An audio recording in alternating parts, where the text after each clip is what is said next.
Dorothy Dale's Camping Days by Margaret Penrose. This reading by Lucy Burgoyne. Chapter 1. Out of a Hayrick. "Oh my!" exclaimed one girl. "Oh mine!" amended another. "Oh ours!" called out a third. Then there was one awful bump, and the chorus was understood. The old-style hay wagon, which was like a big crib, wobbled from side to side. The young ladies followed its questionable example, and some of them sort of lapped over on the others.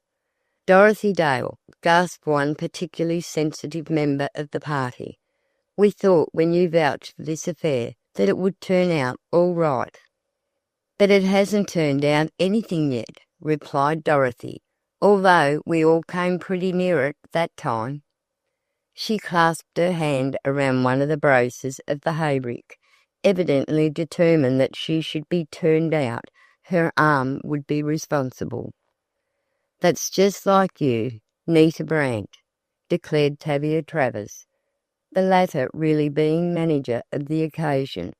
"When I go to work and hire a car like this, and especially stipulate that the ride shall be rural, you kick on the bumps."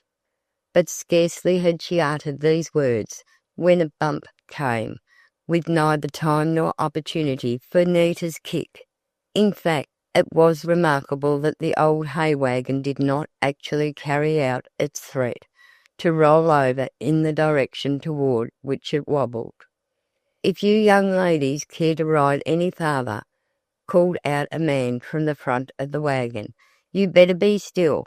I ain't put no corks in the holes in the bottom of this automobile." He chuckled at his own joke. The holes were only too apparent to the fair occupants of the hay wagon.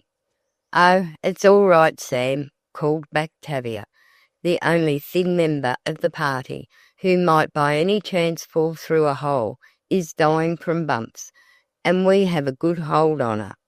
If you could see through the hay you would behold the human chain in action," and she gave Nita such a jerk that the latter declared the bumps were lovely, and begged to be allowed to do her own experimenting with them.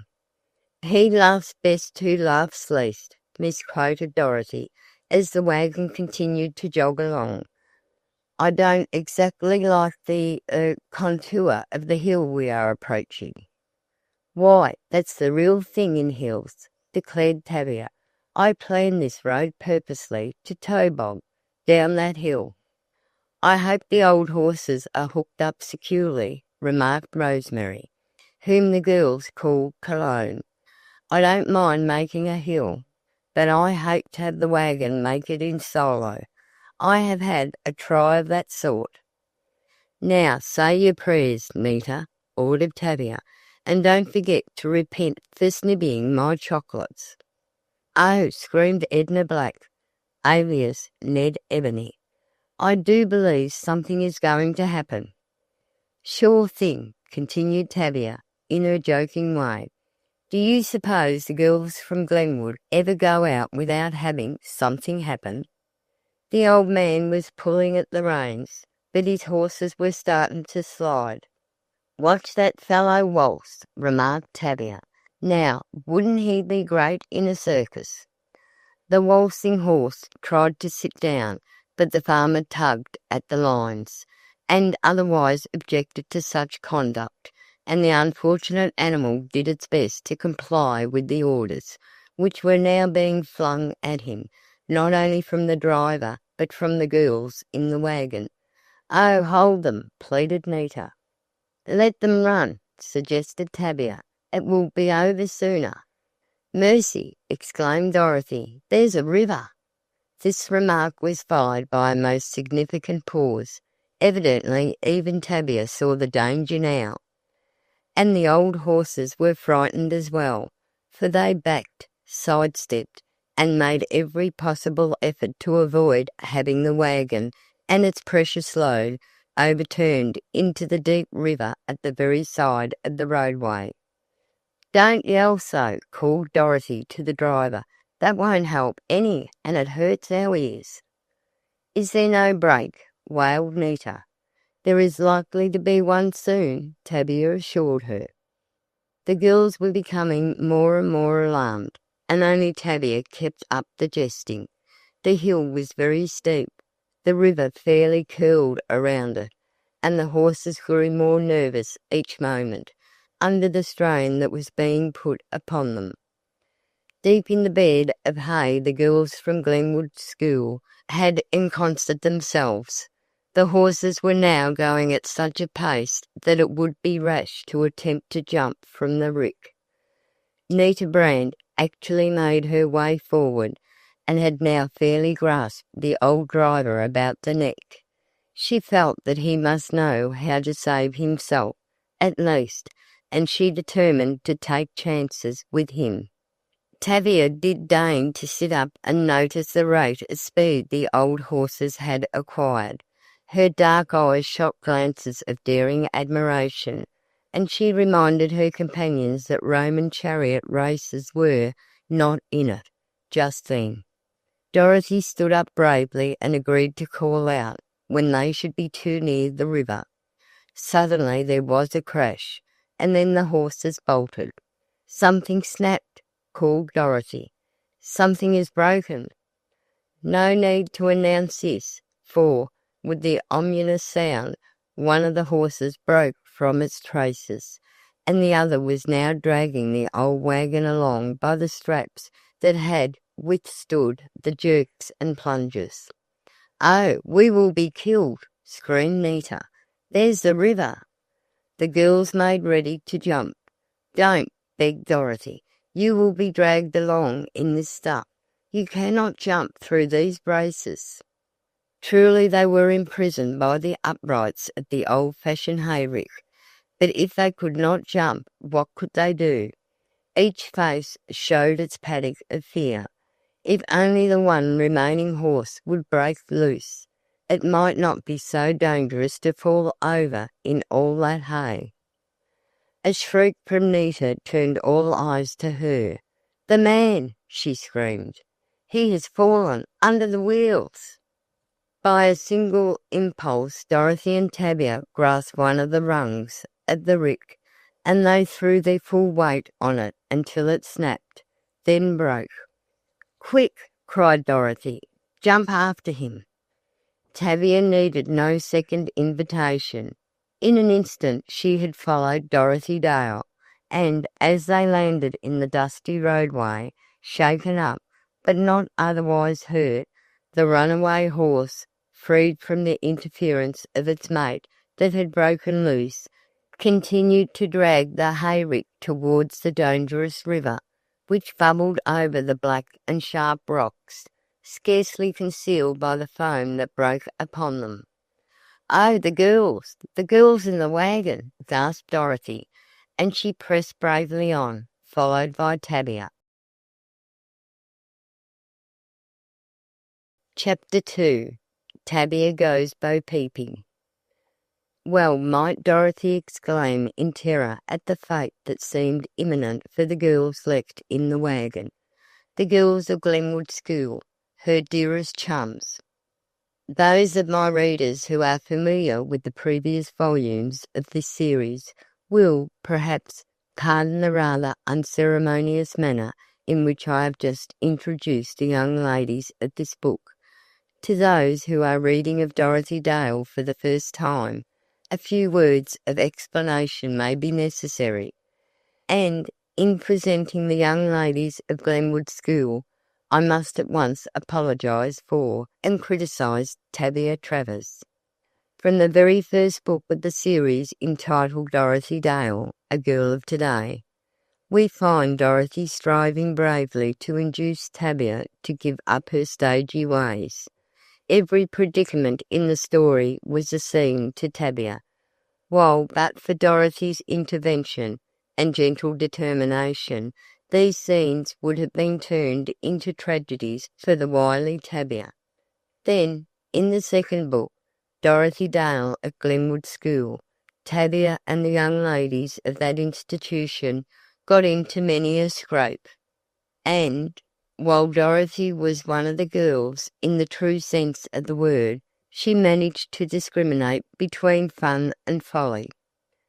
But what sacrifices Dorothy was actually capable of making for a friend were more clearly related in Dorothy Dale's Great Secret, where she shielded Tavia from the consequences of her daring and foolish venture of running away with a theatrical company. Through 2 more books of the series, Dorothy Dale and Her Chums and Dorothy Dale's Queer Holidays, we find Dorothy still busy trying to reform Tavia. And while in each of the books there is plenty of other work for Dorothy to attend to, it seems that Tavia is her one perpetual charge. What Tavia thinks fun is not always of the safe sort, and what Dorothy thinks necessary, Tavia often thinks may be passed by as some subtle joke. So it will be seen that each of these 2 interesting characters always has her own particular following. While the friendship between Tavia and Dorothy has withstood every possible test, so we find the same young ladies in the present story, still indulging in their favourite pastime, getting into and out of mischief.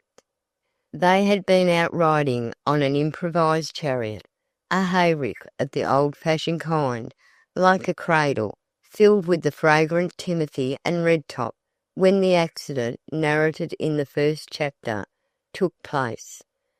As Tavia and Dorothy ran after the wagon containing their friends, while the vehicle swayed from side to side in the road, they saw it give a sudden lurch, and almost topple over on the steep embankment which descended to the river. Dorothy gave a gasp of fear, and Tavia covered her eyes with her hand. The next moment Dorothy saw the driver of the wagon crawling out from a clump of bushes. Guessing that he was not badly hurt, she ran on, for she had halted momentarily when she saw the vehicle sway so dangerously. Together she and Tavia sprang forward, to reach, if possible, before it toppled over, the swaying, bounding wagon. Whether from an unconquerable spirit of fun, or from motives purely humane, Tavia had snatched up armful after armful of the loose hay, which had been spilled out on the road. In doing this she never halted in her running, but stooped over like some gleaner in a field, urged on by the approach of night.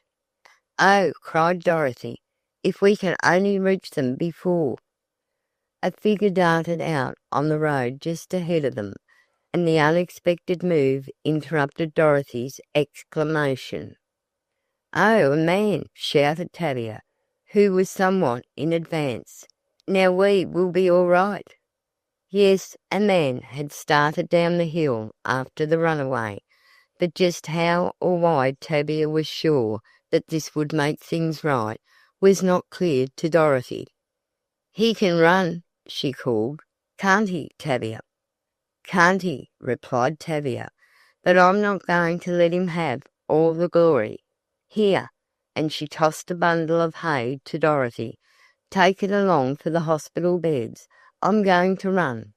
"Going to?" repeated Dorothy, all out of breath from her own efforts to catch up to the runaway.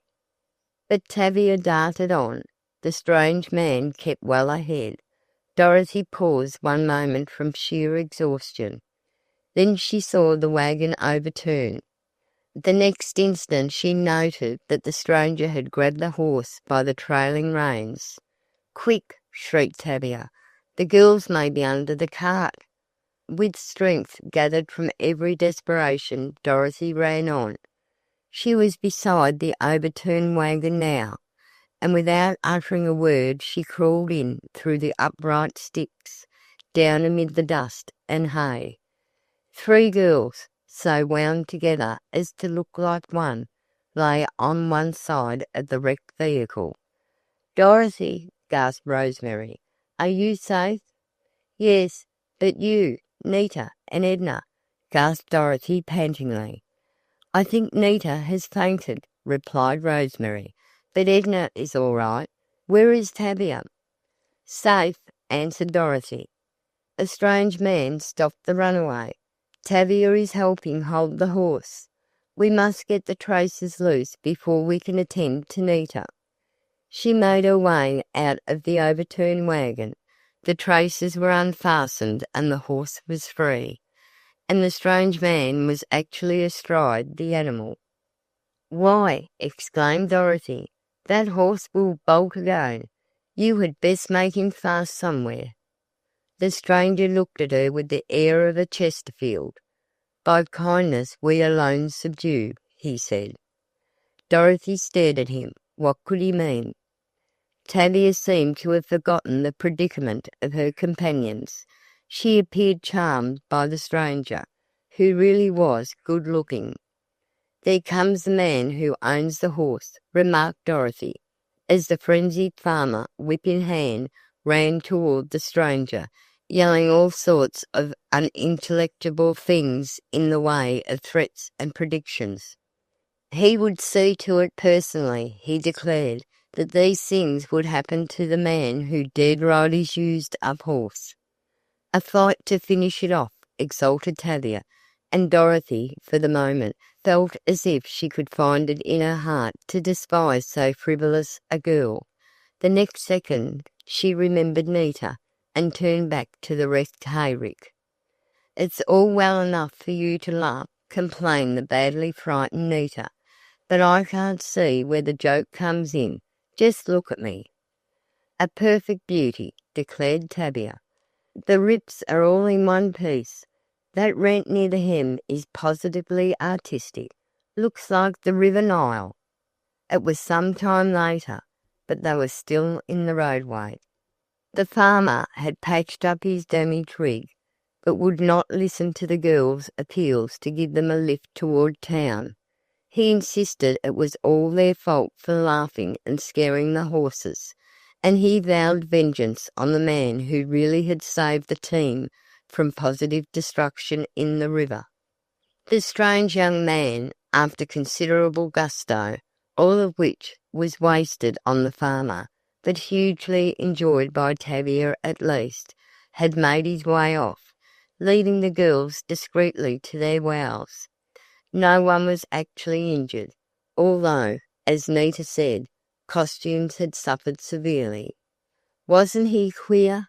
remarked Cologne, as she shook small bundles of hay from her Glenwood cap and blouse. "I thought I would laugh outright when he mounted the old horse a second time. He looked like somebody on a variety stage." "Yes," added Tavia, and Dorothy had to spoil the show by inducing him to give up the act. What if the farmer did ply the whip? That would only heighten the effect. "Since we have to walk," Nita reminded the others, "it might be advisable to start." "Great head," commented Tavia, "but do you realize that we shall be locked out, that the ogresses of Glen will be ready, axe in hand, block in evidence, grin prominent?" "Tavia," exclaimed Dorothy, "do gather yourself up. That bundle of hay seems enchanted. As Nita says, we must be going." Tavia almost lolled over on the soft hay. Then she gathered it up with conspicuous tenderness, pressed it fondly to her heart, and agreed to start on. Each of the other girls was taking with her, back to the school, a similar souvenir, but Cologne and Dorothy threw theirs over their shoulder, in true rustic fashion, while Nita complained that she was not able to carry hers, though she did manage to bribe Tavia with a promised return of the chocolates to tie hers in with the extra-sized bundle that Tavia was lugging along. 5 miles of this will just about do me," declared Cologne. "I think it would have been infinitely better for us to have hitched on to the hay wagon, in spite of the old farmer. And to think that we paid him in advance. It's a wonder we have never had a single lesson in financial economy at gloomy Glenwood. How to cheat farmers, or how to die game in a hayrick. I must suggest the text to Mrs. Pangborn, our honoured principal," declared Edna, as she too made her way along under the uncertain weight of a bundle of hay. "But what are we dragging this stuff along for?" asked Dorothy. "Sure as fate. We will have to drop them when we get within the city, and why not anticipate? I vote for a drop right here." "Never," declared Tavia. "These are to make up the sacrificial altar. If old Pangborn growls, won't allow the doors open, we will do it with a match," and she signified that the hay would make a spontaneous blaze in that lamentable instance. Dorothy saw more than a joke in the remark. Tavia was so ridiculously daring. It would be very wise to get rid of the hay before entering the sacred precincts of Glenwood. The sight was most absurd. 5 pretty girls, each dressed in the Glenwood blue and white, and each with a bundle of fragrant hay on her shoulder. "There's a lamb," declared Cologne. "I should do worse than give Mary's pet a treat," and she ran to the rail fence, jumped up on one of the queer cross posts, and called all sorts of names to the surprised sheep that scarcely stopped grazing to notice the girls outside of the barrier. This spectacle induced the other students to climb up on the crooked fence, and presently the old rails were ornamented with the 5 girls in blue, with the hay bundles in hand. It was getting dusk, and the sunset did not detract from the unusual scene. Great shafts of gold and scarlet fell down on that old fence, and a prettier sight could scarcely have been worked up, much less imagined. "Here, sheepy, sheepy," called Tavia. "Here, lammy, lammy, lammy," pleaded Dorothy. "Here, woolly, woolly, woolly," invited Nita. "Here, kinky, kinky, kinky," induced Edna. "Here, Flossie, Flossie, Flossie," persuaded Cologne. But never a lamb, sheep, or other species of animal name made a move toward the fence. "I'll get a few," declared Tavia, jumping down over the fence into the meadow and racing wildly among the sheep. "The ram! The ram!" shouted Edna. "Tavia, he is coming directly for you." This was a signal for Tavia to turn back to the fence. The ram did follow her. She pulled down a rail and bolted through the opening just as the savage animal and the great herd of sheep followed. "Run, sheep, run!"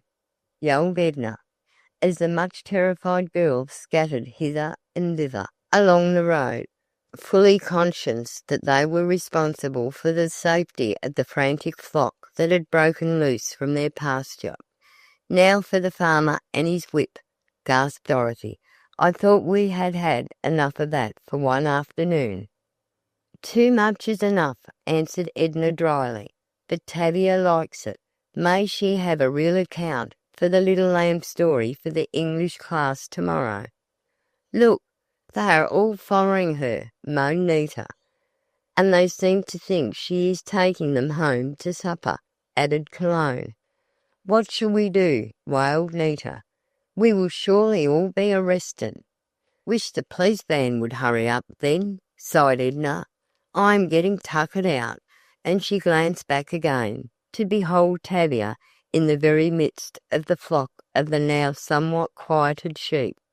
"A nice cool cell wouldn't be so bad," declared Cologne, who, being inclined to flesh, was apt to give out before her companions would give in. "How are the Bo-Peepers?" yelled Tavia, with a flourish of a stick meant to represent a shepherdess crook. "Or do you prefer the old Roman? There will be all kinds of conflagrations when Nero comes." "Isn't she dreadful?" retorted Nita, whose face was really a sickly white. "She gets us all into trouble and then gloats over it." "You wanted something real to write about today," Edna reminded her. "This would make a regular thriller."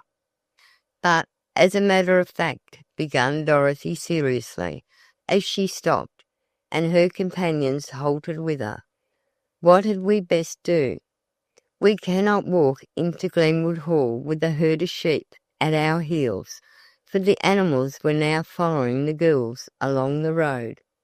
Let's shoe them, suggested Cologne. Maybe they'll shoe nicely.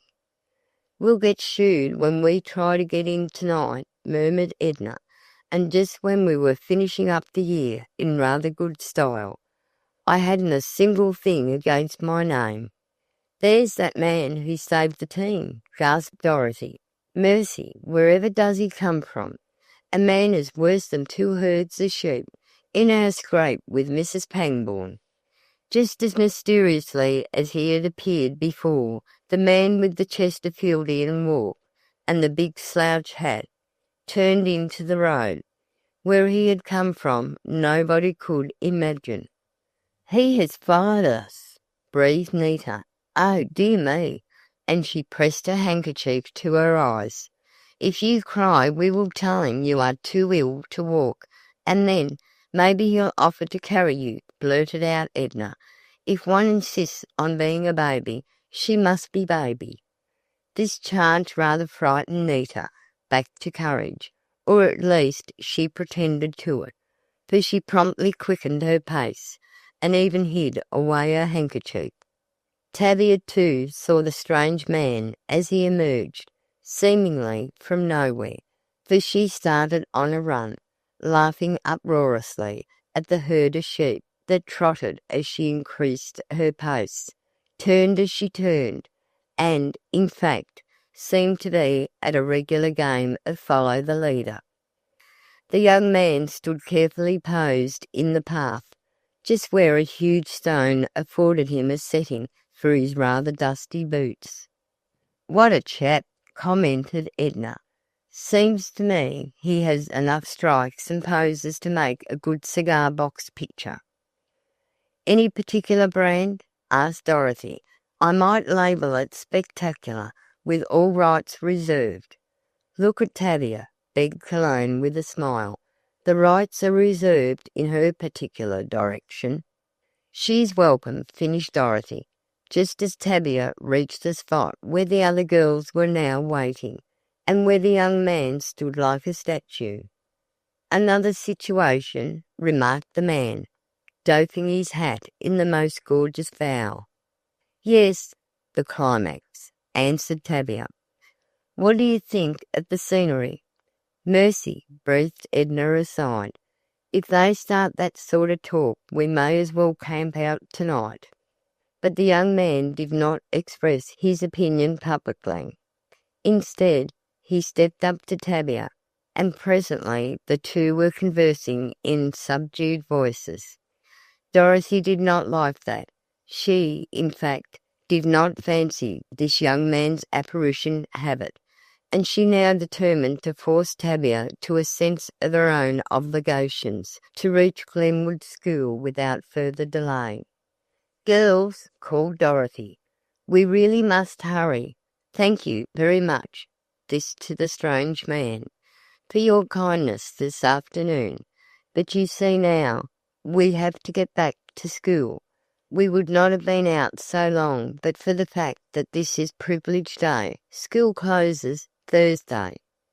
Then why not make use of the privilege? The young man asked, with a sly look at Tavia. We don't meet professional friends every afternoon. The thought that Tavia might have met this man while engaged in her brief and notable stage career, as related in Dorothy Dale's Great Secret, flashed across Dorothy's mind. With it came a thought of danger. Tavia was scarcely yet cured of her dramatic fever. The sheep stood around in the most serio-comic style, and the seminary girls were scarcely less comic. Oh, screamed Nita, suddenly. There comes that awful farmer, and he has a whip. Can't ride off on a sheep this time, remarked Tavia, with ill-chosen levity. Let's run. Yes, let's, chimed in Dorothy, with a knowing look at Cologne. At this the girls started off, and they did run. When they reached the foot of the steep hill, Dorothy stopped to look back. There, on the summit, stood the unmistakable form of the young man. Beside him posed the equally unmistakable form of the farmer and his whip, and the sheep were flocked around them. Chapter 3. The Disastrous Drag. It was perfectly delicious. I'm glad you think so, Tavia. No, I am not, either. I am very sorry. Dorothy put aside her notes and sighed the last sigh for one night, that sort of content signal with which young girls usually put the final period to labour. Oh, Dorothy! And Tavia flung herself down directly upon her friend's nicely pressed robe. You always want to put the damper on. What's the use of being girls if we can't be? Idiots, added Dorothy, and she wondered why she so strongly opposed Tavia. I'll tell you, Tavia, this business of chatting with strange young men is nothing less than foolish. I can't see where it becomes funny. It begins, said Tavia, balancing her pencil on her third finger, at the point where Dorothy Dale turns preacher. A poor sermon is absolutely funny. Thank you, returned Dorothy, without recovering her good nature. But you must remember, Tavia, that we are leaving Glenwood in 2 days. I may leave tonight if you keep on, declared Tavia. Dorothy, I never knew you to be so obstinate. Nor have I ever known you to be so foolish. Tavia, that young man is queer. He is mysterious, and I have a feeling that he means harm. Pure jealousy, Doro, and Tavia jumped up and flung herself almost upon the girl who sat in the shade of the study lamp. I am so sorry he did not take the notion to you. Dorothy was accustomed to these outbreaks, and they merely meant a gesture, or whatever fling came with the speech. The words indicated absolutely nothing. She gave Tavia an answering smile. Well, dear, we won't quarrel, at least this time, but see that it doesn't happen again. When shall we go home? Dear me, it does seem a long time between holidays, and Tavia tumbled down in the most nondescript heap. I shall be glad to see dear old Dalton, replied Dorothy. Father and the boys are going with me to settle things up there. Then we will go to Aunt Winnie's. I hope you and I will be able to spend our vacations together. You know I am going to camp with Cologne, and she has included you in the invitation. As Dorothy's paperweight? No, it can't be that. I could never keep anything down. It must have been Dorothy's watch charm, interrupted Tavia, with a slight show of sarcasm. Rosemary was particularly anxious that she should come, Tavia, declared Dorothy, with emphasis, and she has the reputation of never giving an insincere invitation. She likes you and wants to enjoy you, as well as to have you enjoy yourself. 3 cheers for the enjoys, retorted Tavia, and may their shadow never grow less. But say, Dorothy, how did you get out of the scrape? I was a traitor to run, but somehow I couldn't stand for Higley's look. When she puts her alleged features at half-mast and sounds taps, I have to quit. But we had to stand. I can't see any good reason for telling you about it, making a report to the deserter. Now, Doro, and Tavia fairly melted into sweetness, I simply cannot slumber until I have heard. Did Nita peach? There was nothing to hide in our part of the comedy, declared Dorothy. Of course, we skipped the man part and left out the hay cart dump, besides omitting the sheep act, and forgetting the farmer's whip. Hip hip, threatened Tavia. Couldn't have done better myself. And no one ordered to the guardhouse? You have not yet been accounted for, said Dorothy, with well-aimed meaning. Miss Higley said she would see to your account herself." "Will they?" "Not if I see her first. Did anyone say I was there? I should think, with such remarkable skill at admitting, that you might have had the good taste to admit me. Tavia, does it strike you that this is packing up night? That tomorrow we make all our bouquets of remembrance, more or less artificial, and that the day following we flit the flutter, and good riddance. I just evolved school. Notice how I have improved. Last year I hated it. And I must admit you have improved otherwise than in your vocabulary," said Dorothy. "Seems to me you have grown almost tall." "Thanks, pretty maiden. Any more in stock like that?" And Tavia jumped up to get a look in the glass. "Tell me, before I shrink, in your opinion," she begged, making queer passes before the mirror. "But say, Doro, do you ever take a look at yourself? I have to say you are simply splendid, and that's putting it mild. The Dalton youths will be suiciding on account of the returned colour.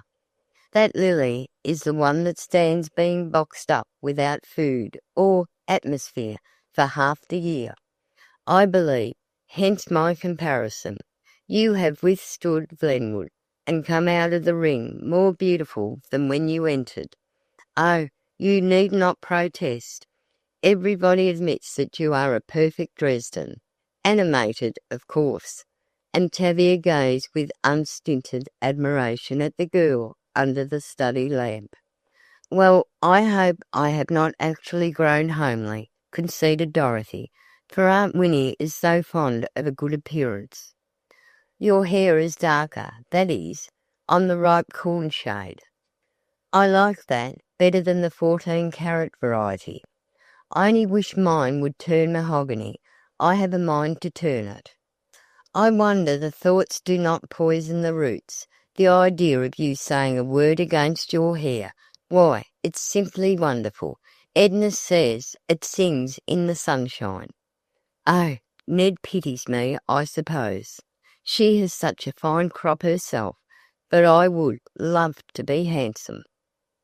"Suppose you start in to drag down some of that stuff you insist on taking home, Tavia," said Dorothy, indicating the decorations that hung on Tavia's side of the room.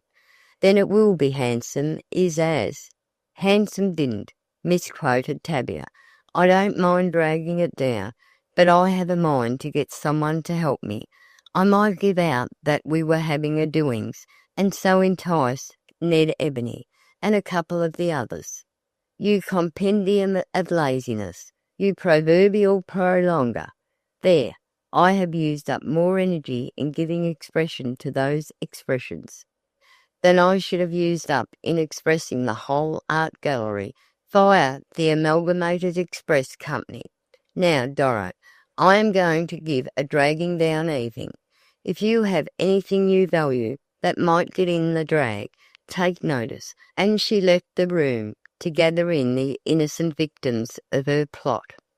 Dorothy laughed. She did love Tavia, and once more they were separating from the days and nights spent together at dear old Glenwood.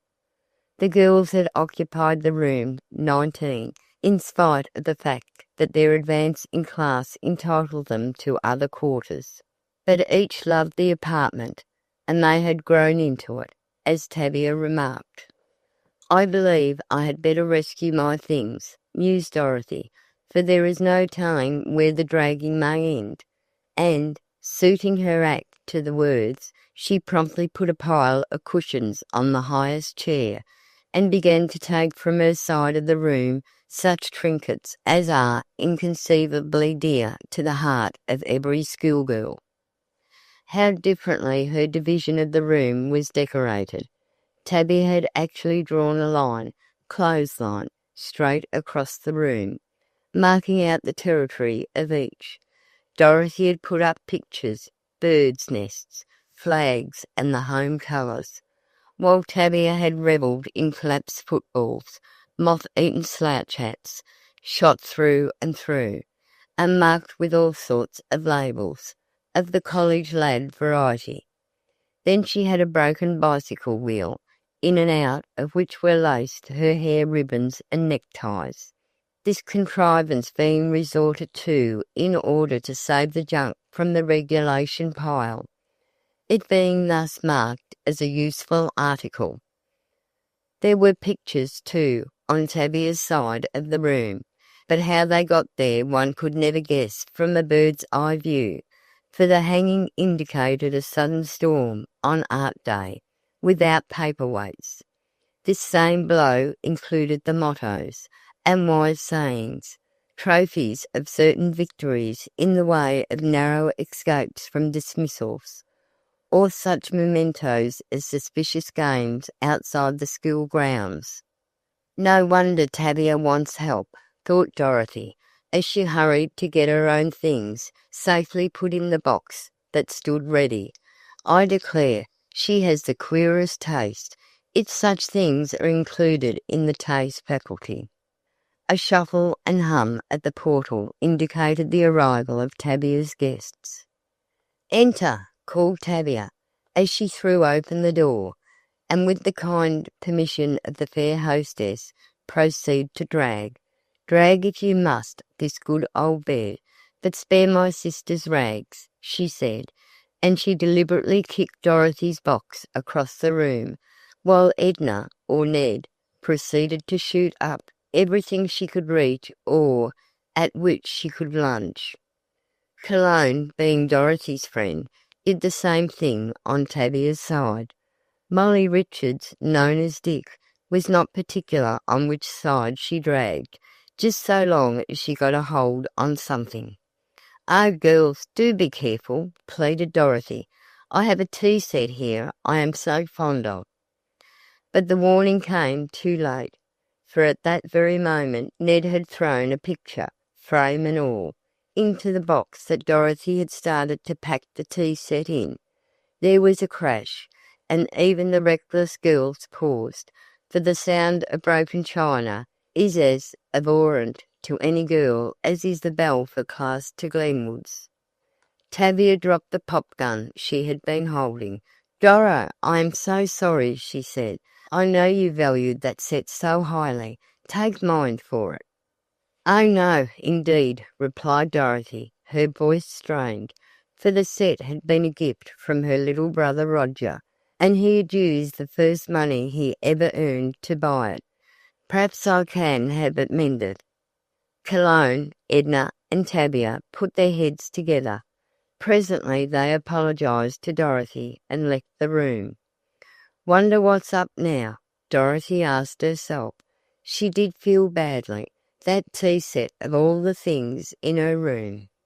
She recalled how Roger had written that he had a surprise for her, then the arrival of the blue cups and saucers, and the note saying that the boy had sold lemonade, and thus earned his first money. Then that he had spent the money for that set, and to think that it was ruined, for the crash told the woeful story of many pieces. Dorothy did not feel like finishing her packing. She felt more like having a good cry. She was thinking of home, of her father, the Major, then of her brother Joe, older than Roger, and lastly of dear impetuous Roger himself. Soon she would be home to them again. Was she not their mother ever since she could remember? For her own darling mother had been called away from her little ones so early in a promising life. Sounds of voices in the hall roused her from her reverie. Tavia entered first, but her following, girl after girl, crowded into the small room, until its very capacity was taxed beyond its possibilities. "We've come," announced Cologne. "So I see," replied Dorothy, all confusion.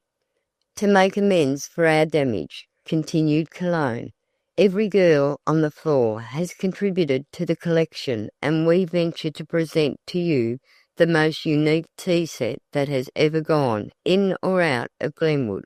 Here," and she set her contribution down. "It's my prettiest piece." "And here is mine," followed Edna. placing on the table a real golden white creamer.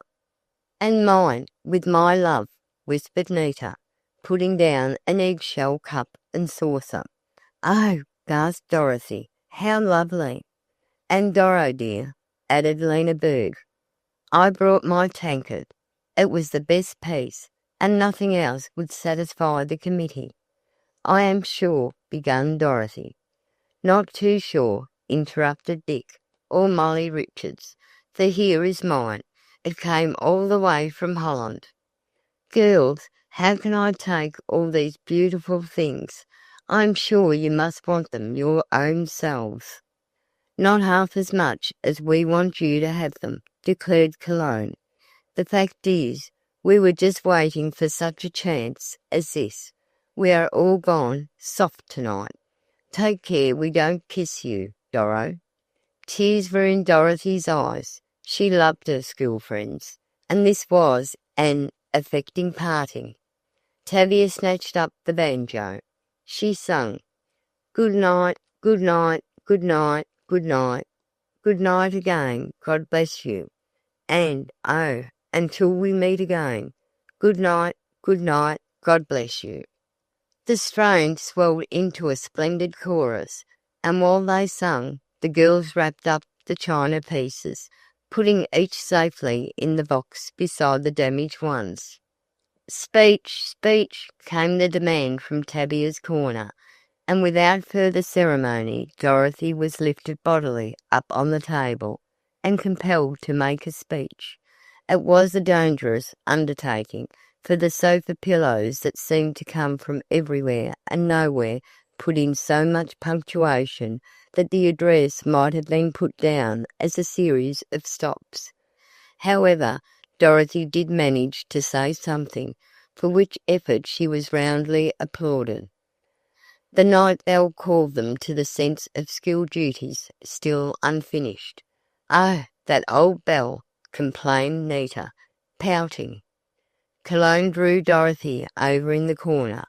"Ask Tavia about the man on the horse," she whispered. "She got a letter from him." Chapter 4. The Premature Camp. After all, the days of school came and went, and the Glenwood girls had started off for their respective homes before Dorothy had a chance to fully realize that the vacation had really begun, and that each day of that delightful calendar now seemed suspended from the very skies, illumined with the prospects of the very best of good times. Dorothy had promised to spend a greater part of the summer with Rosemary Markin at the Markin Summer Place, a delightful spot on Lake Monadic in Maine. This plan was particularly fortunate, as Mrs. Winthrop White, Dorothy's Aunt Winnie, with whom the Dales had lately made their home, was to go abroad, while Ned and Nat, Dorothy's cousins, had arranged such a varied itinerary for their summer sports that one might imagine, to hear the schedule, that the particular summer involved must have been of the brand which has neither night nor autumn to mark its limits. Then Major Dale and Dorothy's brothers, Joe and Roger, were to take a long-promised cruise on the St. Lawrence, so that Dorothy was quite at liberty to plan for herself. But these plans could never interfere with the visit to the Cedars, the White summer home, and here, on the afternoon of which we write, Dorothy found herself at last surrounded by her family and submerged in their joyous welcome.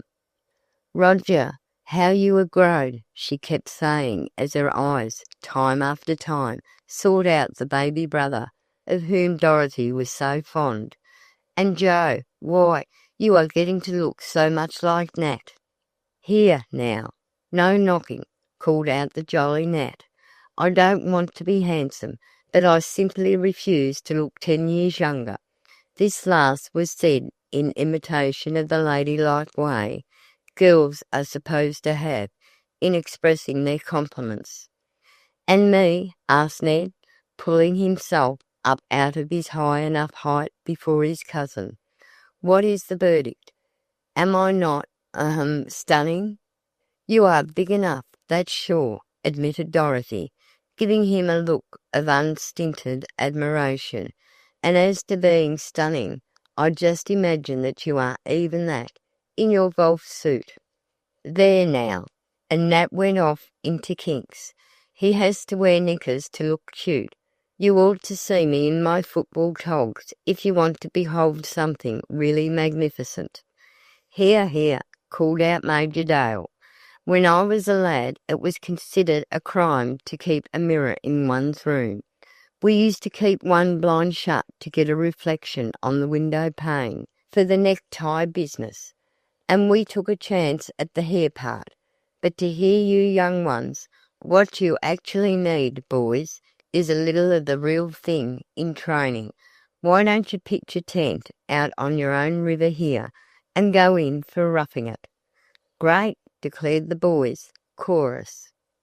"Now that's something like," continued Nat, "and it would do a lot toward patching up a fellow's finances. Let's see, where's that itinerary? Suppose we make it 2 weeks at home, on the cooperative." Like the proverbial wildfire, the suggestion spread, until within a short hour the boys, with Dorothy, were out on the river edge, selecting the spot upon which to pitch the war tent. For war they declared it would be, against masculine beauties. Dorothy found herself so busy planning the boys' suits, figuring out what they would require in the way of supplies and furniture, though this last was to be cut down to mere necessities, that she almost felt her own camping days had begun, as Nat expressed it. "Now that comes of having a girl around," declared Ned. "If you had not come, Dorothy, we would never have had the admiration conference, and then we could never have discovered our own beautiful river, for in this case I don't mind using a correct and all right adjective, although usually I consider anything adjectiving rather too much of a spread." He sauntered once more to the river's brink, where a short distance downstream could be seen the Lebanon, the family rowboat. Surely the place did warrant the boys' extravagant use of a correct adjective, and did look adjectivey, away into superlative. Nat found just the spot for the tent. Roger and Joe were racing about like little human greyhounds, intent upon the scent of fun, and Dorothy took time to decide that perhaps this camp would prove as delightful as she expected that one to be, whither, in a few days, she must journey, and leave the dear home folks. Reluctantly, indeed. But then boys' fun always seemed like their idea of 4th of July, just as noisy and just as unreliable. At the same time they always managed to put it off with a roar, and this roar had already set in for the blanket Indians of Cut It Out Camp. Dorothy had promised her Aunt Winnie not to stay too long away from her, as there were so many things to be discussed before the aunt and her favourite niece should part for the summer, so that now Dorothy was hurrying to finish up her part of the camp map and go back to the Cedars. "We fellows must get a few good strong poles over there on the knoll," said Nat, "and I see no better time to get them than right now." "Then I must go home," spoke Dorothy. "I have already overstayed my leave of absence." "Can you go back alone?" asked Ned. "If not, I'll cut the trees by cutting out the work. See how well we have named the camp. It's in working order already." "No, you don't," interrupted Nat. "You've got to do your share of everything." "I'll run back while you are talking about it," declared Dorothy. "I'm sure I know the way perfectly well." "Be sure," called Ned, "for there are turns and twists in that woodland that I think you are scarcely familiar with." But Dorothy was gone. She ran along through the twilight-tinted woods, stopping now and then to look at the grey squirrels that capered up and down the trees, some making so bold as to run along the fence at her very side. This will make an ideal camping grounds, she was thinking. I wonder the boys never thought of using it before. Suddenly she heard a rustle in the brush. She stopped and listened. It sounded again, this time nearer. She looked about her, and, for the first time, realized that she was, indeed, in deep woods. To call for the boys, Dorothy knew would be worse than useless, for it would simply notify any listener of her fears. So, instead, she walked along boldly enough, even whistling lightly as any Glenwood girl would do, when in doubt, according to the Glenwood code. But she had not more than crossed the first small stream, made up of a number of springs, running through this wood toward the river, when something, a most grotesque figure, stepped out in her path. It was too absurd to really frighten her at first, for it appeared to be a boy dressed up as a bandit, and surely any such prank could mean nothing serious, she thought. "Good afternoon," Dorothy said, attempting to pass. A queer growl was her answer, and the figure in the Indian suit, with a mask of red cloth and all sorts of trappings hanging about from belts and straps, actually pointed what seemed to be a real gun at her. "Hands up," came the command. Dorothy still felt like laughing. Surely this must be a trick of some boy in the neighborhood, she decided.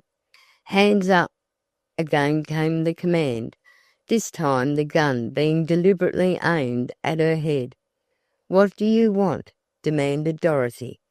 "Why should you stop me with your nonsense?"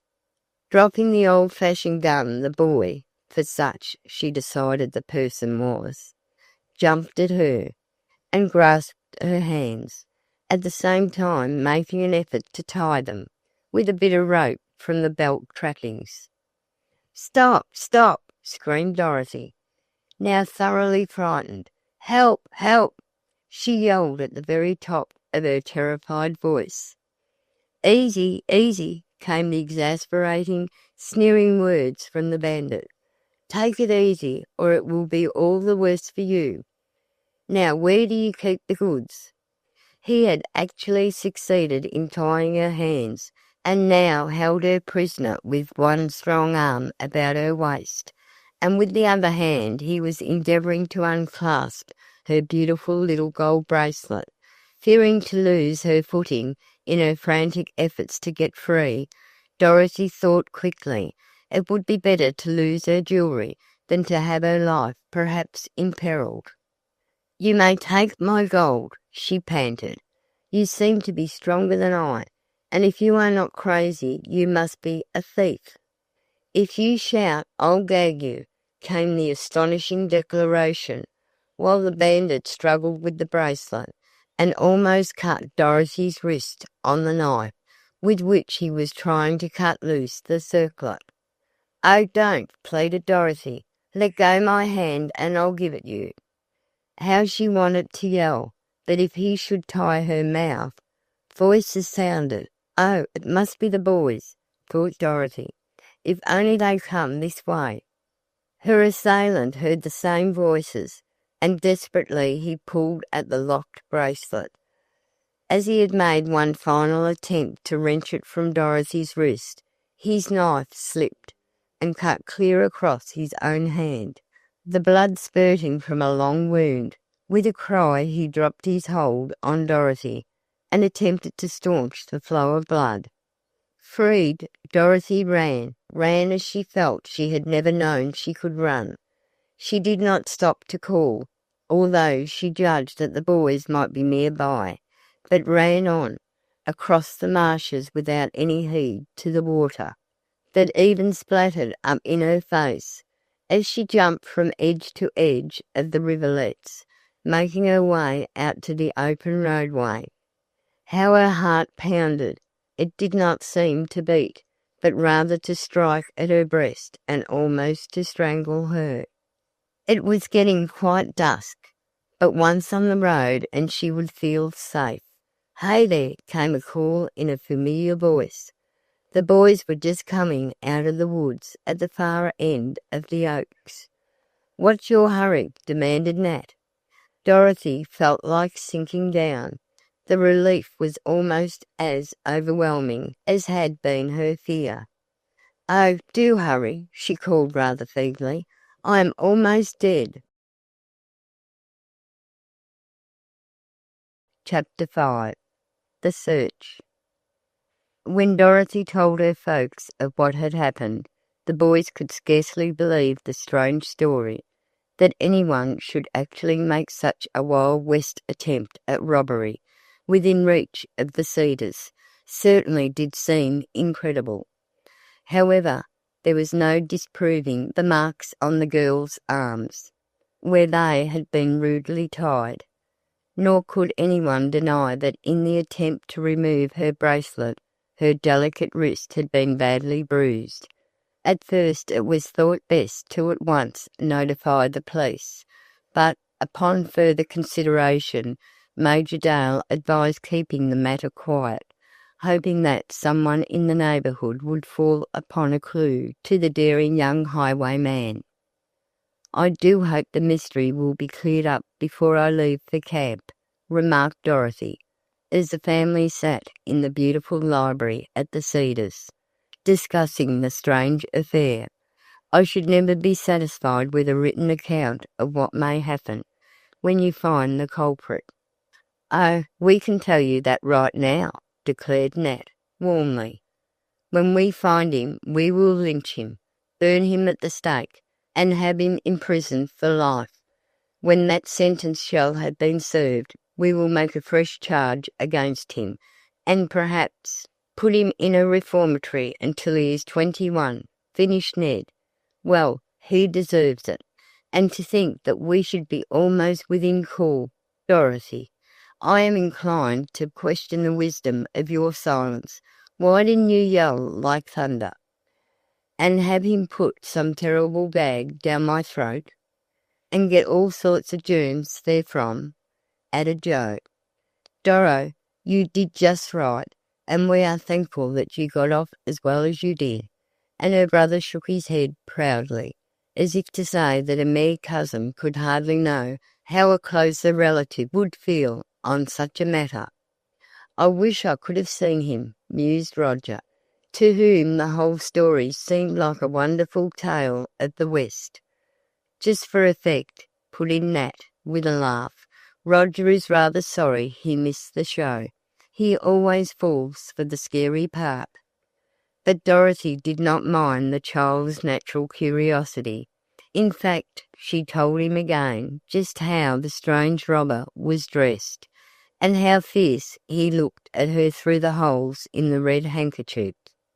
"Maybe you'll come around to the camp," said Roger hopefully. "I'm going to have my rifle all ready." "And I haven't yet told you of the adventure we had at Glenwood, just before school closed," went on Dorothy, realizing fully how delighted Roger would be with the tale of the hay wagon accident, as well as that of the scattered sheep. "We very nearly all lost a week's vacation through it. The principal was so indignant." With splendid description, and with nothing startling left out, Dorothy went over the story. Even the larger boys became interested, and when she mentioned about the queer man who sprang from nowhere, and who did things so unlike other people, Ned and Nat exchanged sly glances. "You say he rode horseback like a real Indian?" queried Nat, "and that he sort of made up to my old friend Tavia?" "I knew you would be jealous, Nat," answered Dorothy, "but you really must put Tavia out of your heart." "Never," and Nat struck a most tragic attitude. "Tavia will ever be the queen of my heart," and he made a thump toward that organ with seeming suicidal intent. Dorothy laughed merrily. She knew very well how devoted Nat really was to her own best girlfriend, and she also knew that Tavia fully appreciated the friendship of the handsome young cousin. "When's Tavia coming?" asked Roger, another special friend of the girl without wisdom. "I hope she will be here before I start for the lake," replied Dorothy. "She always enjoys the Cedars more than she does any other summer place." "Hope she does too," replied Nat, with unhidden warmth. "I want to put a flea in her ear before she runs any further risks with the Knight of the Horse." "Really," said Dorothy, aside to Ned, when she had an opportunity of speaking privately, "there is something very mysterious about that man. I have an uncanny feeling regarding him, and Cologne told me he had written a letter to Tavia." "Did he, eh?" And Ned, the elder of the White boys, instantly put on a defensive air. "Well, whoever he may be, he had better be careful. We happen to have, children," called Major Dale. "If you are going out to look for your bandit, you had best be at it. He will have all his best holding upping done, and be off to his cave with the spoils before you beard him outside of his lair." Just what Ned was going to confide in Dorothy about the strange man was left unfinished, much to Dorothy's disappointment, for she felt that the boys had some important clue as to the identity of the queer character. However, there was no time for further confidences, and she was obliged to run off to her little personal duties, while the boys made ready to explore the woods. They proposed to lie in wait for the bandit for some time, and if he did not put in an appearance, they planned to explore the woodland for at least half a mile around. They felt sure that they would come upon his tracks not far from the spot where Dorothy had been attacked, for it seemed reasonable to them that any boy or man dressed as he was described to have been gotten up would not attempt to go far from his hiding place. With the White boys were two college friends, also home in North Birchland on their vacation, so that when the party actually started out, they made up quite a squad. "All got your guns?" asked Ned, as they sketched out their separate lines of advance, and made secret marks to show the starting points. "Yep," replied Ben Nichols, the biggest boy in all North Birchland, whose particular gun was a golf driver. So they started off. Roger insisted upon going, so Ned took him under his protection, while Joe kept within safe distance of Don Aikens, the young man from Bergen, who claimed to be able to do anything and anyone in the athletic world. He swung his light stick expectantly at the underbrush. Evidently he would be very pleased to have a swing at the boy with the roped-on armor. It was splendid to have something real to hunt for. What boy, or girl either, would not have enjoyed the prospect when there was not a question of being held up, but of holding up? Then they separated. Meanwhile Dorothy was very anxious. What if the boys should really come upon this daring young villain? What if little Roger should run off and be overtaken? She almost wished she had never told the whole story, for as she believed it all a wild whim of some foolish boy, she also felt that he would quickly see the danger of his sport. It was the morning after her adventure, and she was able now to regard it with less terror. Still her wrist did pain, and she still trembled when she recalled how the knife had slipped, and how easily it could have severed her own vein, instead of severing the skin of the masked bandit. She was thinking this all over while shaking the creases from her lately packed clothes, brushing the walking skirt in which she had travelled to North Birchland, and generally putting her things in order, when Mrs. White, gowned for the street, entered the room. "My dear," she began, I am afraid you will lose the outdoor joy of this delightful morning. Why not slip into your riding habit and take a run on Cricket? He would be so glad to do it himself, poor pony. The boys are so busy with their camping that they forget a young horse wants some fun too. I should be glad to, Auntie, but I feel I must get my things straightened out. The night I was packing up, the girls cut up, so I had to hurry everything into my boxes in all shapes, replied Dorothy. But I will take a canter as soon as I have finished. And she gathered up the pieces of broken crockery that had remained in her box after the fall of China, as Tavia designated the accident to her tea set. "How lovely you do look, Aunt Winnie," exclaimed the girl, gazing with sincere admiration at the superb figure in rose broadcloth. "I do believe you have grown taller." "It's the style of this gown, my dear. These lines affect the Venus length. Ned declared when he first saw me in this that I was put together in sections, couldn't possibly be all in one piece." And she laughed in the deep, velvety tone that, perhaps, more than anything else about her interesting personality, proclaimed her the woman of unmistakable culture. When she was gone and Dorothy looked out into the inviting sunlight, she hurried with her unpacking, and was soon dressed in the simple tan-coloured riding habit that so well matched herself, as to make her look like a shade of the morning.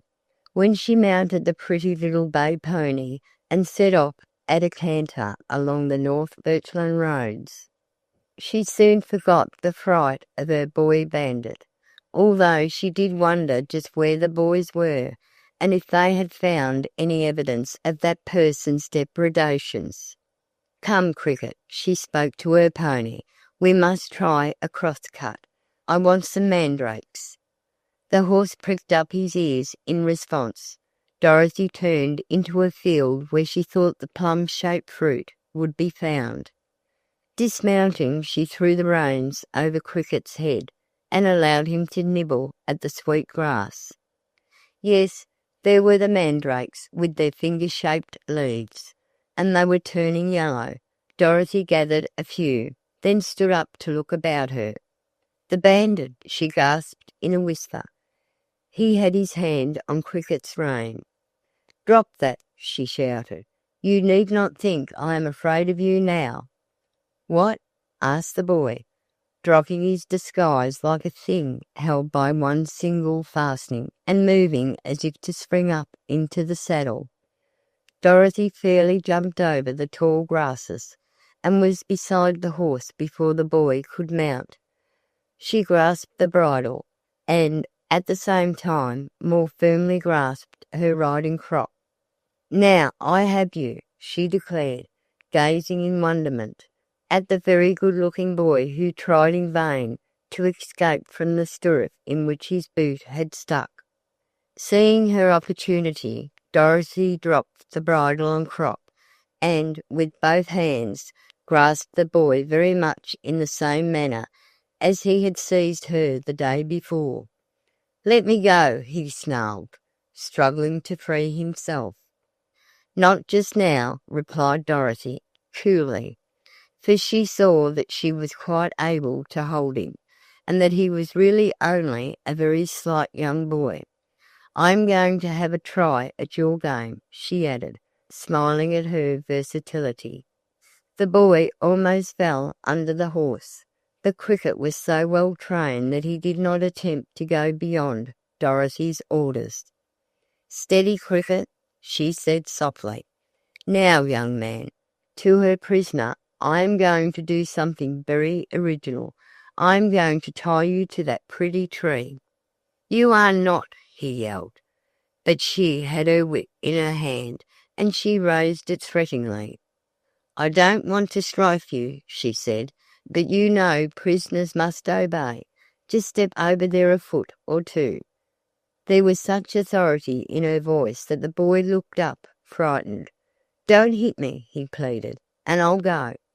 This was more than Dorothy expected, and as the lad moved to obey, she raised, with her foot, the rope he had dropped with his disguise, and grasped it in her hand with the riding crop. "You see, schoolgirls learn a lot about teamwork," she said. "We have to do it in all sorts of games." "What are you going to do with me?" asked the boy, who actually seemed more interested than frightened. "Well, first I am going to make you secure. See, I just slipped this rope around you. You had it already with that slip knot." And she put it over his head before he had a chance to protest. It fell over his hands, and she pulled the cord tight.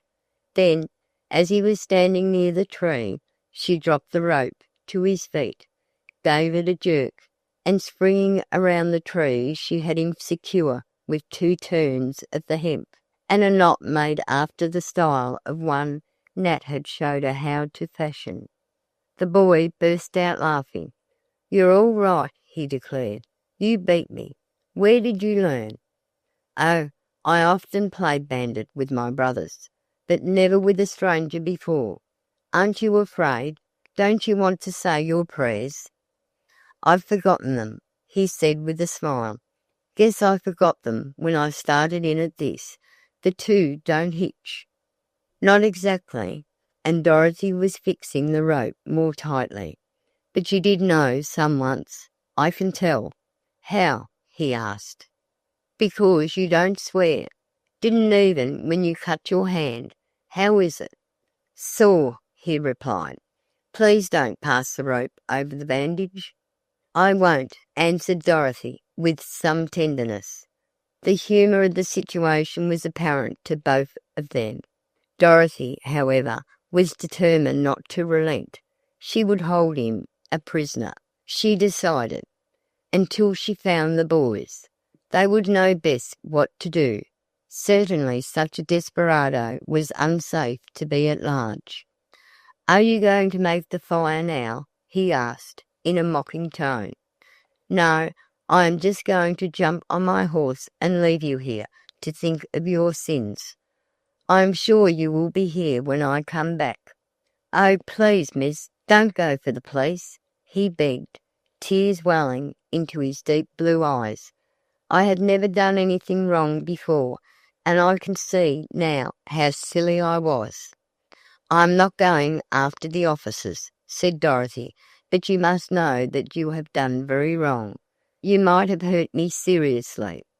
"Oh, please let me go," he pleaded. "I will promise you anything, and I never want to play Wild West again." "It was too real for play," retorted Dorothy, "but you need not be too alarmed. My cousins are good boys." "Your cousins?"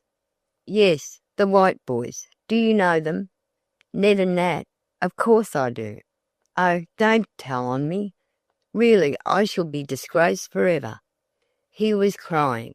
Dorothy felt herself weakening.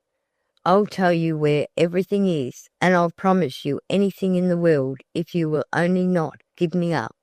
I can't bear to think of poor mother. I couldn't stand it, but is she ill?" And Dorothy quickly counted what a disgrace it would be to a good mother to find her son in such a plight. "Yes, she is away from me all the time, with the nurses, and I haven't seen her in a week. It would kill her to know what I've been doing." "Who takes care of you?" asked Dorothy. "Whom do you play with?" "Oh, father is away, and I have plenty of money to buy guns and things. Then I go to plays a lot." This was the sequel to the story, Dorothy thought. Would it possibly be safe for her to take the boy's word and let him go? As he said, he would be disgraced, and perhaps her kindness to him might be his clearest lesson. How good-looking he really was, even standing there, tied, his clear face and light hair could not be undervalued from the point of fine looks. Somehow he was just a bit like Roger, that same round baby face, and that one unmanageable curl that would hang down on his forehead in spite of years, and in spite of barbers. "I'll tell you where I put all the things," he fairly sobbed, "and I'll give them all back, if you will only give me one more chance. I remember the Bible always gave folks a second chance." Dorothy could not repress a smile. Yes, that was true. The Bible taught forgiveness. "Quick, they're comin'," he pleaded. "Untie me, and I'll run." Dorothy heard the voices. Quickly she untied the slip-knot, and almost as speedily as he had been tied, the lad was made free. "No, don't run," ordered Dorothy. "You can just stay with me. Get some grass for Cricket, and the togs, where can I hide them?" "Give them here." "Hello, there, boys. Did you find him?" called Dorothy, as that very moment she raised a clump of brush to hide the togs under, and at the same time she hailed the boys who just turned into the open field from the search through the woods. "Nary a find," called back Nat. "Guess you were seeing things, Doro. We have come to the conclusion that the bandit lit on your brain." "Maybe," replied Dorothy. "But see, my Sir Galahad," indicating the captive, who stood beside her. "He saved Cricket from a ditch, and I haven't had a chance to get his other name." "Hello, Roy," greeted Ned. "Glad to see you. Where have you been keeping yourself? We wanted you the other day for the town games, but couldn't find you." "Hello, Roy," shouted the approaching Joe. "'Lo there, Royal," came from Roger, who just then threw away his bandit stick. "I'm glad you are all acquainted," added Dorothy. "I must ask Roy to come up to the house this afternoon." "I'll be there," declared the boy, but only Dorothy knew why he spoke so earnestly. Chapter 6. Off for Camp. "But Cologne won't wait another day. I have got to be off to camp," Dorothy insisted. "Isn't our camp good enough?" asked Joe. "We have not seen you for so long, and now off you go again." "Yes, and I thought she was going to cook for us. I guess I don't want to camp with the fellows cooking," murmured the disappointed Roger. "I am sure I would love to stay at the Cedars longer," their sister assured them. "But you know I must keep my engagements, and I am to live in a real camp this summer." "And Tavia is going too," Roger went on. "If she was around here, there might be some fun. Perhaps you both can come to Maine for a stay. Then you would see the great big moose you hear so much about." "If they are not to be found alive, I am sure we can manage to see some dead," said Dorothy. "Now be good boys, and I'll see if I can arrange that." She was saying good-bye to her brothers, and a half-hour later she had taken her chair in the train bound through New England, en route for Maine. The few days spent at home had been so delightful. Even her Wild West adventure had ended up happily, for Royal Drake, the erstwhile bandit, did all he could to make up for his crimes, and even went so far as to take Dorothy to a big tree, in the hollow of which he had hidden considerable loot, during his try at the wild and woolly. This loot Roy took back to his own home, which had been the first scene of his juvenile depredations.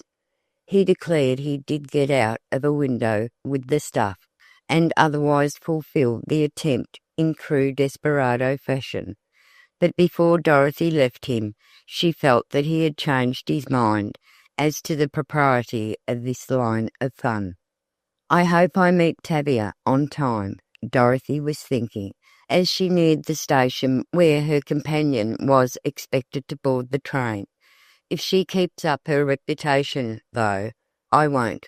Something is sure to happen when Tavia goes travelling." Summer folks were taking themselves and their luggage into the crowded cars. It did seem that the privilege of carrying freight personally was being abused. for old and young were simply bending down under the weight of the stuff for which they struggled to find room in the passenger coaches. That would simply spoil my vacation, Dorothy reflected. It seems to me each season evolves some new sort of hamper to be hampered with. Doro, it was Tavia. Oh, hello, Tavia. I was so afraid.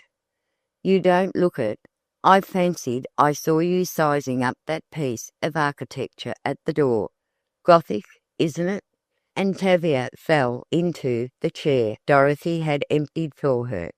The piece of architecture took the sofa at the end of the car, and she appeared to need every bit of it for her hat and other pieces of luggage. Funny how the porters always like that sort of thing, remarked Dorothy. I don't believe they ever get a cent for it either. But look at the glory, said Tavia. Every eye in the car is on that sofa. My gaze is simply crowded out. Let's want something. Oh, yes, I have lost my porter, called Tavia sweetly, at the same time touching the button at the window. The man in the brass button uniform turned promptly. I have lost my handbag, said Tavia. I surely had it when I entered. Persons in several seats around disturbed themselves. Dorothy's face flushed. How absurd Tavia was to make that confusion, just for fun. Every time Tavia stooped to look under the seat, or about it, she would pinch Dorothy, which act did not add to the latter's comfort. Oh, I have it, exclaimed the wily one. Thank you so much. And she smiled clear up and down the aisle. I was sure I had it. And taking her seat, she managed, in the most conspicuously discreet way, to slip into the porter's palm something shiny. There, she added, when he was gone. Wasn't that neat, Doro? He is ours now for the rest of the trip, and the lady on the sofa is nil. Dorothy knew it was worse than useless to protest, but this was not the sort of thing she considered fun. Did you have a pleasant time at Dalton? She asked, hoping to get Tavia's attention. I was so sorry I could not go up for a day. You might be glad, replied Tavia. Of all the stupid times, I would have run away but for Johnny. He took me fishing, and I wore overalls. Oh, only out in the woods, of course, but it was sport, and I caught fish. It skirts that hoodoo, the catch. I have come to that conclusion. In what woods did you wear overalls? And Dorothy looked almost frightened. Might Tavia have the garb with her? Oh, away out Mushroom Way, and I stretched out just like any respectable boy, and cast the line. Dear me, Doro, I would just love to have smoked. That would have made it perfect. There isn't a shock left in me, Dorothy assured her, so don't try so hard, Tavia. I am simply immune. You must have looked just sweet in overalls. I hope they were dark blue. Ah, corrected Tavia. Ah, dark blue. And she wheeled around out toward the aisle, just as a young chap in white flannels passed along.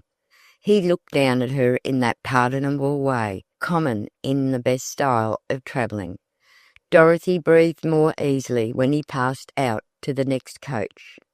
Wasn't he dear? Commented Tavia.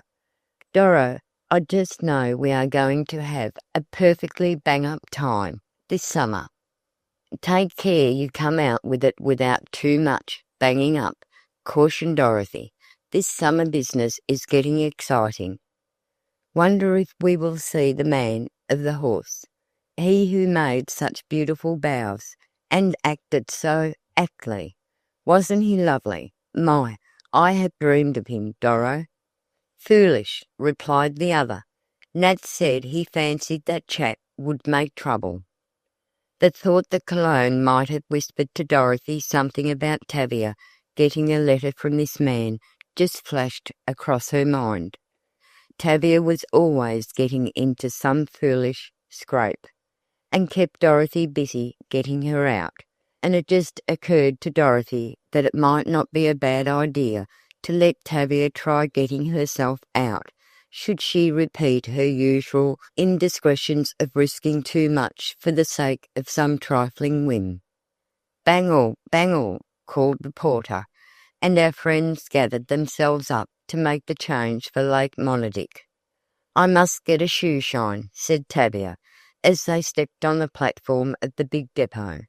"Just wait here. I won't be 3 minutes." "We only have 5, Dorothy told her, "and if you are late, I must go on. Cologne is going to meet us away out from camp." "Oh, I'll be back," promised Tavia, and then she was lost in the throng. Chapter 7. Camp C.C. "There is not another train out this evening," Cologne was telling Dorothy. "Wasn't it perfectly dreadful for her to leave you?" "I expected something like that to happen from the start," Dorothy replied. "Tavia has a faculty for missing trains. I wonder what she will do." "There is just a chance that she may be able to make the way train and switch off at the junction. Then, if she is lucky, she may flag the shore train and get to this spot about midnight. But what would she do then? Better stay out in civilization until daylight." "I feel dreadfully, Rosemary, that she should give you so much trouble. I sometimes think Tavia ought to be—" "Spanked," finished the girl, with a smile. "Well, with all her faults we love her still," and she tightened her hands on the horse reins. "Let us hope she will be more fortunate than we anticipate." "Isn't this lovely?" exclaimed Dorothy, as they started over the hill in the depot wagon. "These are real Maine woods, aren't they?" "Not the big game kind. Those are farther out. But wait until you see our camp. Then you may say lovely." "And your camping suit," went on Dorothy. "Surely I may say lovely to that. It is perfectly splendid, and your cap is so becoming." "Think so? Yes, I like the cap. And it's handy. I've got one for you and one for Tavia, if she ever gets here to claim it." And Cologne handed the cap to Dorothy for close inspection. It was a jaunty blue affair with the letters C.C. in gilt. "These," Cologne explained, "might stand for anything, but they mostly stood for Camp Cologne, or Camp Cozy, or Camp Clemmer, although some of the members wanted it Camp Capital," Cologne said. "We will end up by making it C.C., declared Dorothy, "for it does seem one or other of us is constantly calling upon someone else to see something. There is lots to see." A party of other campers came trooping along the shady roadway. Cologne knew them and hailed them pleasantly. "They are our neighbours," she said, "and they have the nicest brothers. I just want you to meet Teddy. He is too funny." "Don't you think that variety would suit Tavia better than me?" asked Dorothy. "I thought you always picked out the real good kind for me, the sort that wears collars all summer," and Dorothy laughed at the idea, for the day was warm, and the thought of a stiff collar was rather incongruous. "Well, he must be nice at any rate," replied Cologne, as they turned into a lane, a short cut over the woodland. "But say, Dorothy, do you know, I believe that fellow, the one who rode the farmer's horse, is out this way. I saw someone who had the same queer gait, and who wore his hat on the side of his head, and I am almost sure it was he. I was not near enough to see his face, but there is something so characteristic about his swing. I am sure I could not be mistaken. Did Tavia tell you anything about the letter?" "No," replied Dorothy slowly, "but I do hope he is not going to spoil our camping days. I should never feel safe with him loitering about the woods.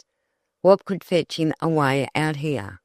Well, this is a great rendezvous for swell invalids and nature lovers, Cologne told her. And of course, it may be a mere coincidence. I even might be mistaken. Let us hope you are, said Dorothy fervently. I would not mind so much. But Tavia, oh well, you know how queer she is.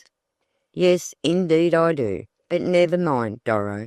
We are going to have the time of our lives this summer, and we must not go into the missionary business, for it's awfully wearing. It's quite a long drive out here, isn't it? I shouldn't think you would often take it after dark. Oh, we never do, unless we have a whole party and go merry-making. But this evening I fear we will have to go for Tavia. Isn't it too provoking? It spoils my plans for tonight. I wonder whatever could have kept her. She had 5 minutes, and I warned her. Likely she saw something interesting, and determined to make those 5 minutes grow into 10. She has no respect for time. I know that. And as for the railroads, why, it would tickle her to miss a train and make trouble for the next one. Oh, there are the tents. I see the white specks over that way. And there is the little lake, exclaimed Dorothy. Yes, we are getting there. Come on, hurry up, Jeff. This to the horse. We must get home by 5, and we have only 3 minutes. I promised Mother to be back at 5, and punctuality is an unbreakable rule of our camp. We made it so because we have always found that tardiness is the ruination of all good summers. Even camp life must have rules, and Cologne urged the steed to a little faster gait. Is this your own horse? Asked Dorothy. No, but we have him for the summer. Mother insisted on us having a real old-timer, safer, she thinks. And he knows all the roads. That's something, added Dorothy. If we should get lost, he could find our way home for us. Indeed he could. I often give him the lines, and he goes along to the post office and back again, without the slightest prompting. Here we are. Cologne drew up, not in front of a canvas tent, but beside a fine old barn. Is that the tent, the camp? Asked Dorothy. Yes, but just wait until you see how we have it settled. There's Mother, as Mrs. Markin appeared at the door and extended the most cordial welcome to Dorothy. Swinging aside the great old-fashioned door that opened in 2 parts, Cologne ushered Dorothy into the camp. Oh, how perfectly splendid! It was like a picture from an art magazine, the real rafters, no box-shaped beams set up like an uncovered porch roof, but rafters that hung down low, fragrant with the scent of hickory, soft in tint, and brown with the polish and glow of years. Then the big field-stone fireplace, with the sidewalk all around it, and the pieces of rag carpet. I have never seen anything so perfectly splendid, chimed Dorothy. How ever did you find such a camp? The mater's idea, replied Cologne, enthused with Dorothy's delight. There used to be a big house on this farm, but it was burned down. Mother knew the place and we got it. Isn't it a perfect mansion? Mater would not hear of us sleeping in the open. Says tents fly away in the night. Let me show you the whole house. The first floor, for there was a loft, was laid out in a living room, with many luxuries even to a hired, old-fashioned, square piano. The chairs, Cologne explained, had been bought at a second-hand shop along the mountain road, and the man who kept the shop was so surprised to have a call for such odd chairs and tables that Mrs. Markham was able to pick up some splendid pieces for a mere trifle. Then the sleeping rooms, Mrs. Markham's and her daughter's, beside the guest room, were on the first floor, while Jack, the big boy of the family, had his bunk on the loft. and up there also was a bunk for any of Jack's friends who might pay him a visit. The first floor rooms were divided by cretonne partitions, all curtains, made secure top and bottom, and the colouring of these screens gave the place an ideal tone in colour. The kitchen was outside under a lean-to tent, and the dining room, a broad porch with an uncovered roof. A canvas flap was hung over the roof to be used, or thrown aside, just as the weather ordained. The table was a matter of 2 horses and 3 planks, and the seats were of the same brand, only in a lower grade. The cover was of oilcloth, and the dishes were some wooden and some white enamel. "You see," said Clew, "Mother did not want us to be working always, so she made the table service a la Indian. We burn most of the dishes when we've used them, and they keep our campfire going, or rather they only start it. Then the metal plates are so easy to wash, and so hard to break. Oh, we have camping down to a system. I hope you will like the system." "How could I help liking it? Why, it's just ideal. It makes our pretentious homes look like cheap bric-a-brac," Dorothy declared. "Well, come now and have tea. We are to have it alone, you and I, for Mother is busy helping Jenny can berries, and Jack is never home until the cows come. We can see herds of them troop over that hill every night." Cologne put a match to the small oil stove, and then when the kettle boiled she made tea in the proper way, pouring the water over the leaves as they nestled in the blue delf pot on the table. The edibles were produced from an improvised cupboard, and in a remarkably short time Dorothy and her friend were seated at the long table, enjoying a meal, the like of which the visitor declared she had never before fallen heir to. "It must be the air," she remarked, helping herself to a sandwich, "for I have never felt so alarmingly hungry." "Jack says they are sandwiches," remarked Cologne, "that he never gets a chance to eat one while sitting down." "That's true," replied Dorothy, "for at the places where one gets them, one is never supposed to sit down. Sandwiches, they really are. I am anxious to see Jack. He gave me such a nice time when I visited you at Buffalo." "Oh, he's a perfect giant," Cologne told her. "He grows while you wait. He's off fishing today. Promised to fetch home some nice fish for tomorrow's dinner. We get trout for breakfast in the stream over there. It's jolly to fish. I know you will like it up here, Dorothy."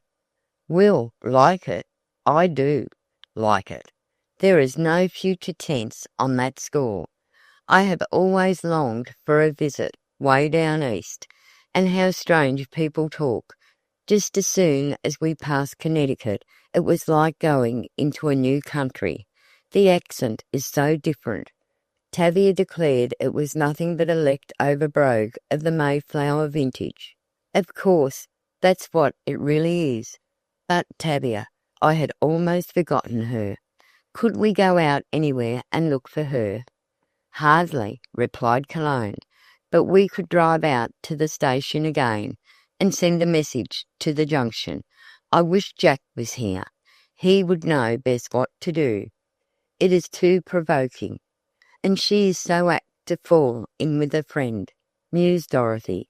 "I never saw her equal for picking up friends." "There's an automobile," exclaimed Cologne, listening to the ripping of the atmosphere as the machine tore down the road. "We don't have many cars around here. It's too hilly." "They're coming in the lane. It's Tavia." Both girls jumped up and ran to the lane that wound around the camp. Tavia was standing up waving her handbag. "She made friends this time," declared Dorothy. "Just like her to fall into something easy." Chapter 8. The Wild Animal. "Perfectly delicious," Tavia was exclaiming, in a reckless way, Never believed a barn could be thus converted into a home. She tossed aside her travelling things. And so sweet of you, Cologne, to ask poor me. The old joke, as if rosemary, cologne, lavender could be other than sweet. And so dear of you to get here, said Dorothy, with mocking voice. We really thought. Doro, dear, if you only would get over that abominable thinking habit. See what happened to me when I thought I was going to be locked up for the night in the little railroad station. Why, along whisked an auto, and the lady with the scared-to-death hair looked at me. Seeing me was believing. The chauffeur in, it was a lady, and my French is packed up, asked me in. That was what I got for thinking on the wrong stoop. And weren't they dears? Did you mind the veils? First I thought they were hoisted for rain clouds, and again, when I saw the blues and pinks, I decided for fair weather. There were enough colours to make a rainbow look like the Milky Way, and they asked me to come see them. Ask me. Why, they've begged me and made me give across my heart yes. But you won't go? Asked Cologne. You know the Lamberts are, well, they are a troupe of theatrical folks, and no one knows much about them. The only profession that hides the ego, broke in Tavia. But that is what I call cosy, to get away from the dear old nosy public. I wonder the whole world does not go in for the stage, and get a chance to walk through the streets, and have folks say, isn't she perfectly sweet? All the while one could be sticking out her tongue, and otherwise enjoying herself. Tavia, exclaimed Dorothy, do talk something akin to common sense, if you cannot do better, and don't mix up your pronouns. You keep one bobbing through tenses and pronouns as if the thinker were a jack-in-the-box. All the same, I would love to go over to that big white house in the cherry trees and see a dress rehearsal. They play Shakespeare. You must not think of such a thing, declared Dorothy. Since Cologne does not wish you to go in the strange set, you will surely comply, but I do not have to tell you that I am sure you will, and she turned away in evident distress. The next morning the three girls started to camp in earnest. Tavia insisted that it was her share of work to fetch one pail of water from the spring, because, she said, she had to stoop down so low and walk so far the effort was equal to Dorothy's dishwashing or Cologne's muffin-making. While you do the rest, she said, I'll just run up and look over the loft. The boys are out now, and Dorothy won't be afraid I'll forget my manners. You come here directly and set this table for lunch, ordered Dorothy. We are going out for trout, and will not be in until eating time, so we will get everything ready now. All right, answered Tavia, at the same time climbing up the ladder and making her way to the loft. Oh, let her explore, said Cologne. Then when she gets enough of it, she will be satisfied. Don't touch any of the old guns up there, called Dorothy. Jack says they are dangerous. All righty, yelled Tavia from above. But say, wouldn't this be a handsome place to drop from? She was in the opening of the hayloft, lying on the floor with her head over the edge. Oh, don't, begged Cologne. Tavia, that is dangerous. Her voice was rather strained. Cologne was annoyed. Tavia jumped up and, with a most unladylike whoop, ran from one end of the loft to the other, exclaiming at every new-found article of interest. Suddenly she stopped. Now, what do you suppose she is at? Asked Dorothy, as she and Cologne listened. Maybe Jack's pipes. I am sure she would be interested in them. He has quite a collection. Oh, girls, came a shout from the loft. Come quick, a wild animal. The voice left no room for doubt. Tavia did see something. Cologne and Dorothy dropped their work and scrambled up the ladder. Over here. Tavia was on all fours, peering behind an old door that lay close to the side timbers of the barn. "Just look, his hair stands up like a porcupine, and his eyes, oh my, such eyes!" Cologne and Dorothy looked. "There certainly is something," admitted Cologne. "It has straight black hair," exclaimed Dorothy, "and it does look fierce." "What shall we do?" asked Cologne. "Jack will not be back until night, and if we take our eyes off it, we run the risk of having it under the bed tonight," said Tavia. "Now if only we could shoot a gun," and she looked at the line of weapons that decorated the side of the loft. "I can load and fire a gun," declared Dorothy. "Wasn't my father a soldier?" "Wasn't her father a soldier?" repeated Tavia. "Cologne, you hump down there and keep your eye on the bear while we get a gun and load it. Then if it's all the same to you, I'll do downstairs and out in the backyard until it is all over. I hate murder close by." "I'll choose my own gun, if you please," said Dorothy, as Tavia was about to hand her an old musket. "I like the vintage of the last century, at least." "Are you sure you won't hurt yourself?" asked Cologne anxiously. "I think perhaps we had best try to box the thing in here. Shooting is rather risky." "Not if I can get a gun I happen to know," said Dorothy. "You may both go out in the backyard if you choose. I must try the rifle first. Oh, here is one just like Father gave Joe his last birthday. I had a mind to borrow it to come out here to Maine woods, but I never dreamed of getting game right in camp." "Don't shoot dis nigger," pleaded Tavia, actually making for the ladder. Dorothy went over to the open window and put the rifle to her shoulder. She pulled the trigger. There was no discharge. Not satisfied with one trial, she worked the rifle until there was positively no possibility of any load being in the weapon. "There, that's clean," she said. "Now for the cartridge." Over on the wall hung Jack's ammunition box. Cologne was watching at a safe distance. Tavia had gone downstairs by way of a rope that Jack Markin used for descending. Dorothy put the load in, made sure it was all right, then went over to the beast's hiding place. She crouched down and took aim. "Do be careful, Dorothy." Crack! "There, that fetched him," exclaimed Dorothy. "I saw him roll over." "Make sure he is dead before you pull the door away," again cautioned Cologne. "Dead as a carpet tack," declared Dorothy. "Let's call Tavia and get her to pull him out. She ought to do something in this, our first hunt."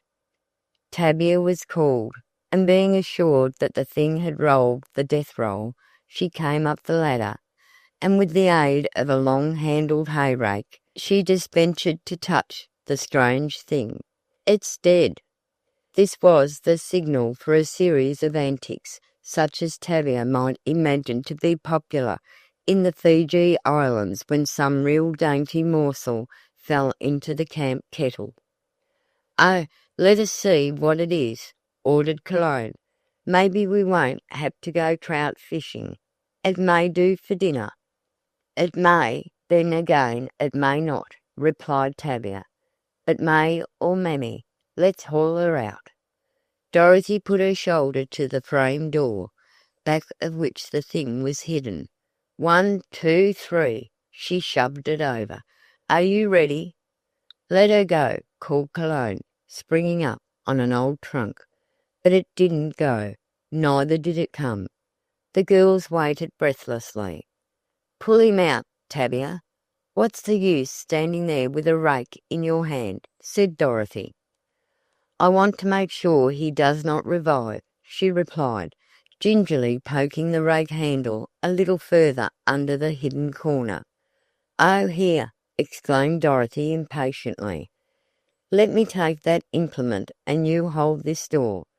We ought to get the animal out in time for lunch." They shifted positions.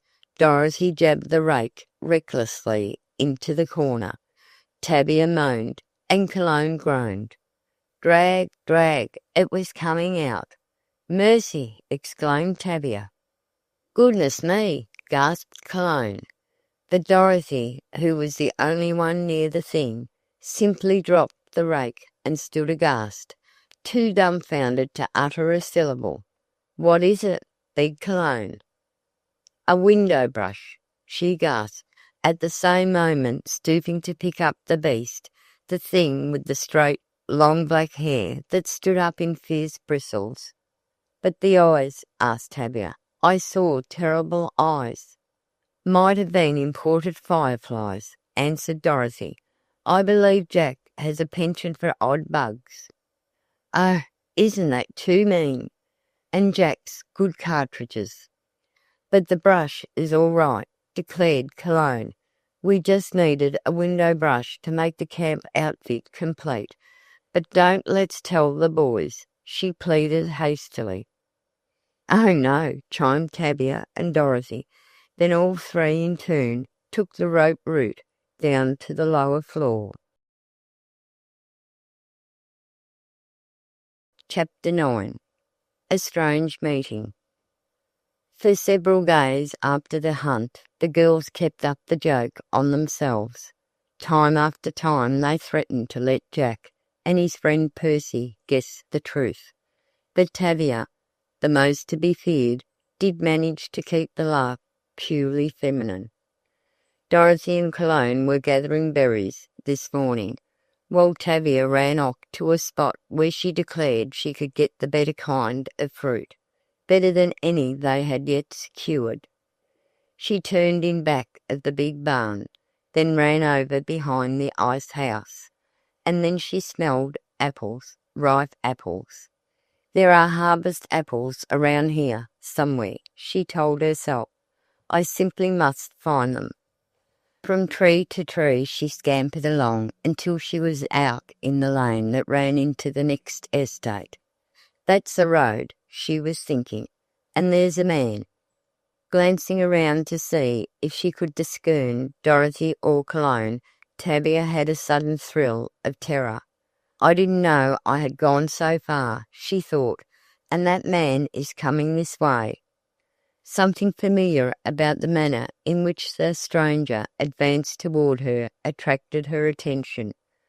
"Looks like that man. It is he, the fellow who stopped the hay wagon runaway." She was still frightened, but a trifle more at ease, since she recognized the man in the big slouch hat. Whatever could have brought him here? She asked herself. The next moment she was glad that Cologne and Dorothy were out of reach. "Oh, I'm not afraid of him," she thought. "Perhaps he knows I'm here."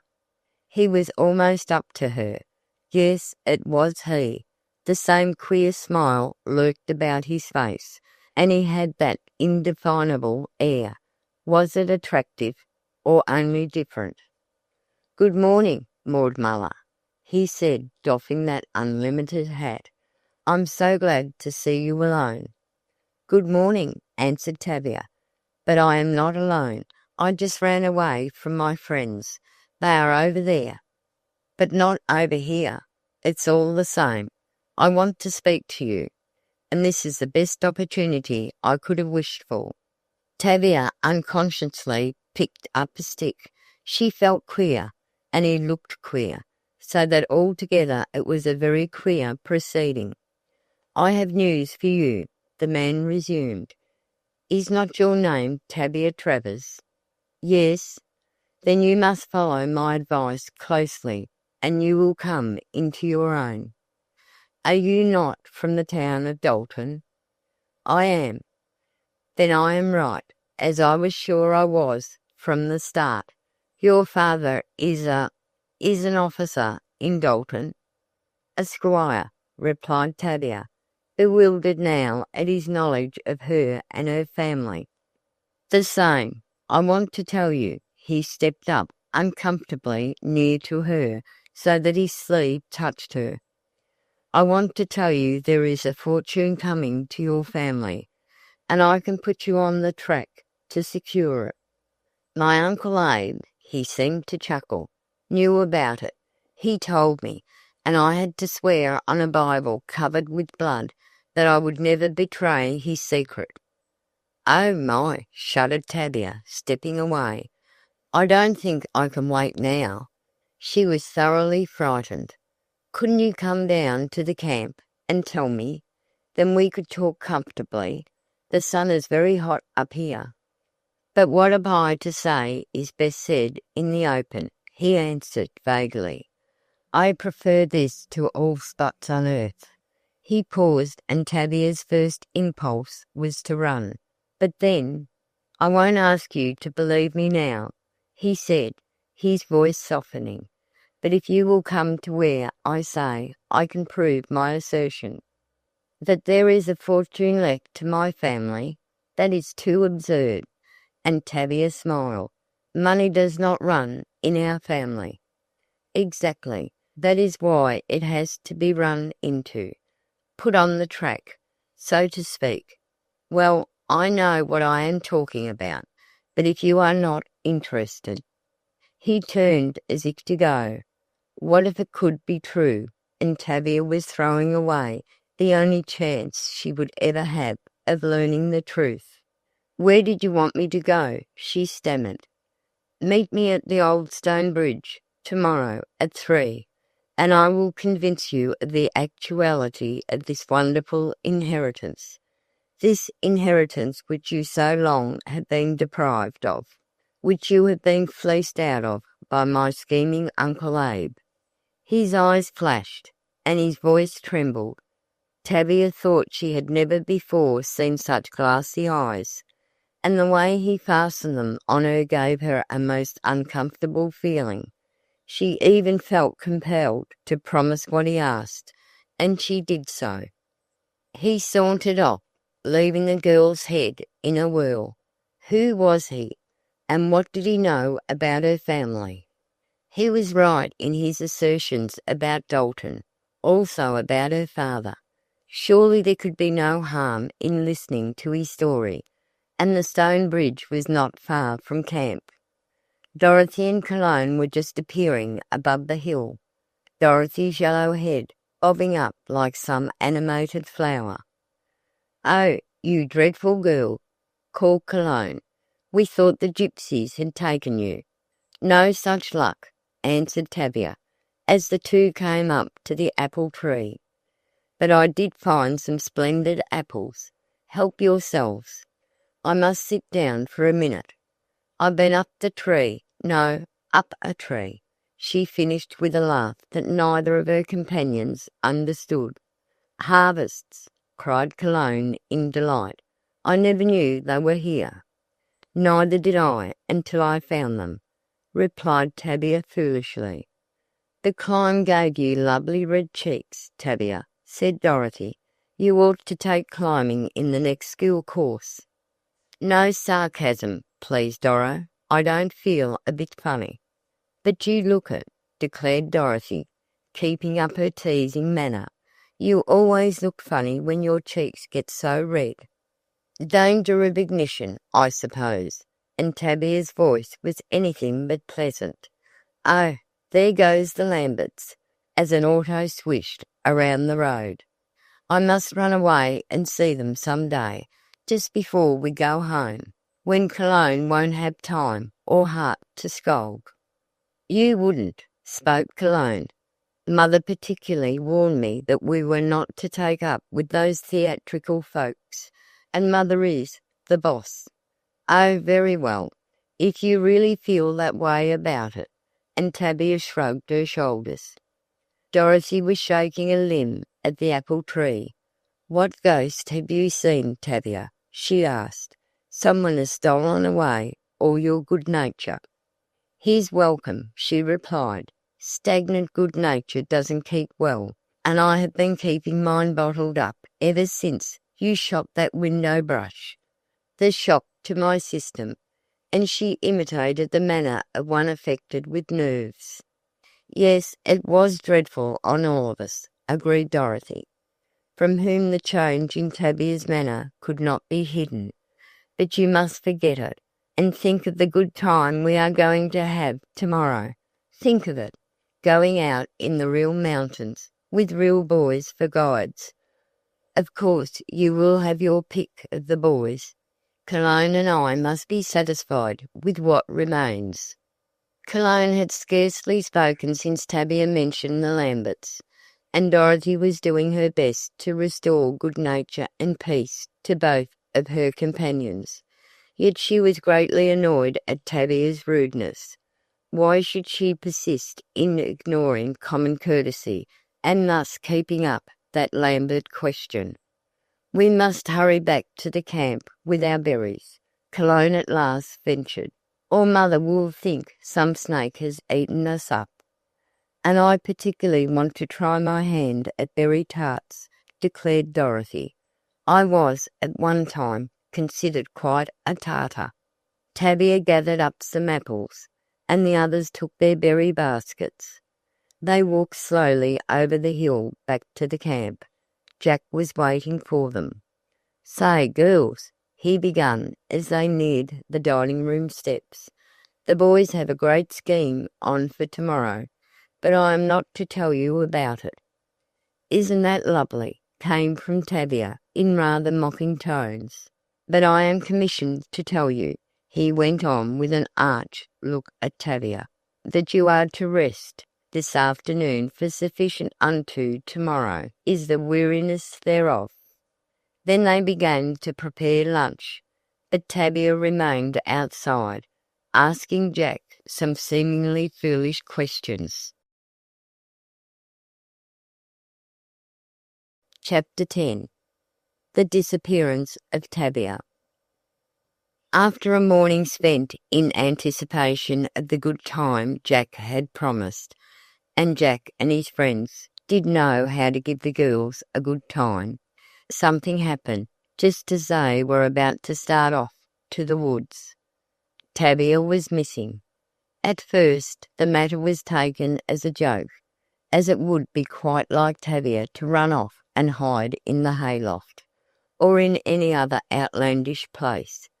But when, after all kinds of calls and a thorough search of the premises, she failed to be located, there was reasonable alarm among the campers. The Hayes girls from Camp Happy-Go-Lucky had joined the party that intended going into the deep woods, so they too aided in the search for Tavia. "I give up," said Jack finally, mopping his forehead, for in spite of the beautiful bracing air of the mountains, the act of running over the hill and into the valleys made him perspire. "Isn't it queer?" exclaimed Dorothy, thoroughly alarmed. "I have a feeling that something has happened to her." "Don't you worry," Jack suggested. "You will be sure to find out that Tavia has happened to something. She has a faculty for that sort of thing. Let us go off on a day's fun. No use spoiling it all on account of a whim. I am sure it is nothing more." She did complain of a headache, Cologne remembered, and I gave her a little soda. She may have thought it best to hide with the headache rather than to worry us about it. "We haven't tried the brook," suggested pretty Hazel Hayes. "I am always afraid of brooks." "But Tavia swims like a fish," declared Dorothy. "I would never think of harm coming to her in the water." "Let's try, at any rate," agreed Jack, who never opposed Hazel. "Although, unless that big frog gobbled her up, I cannot imagine any possible danger." At this the party set off over the hill to the frog pond. Hazel trudged along with Jack. Brendan Hayes divided his attention between Dorothy and Cologne, while a very little young man, Claude Miller by name and the midget by reputation, took care of Natalie Weston, a visitor at Camp Lucky. Everyone could joke but Dorothy. To her the situation was beyond that. "I'll wager we find her up a tree, eating apples," lisped Claude. I never saw a girl so fond of sweet apples as Miss Tavia. She told me so herself. Told you? You never saw a girl, now, Claude. Don't get excited that way. It's dreadfully hard on your nerves and your friends. But I say now, Jack. Claude, dear, don't. Say it until we find Tavia, and then say to your heart's content. Dorothy had run on ahead and was now looking over the little rustic bridge into the frog pond. The water was not deep, but there were plainly footprints along its muddy edge. There has been someone here today, declared Cologne, and no one ever comes on our grounds, away up here at any rate. They are the footprints of a man, Jack decided. Did Tavia, by any means, know a man who wore boots, size 10?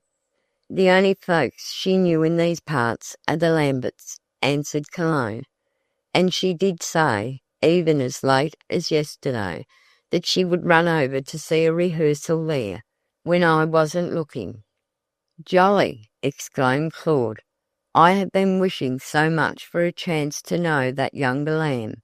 She's the very sweetest. Spring lamb? Asked Cologne, teasingly. Claude, you should never take spring lamb upon the recommendation of a strange butcher. It might turn out to be mutton. This sally caused Claude to laugh so vigorously that he held his hand over his watch pocket apprehensively. Dorothy was looking under the black bridge. The footprints seemed to turn in beneath the culvert, and then they were lost in the deep, dark mud. No one, except perhaps Cologne, knew the thoughts that stirred Dorothy so riotously. What if Tavia had gone over to the Lamberts, and so would incur the displeasure of their hostess? Or if she had met that queer man? But she could not have done that. Reckless as she was, she could not be unaware of the danger of doing such a foolhardy thing as that. I'm going down under that oak tree, declared Hazel, with an arch glance at Jack. There's trout in that stream, and it's too late to go over to Moose Hill or Deer Hollow, whichever it is. Neither, replied Jack. It's moose on the level.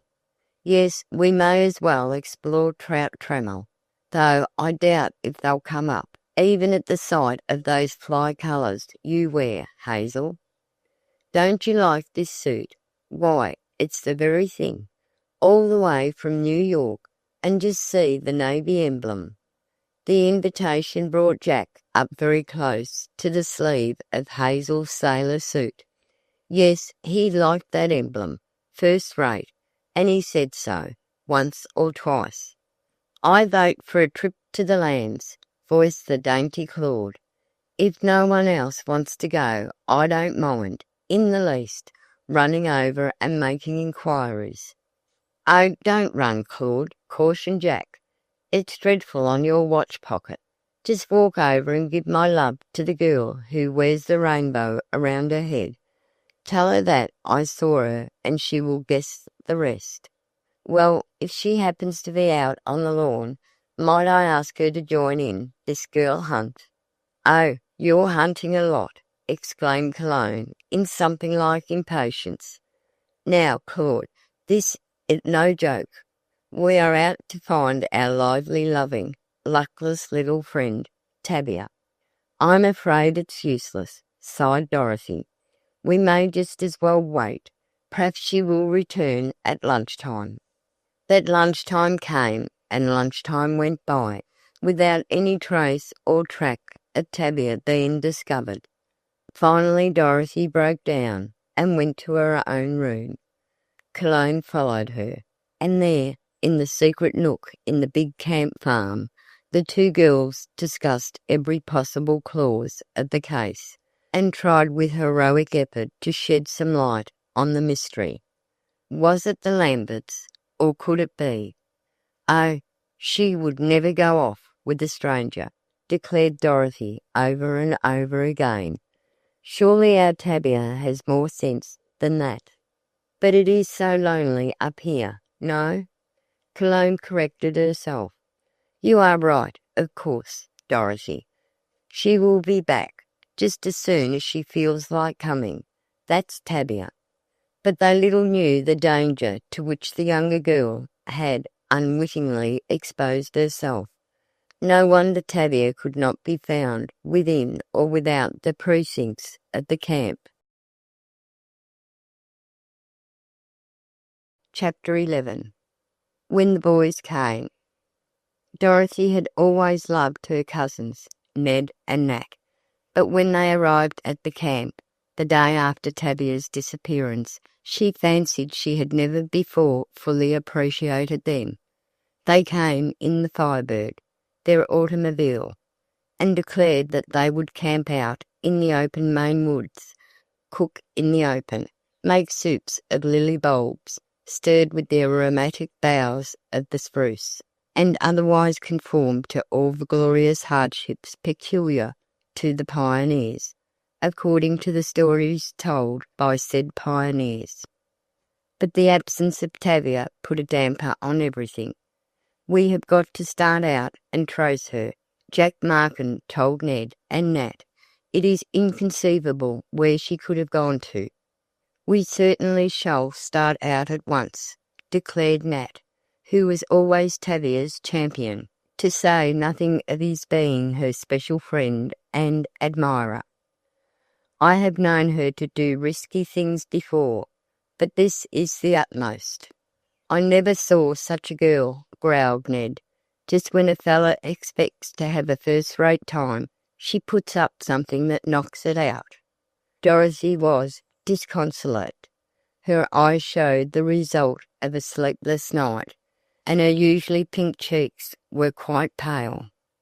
She would never stay away of her own accord overnight, she sighed, whatever she might do during the day. Now, Doro dear, consoled Cologne, you must not look at it that way. It is perfectly surprising what may happen, in a perfectly safe way, after one has found out, while before that time such things seem utterly impossible. Haven't we had lots of that at Glenwood? Yes, things do happen that seem anything but likely, Dorothy admitted, and I do hope that such will be the case this time. I wish we knew. We had a great time in Dalton, said Nat, the day we went over to see the old place, your old place, Dorothy.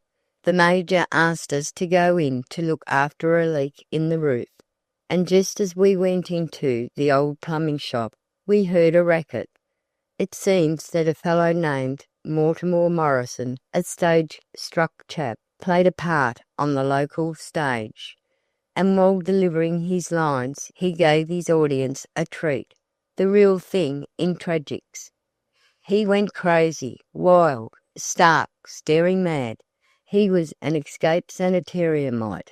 He got out, found the stage at Dalton, and was having a gay old time when Nat suddenly stopped. "What's the matter, cuz?" he asked.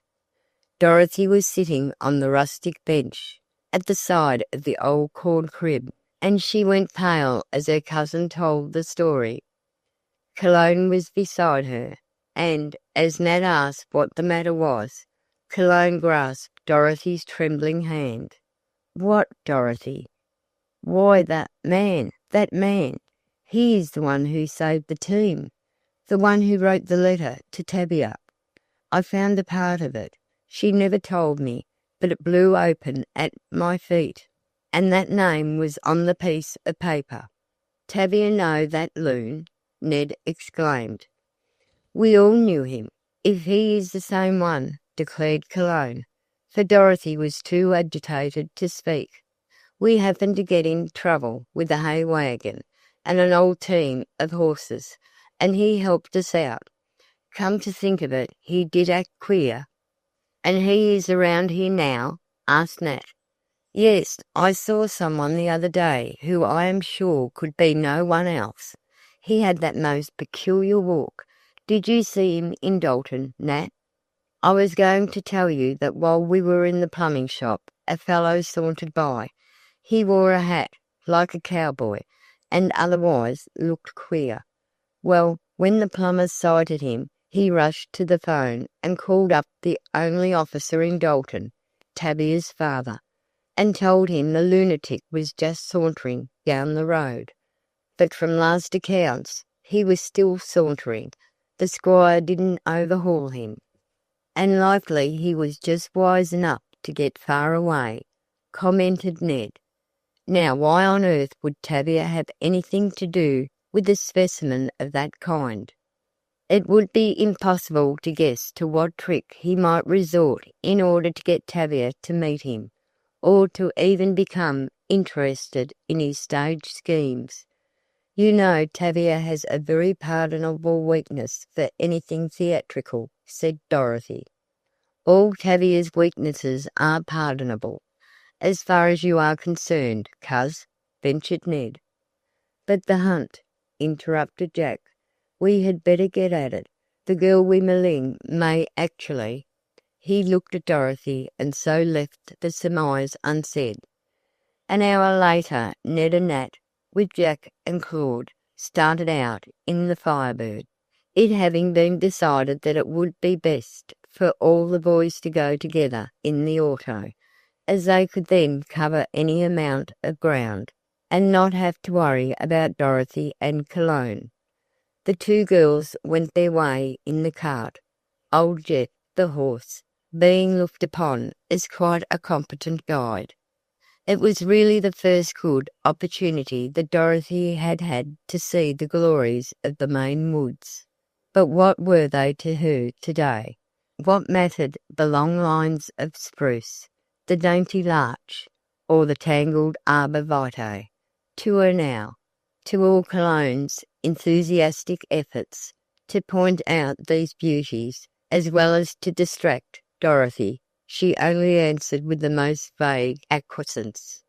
"If we don't find her today," she faltered. "But we shall," insisted Cologne. "I feel it.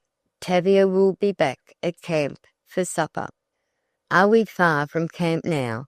asked Dorothy, looking along the fir-lined road to the wilderness beyond. "No, we are only just around the bend. Would you like to get out and walk? I think I hear the honk of the Firebird." "I believe I would like to walk," said Dorothy.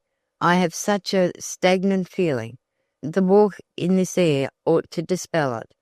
Suppose we tie Jeff up here and let him graze, while I go over to that camp," indicating a white speck between the trees, "and then I may inquire if anyone has seen a girl like Tavia pass up Old Town way, and I might take the other direction and ask at those camps. I see quite a colony over that way," said Dorothy. "And we will both meet here in—" "An hour," finished Dorothy. "If we are to search, there is no sense in running back and forth, so long as we can keep our direction straight." "And you are sure you won't get lost?" asked Cologne, with a smile. "Perhaps losses are like accidents. They come in groups." "Oh, I have a compass on my watchguard. Let me see," and after consulting the instrument, she faced north. "I will go due west and come back due east. I surely can't get lost if I follow that." "Now, Doro, don't go too near the edge of anything. I never saw such edgy edges as they are up here in Maine. Looks to me as if this part of the world was made last, with the jumping off places for the men who did the making. For the jump back into eternity, quite an idea, Cologne," said Dorothy, as the two girls prepared to part. "Goodbye, Jeff," called Dorothy. "Eat a good meal. We may not get back to camp for lunch," and she patted the old horse. "Pity we didn't fetch some sandwiches," shouted Cologne, who was already making her way through the thickets that carpeted the path. "If you find any dwarf cherries, bring me some, Dorothy." "Wild strawberries will do me," responded Dorothy, as she, too, got away from the tree where Jeff was tied. I don't fancy either of us will die of hunger. Not in the Maine woods, Cologne predicted. Then they lost sight of each other. Only Jeff was left to mark the spot from which they started. Chapter 12. The Edgy-Edge. Dorothy stood and looked down. It was a very steep descent, and the bottom a black sheet of water that looked like ink. The danger of the spot seemed to fascinate her. Then the thought that perhaps poor, wilful Tavia had fallen down such a place, that perhaps at that very moment she lay alone, helpless, at the bottom of a cliff. But there is a road down there, Dorothy mused. I never would have thought to find a roadway along those rocks. Even the Indians, who very likely made most of these trails, might easily have found a better and safer road to and from the same woodland ways. Then she remembered that the lumbermen had use of streams in their traffic, and she decided that this was one of the roads made for their log teams. Still fascinated with the danger, she looked over again. A sudden dizziness seized her. She tried to step back, but the ledge seemed to crumble beneath her feet. Staring wildly at the black water below, she was pitched forward, down, down, down. Then she thought the water would save her, that it was not rough and sharp like the rocks. She thought she would rest a while on that soft bed. After that she ceased to think. Dorothy Dale lay there alone, unconscious. Trundling along the narrow roadway, old Joshua Hobbs and his wife, Samanthy, rode in their farm wagon. They had been to town with berries, and in the back of the covered vehicle the empty crates told quite as plainly as the contented smile on the wrinkled faces of the couple that berries were in demand that morning, and that the Hobbs kind had met a ready market. Near the elbow in the lower road, at the foot of the precipice, where lay so still the form of pretty Dorothy Dale, the old horse slowed up. Mrs. Hobbs saw the girl lying by the water's edge. "Mercy on us, Joshua!" she cried. "It's a girl." "Sure as you live," replied the old man, giving the reins a jerk. "What can have happened to the little one?" "Pray to goodness she ain't dead," went on Samanthy. "Let me get to her." And before her husband could straighten his cramped limbs, she had crawled out, and was beside Dorothy. "Is she?" asked Joshua, hesitating. "She is," replied the wife. The pair seemed to define each other's meaning in spite of the vagueness of their words. "But she's awful weakish," whispered the wife. "We got to get her somewhere." Samanthy and the farmer's voice trembled. "Maybe she the girl from the asylum. She that escaped. Let's load her up on the cart and fetch her home. You old skinflint. Too late on the half-dead girl," and she raised Dorothy's head tenderly. "But all the same she got to get somewhere, and ours is as near as any other house. Here, take hold." She put her arms about the helpless form. "Mercy on us! Lucky if she don't die before we get her there. Make that horse know he's to go. If that whip won't do, yank up a tree and let him have it." The farmer trembled visibly as he helped put poor Dorothy in the wagon.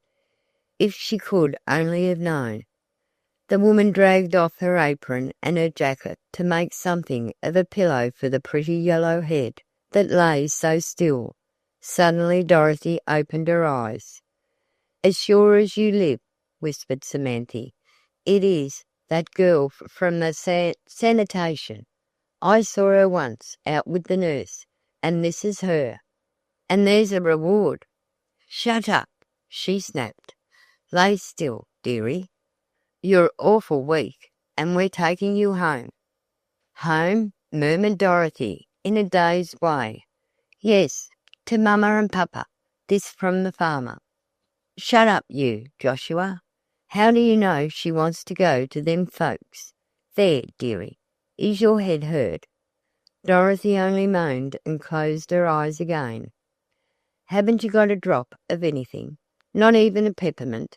I told you not to eat them all at a gallop, growled the woman. I never saw the like of you for gluttoning, Joshua, and I never saw the beat of you for growling. How do you feel, missy? Will you shut up, Joshua Hobbs? Don't you see she's sleeping like a babe? And do you think it's her, the one from the sanitation? Shut up. And there's a lot of money in that. Well, we need it. Mrs. Samantha Hobbs simply pulled the farmer's long shaggy beard that bobbed up and down, goat fashion. Her shut-ups seemed exhausted. Dorothy heard a little. She could hear the rumble of the wagon, and she could feel the hard, rough, but kind hand of the woman who smoothed her brow in a motherly way. That in itself was enough to make her close her eyes and feel content. What a power is the hand of women! Even though it be hardened by the hardest kind of work, it has in it the magic stroke of tenderness. Now there, Samantha would murmur, soon you will be in bed. Then we will fix you all up nice. Bed? Dorothy thought she was in bed. It was so much better than the stones and that black water. But she was getting her senses, and with them came pain. Her head hurt, and the wagon jolted so that she was sore all over. We have only a few more trots, then we will be at home, soothed Samantha. After that you can sleep in a feather bed, as soft as your own white hands. She was smoothing those hands that were very white and very soft. What had turned Dorothy Dale's camping days into this tragedy? Where was Tavia, and what was to become of Dorothy? Strange how illness melts the strongest. Dorothy just wanted to rest. To rest. Yes, to rest. At the dingy back door the old horse stopped. The farmer and his wife almost carried Dorothy in, and the strain made her close her eyes again, made her forget everything. After much talk between the farmer and his wife, and many contrary directions, Dorothy was finally enveloped in a nightdress that even Tavia in her palmiest days could not have anticipated. It was big, it was broad, it was long, and it was roomy. But it was sweet and clean, and Dorothy closed her eyes directly after Samantha Hobbs put to her lips a drink of catnip tea. She's the girl from the asylum, whispered the farmer's wife. Just keep still and we will get her back all right. Chapter 13. The Sad Awakening. Such a long, lovely sleep on that fluffy feather bed, everything so sweet, so wholesome, even in her half-conscious state. Dorothy knew that things about her were right, that they were homey. Then the smooth roughness of that woman's hands, the life of them seemed to cry out comfort, while the harsh flesh told another story. Twice Dorothy had opened her eyes over a pan of chicken broth. She had to take it, and she was glad of it. Then outside in the hall room, that was really nothing more nor less than a landing for the unrailed stairs, she thought she could hear the old-fashioned voice of a very old-fashioned man. He wanted to fetch her something, and he didn't seem to care just what. Couldn't I get her a hunk of that sausage that we brung home? He begged. You loon, was his answer. Are you set on murder?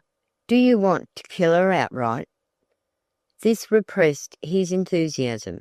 Never do I, he declared, spite of the reward, Samantha. Don't she look like what our little un ought to look like if she grew to look? You loon, how could you tell what she ought to have looked like? when her own mother never saw her try. Oh, Joshua, and the lines of hardship melted into possibilities. Wouldn't it have been lovely if she did live to look? 'Tweren't your fault, nor mine, Samanthy. He knows, and maybe that's why he sent this'n. Ain't she purty? And I don't care a dern about the sanitarium folks. Of course, we've found her, and they want her. It was a strange sight, those two wrinkled old faces peering into the blossom that lay on that feather bed. Joshua Hobbs, you are an old loon. I can't see how you can make out that this is heaven sent. And she brushed a fly from the white forehead. Oh, yes, you kin, Samanthy. Else why did you shoo that fly? Shut up, you want to rouse her? And she went over and pulled down the green curtain with the pink rose border. Are you certain that she's the one? Didn't I say I seen her? And there are so many corn silk heads around here. Now, the question is, just what I was a-thinking, the question is, we can lock this room and put the bars agin the shutters, but I don't want to scare her. It's the best, though. We have got to make it secure. I don't imagine she'll care for a while. Anyway, and then we can tot her back to the sanitation. Well, we'll see. Now, you sneak off and I'll tuck her in. Poor lamb, to think that she's loony. Ain't it a shame? If Anne was alive, we wouldn't care if she could think or not. We would think for her, wouldn't we, Samanthy? Maybe, she answered, giving the quilt a smoothing. But there's no telling. She might have run off. The remainder of the soliloquy was lost in the red and white quilt. There Dorothy slept. The tin dipper of fresh water was on the wooden chair at her side. The green curtain was drawn down to the very sill of the window. The door was shut, and it was hooked on the outside. How long she slept she could not by any means know, but certainly the sun had sailed around to the window, but wore no curtain, and through which the glint of a fading day cut in like a faithful friend to poor Dorothy Dale. She groped her way over to the door. It was bolted, and the windows were securely fastened. The awful truth forced itself into her fagged brain. She was a prisoner. Why? What had she done? Wasn't that woman kind? And did not the man go to the spring for water? She heard him say so. And he was a feeble old man. Why was she locked, barred in that smothering attic room? She picked up a heavy block that lay near, and with it rapped vigorously on the bare floor. A shuffling of feet on the stairs told that she had been heard, and presently the not unkindly face of Samanthy Hobbs made its way into the room. "Why am I locked in?" gasped Dorothy. "Why do you not let me go back to my friends?" "Hush there, now, dearie," and she smoothed the hand that lay idly on the red and white quilt as Dorothy stood beside the bed. "You'll be all right. Don't you go and get bothered. We've sent for the doctor, and when he comes he'll fetch you right home to your ma. But you have got to keep quiet, or else the fever will set in, and then there's no telling. I told Joshua that we would do for you like as if you was our own. But you must not talk, dearie. You must be mournful still." Dorothy looked keenly into the face that leaned over her. What did it mean? Whom did they take her to be? "Do you know who I am?" she ventured. "Why, of course we do, lovey. But don't you bother to talk. The doctor will be here in the morning, and he'll take you back to your ma." "I have no mother," sighed Dorothy. "I am a stranger around here, and I hope you will not keep me from my friends. They are probably looking for me now." "Course they be. But not a little chicken soup?" "No." "Then a sip of tea. It's revivin'. Joshua, Joshua, come with that milk." How long does it take to milk a brindle cow?" The fresh milk was brought, and crowded upon the already well-filled wooden chair. "Thank you very much," murmured Dorothy, "but I cannot eat or drink. I must go to my friends." In spite of her will, the tears came. At the sight of them, the woman shuffled off. Evidently tears were too much for Samanthy Hobbs. "I'll leave you a candle. No, I guess I had better just raise the lattice, and if you wants anything, I'll hear you if you knocks. Don't you worry, dearie. Samanthy Hobbs ain't well, she ain't, that's all." Then Dorothy was alone, all alone in the stuffy room. Could she escape, get out of a window, anything to be in the free open air, and to run back to dear old camp? She tried every crack, every window, the old door, even the hole that opened out on the slant roof. Barred, locked. Everything was locked against her. "Oh, must I die here?" she murmured. Then she fell back on the bed, on the red and white quilt, sobbing, too weak to cry, too weak to think, but not too weak to know. Chapter 14. Tavia's Mistake. Meanwhile, Tavia Travers, the light-hearted, reckless Tavia, realized that she had made a dreadful mistake. It was the second afternoon since she had left the camp, and she was at the railroad station, waiting for something unforeseen to develop that would enable her to get back to her friends.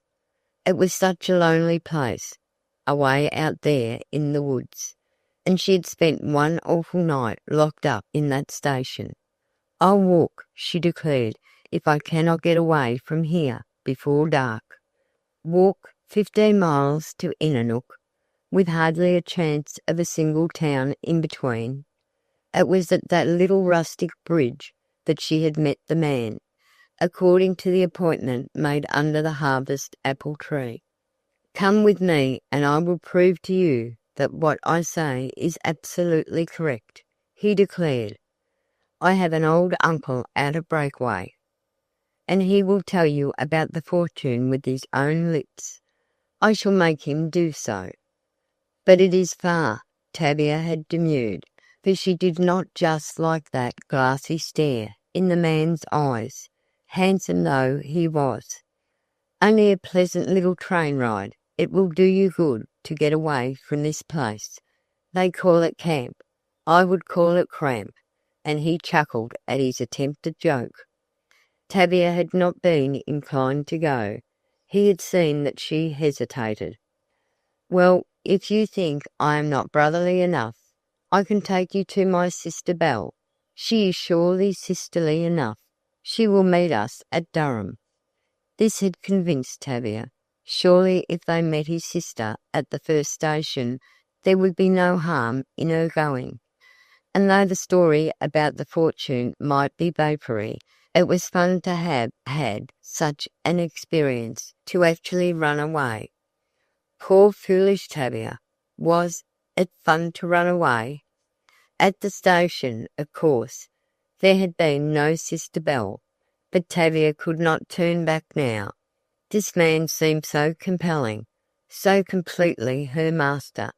What was his strange power? On they had gone, he telling all sorts of absurd stories about the money, which, he claimed, was actually secreted in his uncle's house. But long before he reached the station at Breakaway, Tavia had decided that he was insane, and that she had been insane not to have realized this awful truth before. Then she knew that she must humour him. What might happen if she crossed this strange man of iron will, who had only to ask her to do such a ridiculous thing, and she did it? To run away from camp. Fun. Yes, it was funny. Very. "When we get to the station, I will go on ahead," he had said, to her immense relief. "Then, when I have told Uncle you are coming, and I have gotten him into his good clothes. Uncle is very vain when there are ladies around. Then I shall return for you." And he had waved himself like a tall young sapling, in that conceited self-conscious pose peculiar to the stage and but Tavia was not sure. Perhaps after all he might not be altogether unbalanced. With many protestations of his earnestness, he had left her at the little railroad station, and as she saw him saunter down the tan-bark path, she had been glad. Then again she was sorry. It was dreadful to be all alone there, and night coming on. Even the station was locked. To whom could she go, or whom could she ask for money to get back to the dear old camp? For 2 long hours she had sat there. Then the old station agent hobbled along and opened the ticket office. Tavia told him something of her plight, but instead of saying that she had come away from her friends on the word of a perfect stranger, she pardonably made the man out to be a distant cousin. The fellow with the long hair? Well, I guess they'll get him tonight. He's got loose from the sanitarium on the hill, and there's been a lot of looking for him in the last 2 weeks. Seems to me he's just about toured the country," said the old man as he dusted the window shelf with his cap. "I reckon they'll get him now. And you was out with that chap?" "Why, yes, no, that is." "Your cousin, eh? Say, miss, he ain't nobody's cousin, but like as not he thinks he is cousin to the president himself." "If I could only borrow $1, sighed Tavia. "Well, you could if I hadn't been caught with that trick twice this summer. Why, if I gave you $1, girl, you would make me believe I was your cousin too." This retort angered Tavia, and she determined to ask no further favours from this old man. Though he did wear the uniform of a Civil War veteran, he certainly had poor manners. "What will happen?" she asked herself, confident that something must happen to relieve the situation. "The best I can do," growled the old station agent, "will be to fetch you a bite to eat back from my boarding house, and then let you sleep here till morning." "Sleep alone in a station!" exclaimed Tavia. "I'm not afraid of anything, but I don't believe I'd like to stay in this place all night. I have a horror of rats." "Rats? No rats around here. I've got the best cat in the country. Switch is his name, and that's him. He's no slouch." But shut up alone with a big strange cat, and Tavia looked at the animal curled up under the beautifully blacked and summer-shined stove. "Well, you can do as you please, miss, but there ain't no more trains your way tonight. Supposing you did have a ticket?" Tavia looked out over the gloom that was quickly descending upon the little hamlet. Soon it would be night. No one but that station agent in sight. No place to go but over the hills to his boarding house, or perhaps to some farmhouse. Where should she have the courage to make her way through the fields up to a cabin? Perhaps fierce dogs that were already howling and barking would become more her enemies than would be the cat, and the solitude of the station. And is there no church, no minister's house where a stranded girl might get shelter? "Nice young girls don't often get stranded," replied the old man, not unreasonably, "and if I was you I'd keep my trouble pretty much to myself. You kin depend upon Sam Dixon. If I say I'll do a thing, I'll do it, and no harm will come to you in this here station for a night. Besides, I come over for the 10 o'clock train, and I'm back for the milk train before daylight." Something about this speech convinced Tavia she was unfortunate, and it would be best to keep her trouble to herself, for what would strangers care about her predicament? Could she deny that it was through her own fault that she had been thus situated? "I'm going along now." "And say," said the agent, "if you like, I'll just lock the office and give you the outside door key. There ain't no tramps, but if you should be timid before I come back, just turn the key in the door." "Oh, thank you," Tavia was compelled to say, for this was a condescension. "I'm sure I shall not be afraid in the twilight." "Well, take the key anyhow," and locking the inner office he came out in the open room. "I'll fetch you a bite. I'm glad I ain't got no girls to get left over from way trains." How Tavia Travers ever choked down the biscuit and the slice of ham that Sam Dixon brought back to her that night, how she actually fondled old grey Switch, and was glad of his friendly purring during that long, dreary night as she lay cuddled up in the very farthest corner bench. How the night did, after all, go by, and a very grey dawn bring the welcome step or limp of the station agent. Only Tavia, poor unfortunate Tavia, could ever know. And it was the next day, daylight at last. Today she must get back to camp if she had to walk. Oh, she must get back. Surely something would happen to assist her. Chapter 15. When the train came in. In a very dark corner of the station, Tavia found a broken washbowl, and from the water pail she carried 2 cups full of water, with which to refresh her worn and haggard face. Sam Dixon had brought her word that she might ride back to his boarding house with him and share his coffee, but she was to say that she was his niece, and that she was on her way to her grandmother's. "Like Little Red Riding Hood," chuckled Sam, when he disclosed his plan. Tavia cared little for coffee, but she was weak, and the fear of being again left in the station alone prompted her to accept the well-meant invitation. In fact, she had in her hours of desolation become quite fond of the little old man with the blackthorn cane. "Yes, I'll go gladly," she answered, and his pleasure could not be doubted.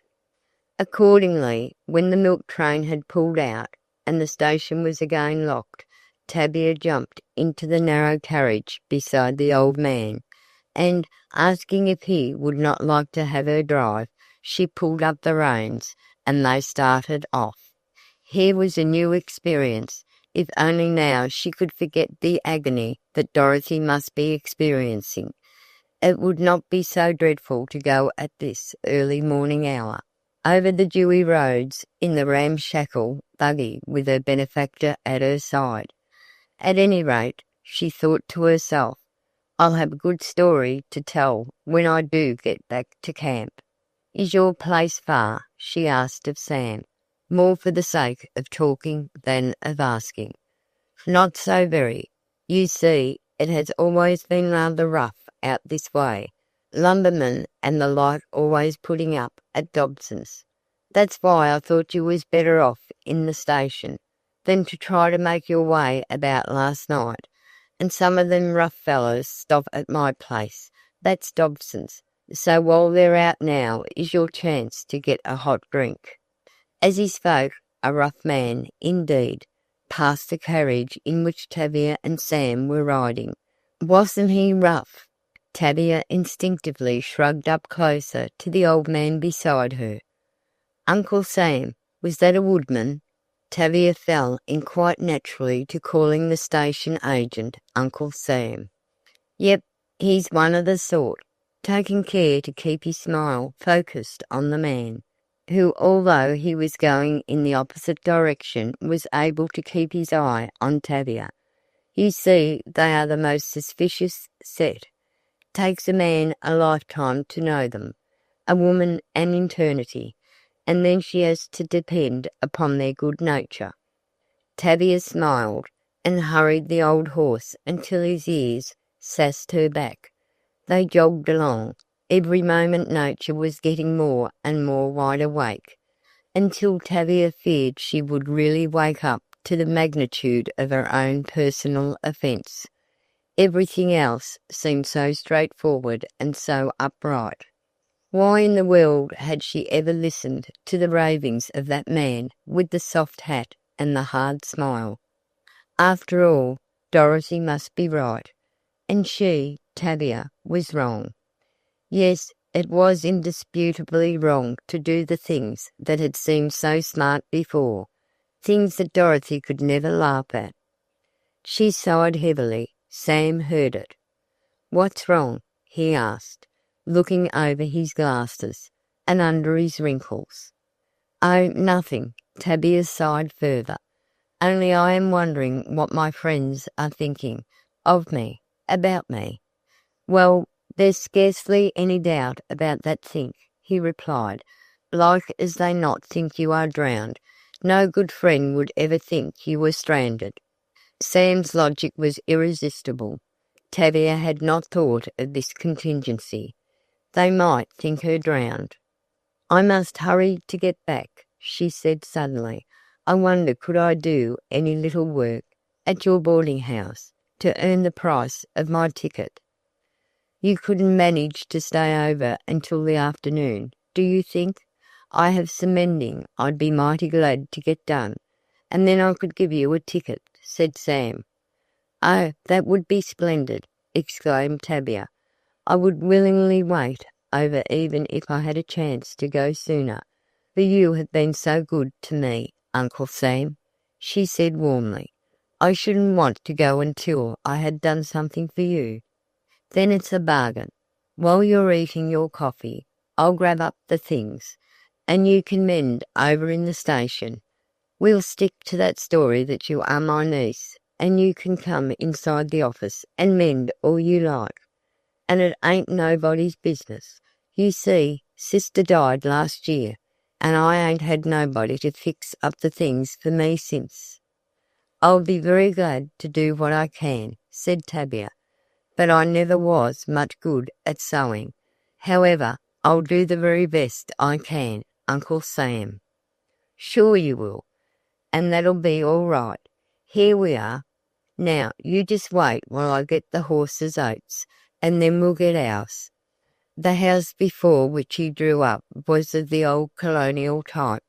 The posts had been white and imposing at some time, but they were now neither white nor any other true colour.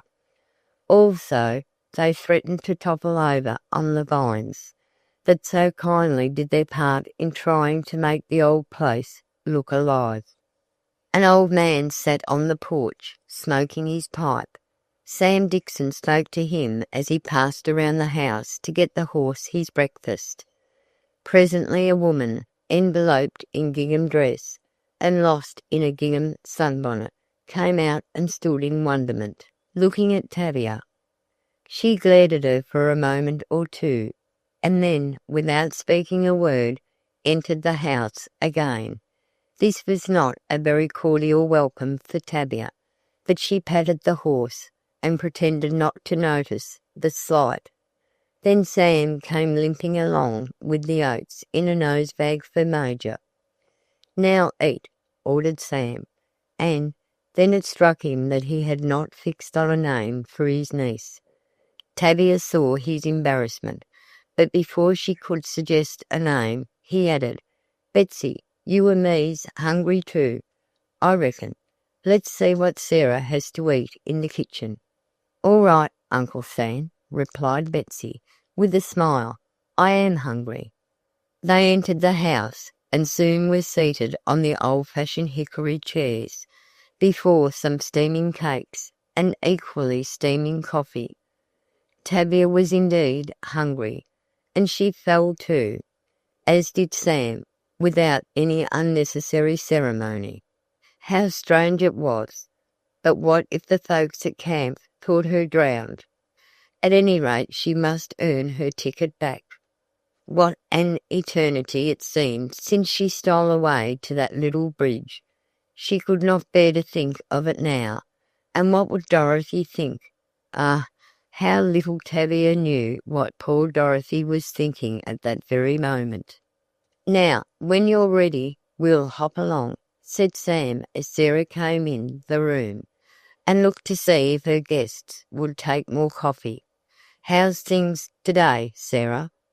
"Ain't you heard?" she replied ambiguously. "No, what?" pressed Sam. "Why, a girl has escaped from the hospital. 'Tain't very safe for a strange girl to be around here now. It might be her," and she shot an unmistakable threat at Tavia. "Ain't never heard you speak before of Betsy, Sam. Where's she been? Say, Sarah, is there any money up for finding the girl?" he asked, and there was no mistaking his meaning. "'Cause it ain't no use for you to speculate on Betsy. She's no house-pital breakaway." But Sarah looked at Tavia with unveiled suspicion.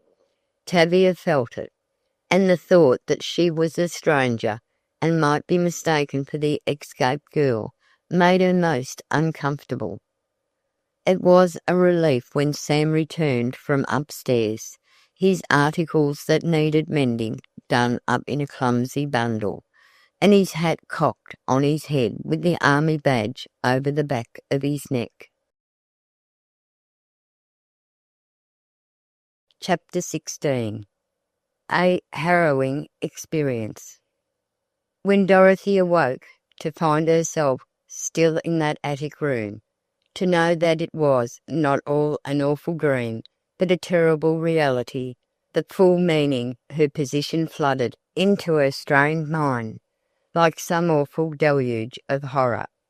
That the people who held her captive did so for some undefinable reason was perfectly clear, but why they did so was just as mysterious as was their reason for plying her with coddling words, as if she were a baby. Realizing that they would not let her go her way, Dorothy determined, as she lay there, with the moonlight making queer shadows on the slant wall, that she would escape that day. How little did Tavia know of the danger into which she had thrown her best friend. "And I wonder," thought Dorothy, "if Tavia is safely back at camp, and what do the folks think of me?" A sigh, as deep as it was sincere, escaped from her lips, and she crawled out of bed to see if daylight was near. "Such a long night," she sobbed, "and to think that I am a prisoner." The low windows were shut, and the air of the room was stifling. Dorothy groped around to see if she might find the candle that she had noticed on the stand, but it was gone. "They haven't even left me a match," she told herself. Did they think I would eat matches? Then she decided she would raise a window if she had to break it open. A curtain roller lay on the floor. With this she tried to pry up the uncertain sash, and in doing so she fell over a low stool. The noise disturbed the folks in the lower rooms, for directly Dorothy heard a shuffle of feet on the stairs.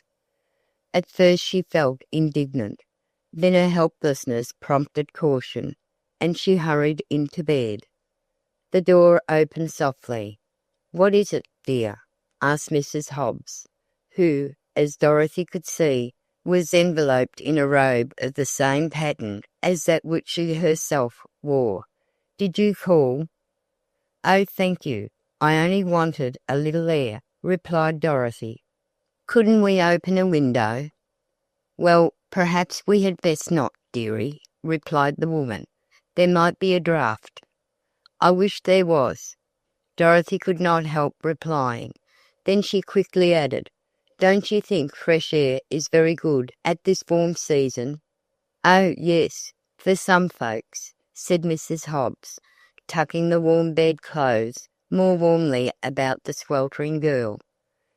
"But, you see, well, this room, we don't always open the windows for company."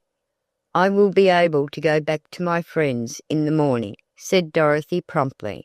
"I am sure it has been very kind of you to take care of me as you have done." "Now, don't talk too much, dearie," ordered the woman. You see, head troubles, that is, when a girl falls on her head, she has got to be dreadful careful, for a long time. Oh, my head is not hurt, declared Dorothy, as she leaned upon her elbow. I feel able to walk back to camp now. Camp? Asked the woman. Why, yes. Didn't you know I came from a camp out Everglade Way? I was with one of the other girls from camp when I got lost, finished Dorothy quite helplessly.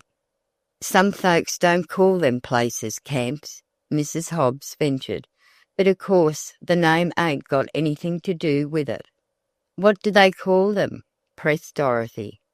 Oh, now, you never mind. You will be all right. Just go off to sleep. And as soon as Josh milks, I'll fetch you a nice drink of the warm suds. It's splendid for nerves. Dorothy was completely mystified. Perhaps the old woman was queer, and she might better humour her. Well, I may sleep a little more, she said, and then when daylight comes, I shall be ready to start off. Would you mind handing me my jacket? It has my purse in it, and I want to make sure that it is all right. Samantha Hobbs hobbled over to where Dorothy's clothes lay in a heap. She fumbled through the garments, and Dorothy distinctly saw her take the beaded purse in her hand. That's it, said Dorothy. No pocketbook here, replied the woman. Why, that little beaded bag I saw you take from my pocket. That is my purse. Ain't no sign of such a thing here, declared the woman, who was at that very moment trying to secret the purse in the folds of her robe. Dorothy was more puzzled than ever. Would this woman steal her pocketbook? How could she ever get away from the place if penniless? Give me that purse, the girl demanded, jumping up out of bed, and attempting to get hold of the beaded trifle. Josh, Josh, called the woman, come up here and help me. She's getting violent. Violent, repeated Dorothy. I ought to get crazy, to be shut up here this way. Well, dearie, I didn't want to scare you, said the woman, in that tantalizing voice, but if I was you, I wouldn't get any crazier than I was if I was you. Crazy? Do you think I'm crazy? Is that it? And poor Dorothy fell back upon the bed. Fortunately, Joshua did not hear his wife call, and of course did not come in answer. There now, and Mrs. Hobbs smoothed out the bed things. I will fetch you some nice warm milk, and perhaps today I'll be able to send you back to your ma. I have no mother, insisted Dorothy. I told you that my name is Dorothy Dale, and my father is Major Dale at the United States Army. If anyone attempts to wrong me, he will see that they are punished. With all the vehemence she could muster up, Dorothy spoke these words, and she saw that they had some effect upon Mrs. Hobbs. Would she believe her and let her go? Well, of course, you are a stranger to me, said the woman, and, as I live, girlie, I intend to do right by you. But it's finding out the right that sometimes makes the wrong. Oh, I am sure, Mrs. Hobbs, you have been kind, Dorothy said, in a sobbing voice, but you see how dreadfully hard it is to be kept away from one's friends. Why, I don't dare to think how they feel, how my cousins are worrying, and, of course, they have sent word to father. Oh, dear Mrs. Hobbs, help me to get back, help me to get away today, for if I don't, they will think I am dead. Dorothy had actually seized the woman's hands, and was almost kneeling before her, to be away for 2 days and a night. The woman looked keenly into Dorothy's blue eyes. She smoothed back the pretty, neglected yellow hair, and she brushed the flaming cheek kindly. I would not harm you for the world, she declared, for if you are not the lost girl, you are an angel. "Here, Samanthy," called Joshua from below stairs. "Come and get me a cup of coffee. I ain't got all day to wait around. I've got to get to town." "All right, Josh. I'll be there right away. Now, dearie, just you be patient, and everything will come out all right." "But can't I have a window open? I am almost smothered. You know I am used to almost living outdoors." "Well then," she whispered, "wait till Josh gets off and I'll slip up and fix you. He's awfully fussy about some things." There was nothing for Dorothy to do but wait. But how long it seemed! How close the day was, as the sun opened up on that hot roof. Oh, if she did not get away, surely she would go crazy. She could hear the old farmer grumbling. Evidently he was not pleased about something. But Mrs. Hobbs was cautioning him not to speak so loud. Of course they were afraid of being overheard. "If she opens the window," Dorothy decided, "I'll drop to the piazza roof. Then I can escape. Oh, I must escape." She dared not, however, make any preparations to get away until after the farmer had gone to town, until after Mrs. Hobbs had opened up the window, and until after, she hoped this would happen, after Mrs. Hobbs went off to the fields for her berries. Chapter 17. Stranger Still. "You can mend first rate, Betsy," complimented old Sam, as Tavia plied her needle in the little ticket office. "And do you know, I've taken quite a shine to you. You might be my niece if you liked. I have a penny or two, and there ain't no pockets in shrouds." Tavia looked up in surprise. After all, might there be a fortune somewhere for her or for her family? The thought seemed too absurd. "Why, Uncle Sam, what do you mean?" she asked. "Even Sam Dixon can't live forever, sis, and you know it's sort of lonely to think that when he goes there won't be no one to think of him like he thinks of them. That's why I want your name and address. But there comes the train from the city. Would you mind attending to the window while I run out with the mail bag?" "Certainly I will. I know where the tickets are. And can you ask the price if anyone wants to buy one? Wasn't it queer to sell tickets?" But that was the train to the city. "Oh, Uncle Sam," called Tavia, "isn't that the train I should go on?" "Without giving me your address?" And he was running down the platform with the mail bag. "Couldn't you wait till the next?" There seemed nothing else to do but to stay longer away from camp. Well, she might as well be content now. It was too late to get a ticket, too late to say goodbye to Sam, too late to do anything but attend to the people who came in the station after the train pulled out. "Have you seen the carriage from the sanitarium?" The speaker, who had just alighted from the train, addressed Tavia, but the latter was so surprised that she caught her finger in the ticket stamper. Before the little window stood a young woman in the garb of a nurse, and she wanted the carriage from the sanitarium. "If you will wait a minute or two the agent will be back," said Tavia in her very nicest voice. "He is just putting the mail on the train." "Dear me," and the nurse turned away. Then she returned. "Are you his daughter?" "No, his niece," quibbled Tavia. What else could she do just then? And didn't Sam say he would adopt her? "Well, since you are going to be around here, we may as well get acquainted. I shall probably have plenty of calls at the station. I see you are the whole service outfit. The telephone, telegraph, and I suppose the press bureau?" "Oh yes," replied Tavia, not grasping the sarcasm of the press remark. Uncle Sam has a great deal to attend to." The nurse laughed to show her pretty teeth. Tavia thought. She was pretty, and her immaculate white linen was immensely becoming. "My name is Bell, Mary Bell," she said. "And yours is—" "Betsy Dixon," replied Tavia. "Oh, what a tangled web we weave! What a charming name, Betsy Dixon. Quite like a bullet from Molly Pitcher's gun," said the nurse.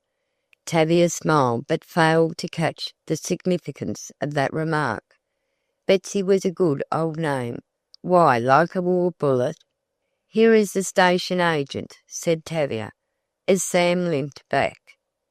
"Uncle Sam, have you seen the carriage from the sanitarium?" Tavia could not overlook the joy in that name, Uncle Sam. It was so simple and so mouth-fitting. "Here it comes," replied Sam, also noting how nicely Tavia fell into her role. "But is this the new nurse? I have an important message for Miss Bennet. That's her in the carriage." "Miss Bennet? Why, she's my classmate. I never expected to find her out here in the hills," spoke the stranger. The carriage drew up to the little platform. Miss Bennet alighted, and Miss Bell hurried out to meet her. "Oh, you dear thing! This was very extravagant for trained and graduated nurses. To think I should meet you here! Isn't it just too nice?" It was Miss Bell who said that. "Why, Mary Bell," replied Miss Bennet, "how glad I am to see you! And what a surprise! You are the new nurse, and I never knew it. I'm just starting out on such an interesting case. A young girl, the dearest little thing, has escaped from the sanitarium, and I came out with the carriage to hunt her up. We had word last night that an old farmer, named Hobbs, had caught her. It may not be true, but I am going out there to see. It's a lovely ride. Can you come?" The girl who escaped. Tavia remembered Sarah's story. "Miss Bennet, I have a message for you," said Sam, very slowly. "It came in over the wire a half-hour ago," and he handed her the yellow slip of paper. Miss Bennet looked at it. "Oh my!" she gasped. "My mother!" and she dropped upon a nearby bench. "She is dying!" Her face turned as white as the linen she wore. Instinctively Tavia ran for the water at the corner of the room. Miss Bell snatched up a paper and started to fan her. "There, dear, don't faint," said the new nurse. "Of course, you must go to her." "But I must go after the escaped girl," gasped Miss Bennet, and she again almost swooned. "Oh, my darling mother, all I have in the whole wide world. You go to her. Take my coat and hat, and I will take your case. Agent, what time does a train leave for Mountain View?" She had the telegram in her hand. "In just 2 minutes. There's the bell now. Come, Laura, get into this coat and take my hat. You will reach home before anything serious happens. And perhaps, when your dear mother sees you, we must hope for the best." Laura Bennet slipped into her friend's coat and took the little Panama hat that Miss Bell handed to her. "Then you will go after the girl and return her to the sanitarium? It will be your first case. Can you manage it?" "Certainly I will. You run along for the train. Have you a ticket, Mountain View?" she called to Tavia. Tavia stamped the ticket. Sam was inside, but she had it ready before he had made his way to the window. "And how shall I know the girl?"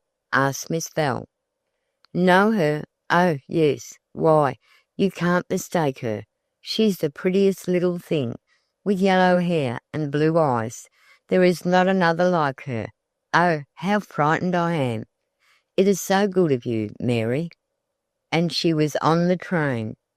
Miss Bell got into the wagon with the driver from the sanitarium. Tavia was wishing that the drive had been in the other direction. for then she could have gone in the carriage perhaps, and have caught a train at the switch station. That she was staying so long away from camp now began to worry her. What would Dorothy think? "Uncle Sam, couldn't I get a train earlier by going over to the station I heard you telephone to?" she asked. "I don't mind a good walk." "Why, yes, that's so," replied Sam. "Of course I'd like to keep you, Betsy. You make a first-class assistant agent, but I know how you feel, and I wouldn't have you stay longer than you wanted to. There'll be a train here soon for the junction, and if you are sure you can make the other, you'll have to flag it with your handkerchief. Then, if you get left, there will be no train either way. I don't know as you ought to risk it." "Oh, I can manage very well," she assured him. "I'll take the train, and get the other from the junction, all right? I am so much obliged to you. I would love to stay longer, if I could, but perhaps I may be able to come up again while I'm at camp." She tried to fix up a little. It was so miserable to have had one's clothes on all night. "Well, there's the train," and he pulled open the switch, which was operated by a lever in the ticket office. "Goodbye, Betsy, and I won't forget you." "Nor will I forget you, Uncle Sam," said Tavia with something like real sentiment in her voice. "I am glad I got lost just to have found you." "Now, don't mix up the instructions," Sam Dixon warned her. "There ain't no agent around the junction. In fact, there ain't nothing around there but wild animals." "Oh, really, wild animals?" she asked in surprise. "Used to be a great place for hunting, but beasts don't like the railroad, so you don't need to be afraid of them. Goodbye, Betsy, goodbye." And Tavia started for camp. Chapter 18. Mistaken Identity. Mrs. Hobbs came back to Dorothy as she had promised, and also, as she had promised, she did open a window. This open window was Dorothy's hope, if she could only slip out of it, and drop to the little piazza below. Mrs. Hobbs had brought up a cup of warm milk and a slice of toast. Dorothy took it thankfully, and felt stronger. "You feel better now?" asked the woman. "I have to go over the hill for berries. We have a great crop today, and Josh had to go away on business. If only Dorothy knew what business. Do you think you'll be all right if I fetch you something to read?" "Why, of course. I feel very well today, and I shall be glad to sit by the window and read," said Dorothy. "Here's a book. I got it off last year's Christmas tree, but I ain't had no time to read it." She handed Dorothy a volume bound in red and inscribed "Myrtle and Ivy."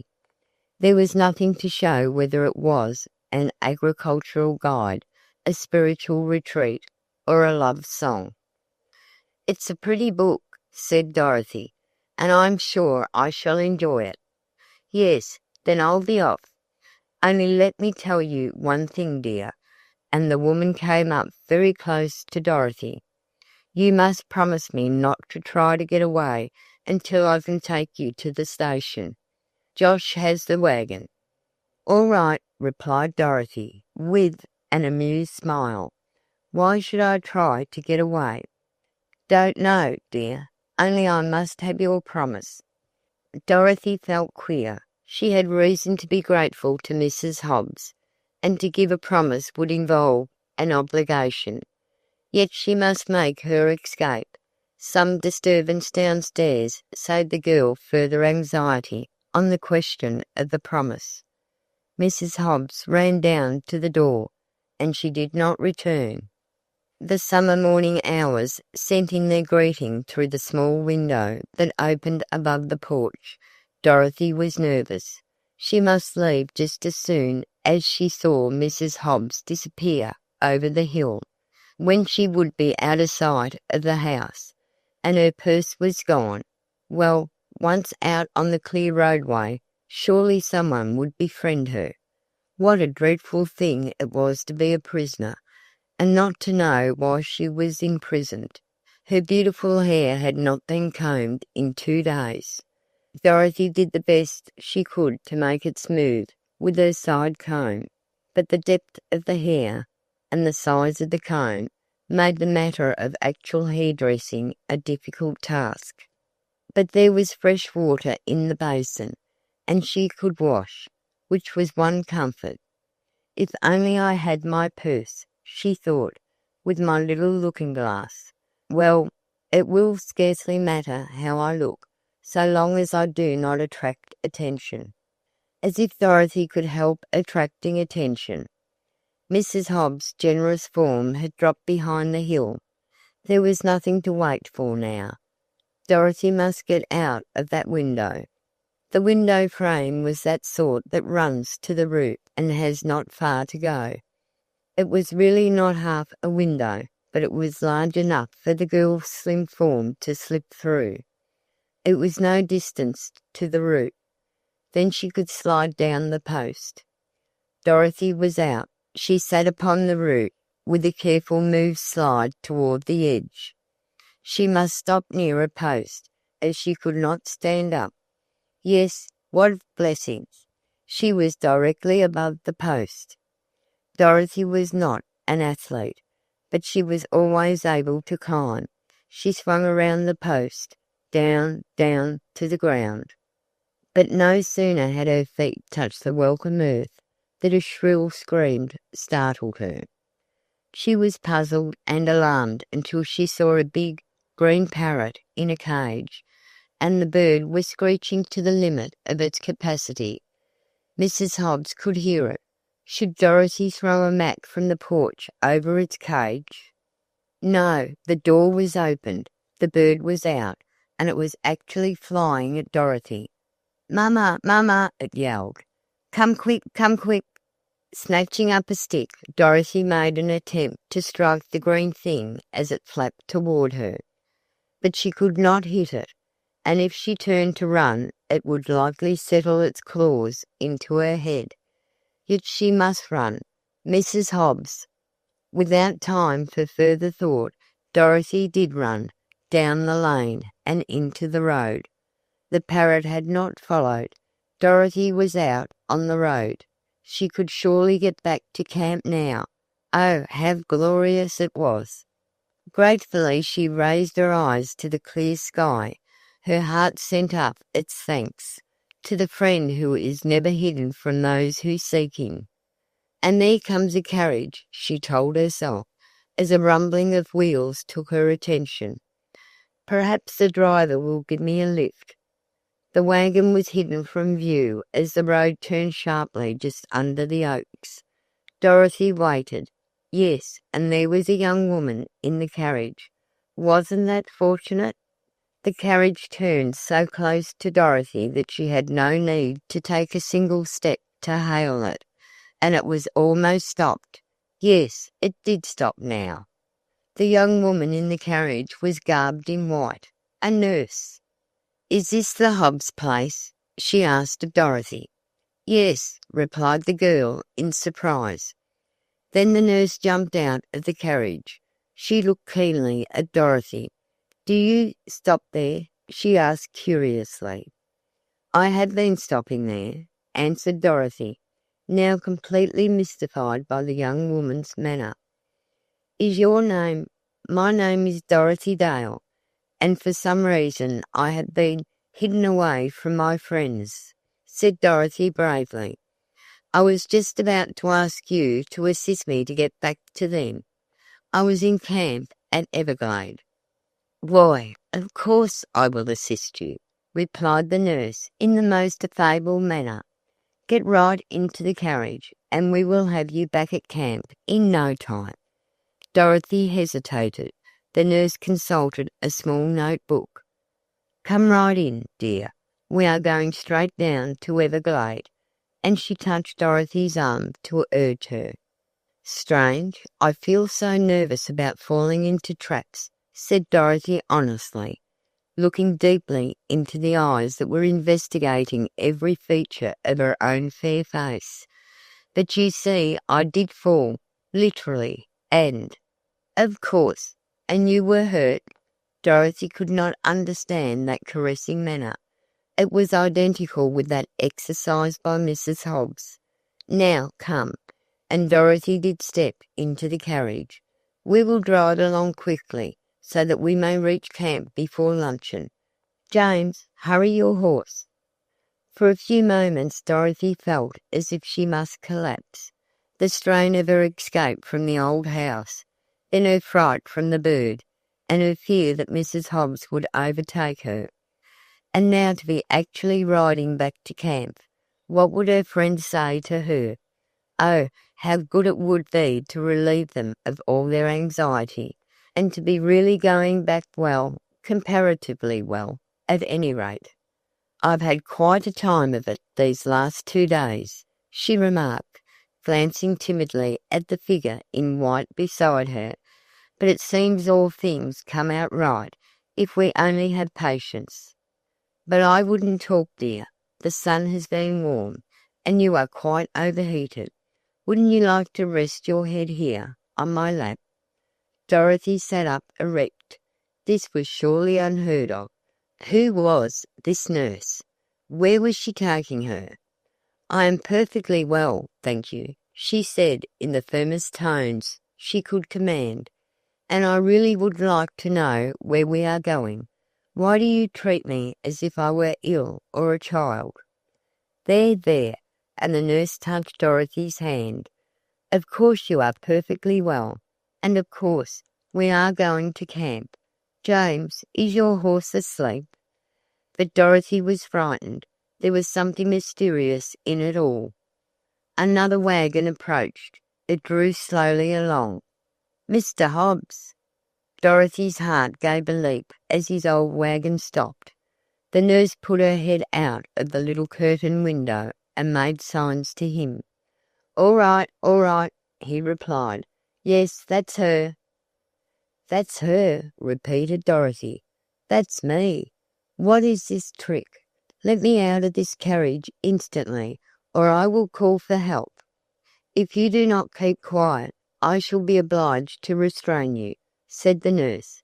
"Miss Harrowing, we are taking you back to the sanitarium. I am your nurse." "Sanitarium? New nurse? Miss Harrowing? I am Dorothy Dale, and I have never been inside a sanitarium." The carriage dashed into a driveway.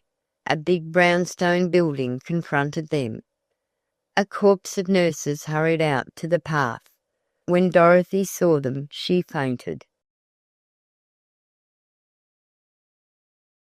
Chapter 19. Camping Days.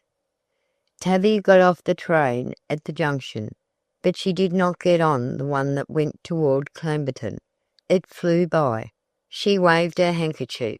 She waved her coat. She told herself she waved her soul. But that train simply would not stop. And she was miles from nowhere. "Well, I'll walk it," she declared. "I don't care how I get there. I'm going to keep my nose toward camp." To walk the railroad ties. That was one thing Tavia loathed.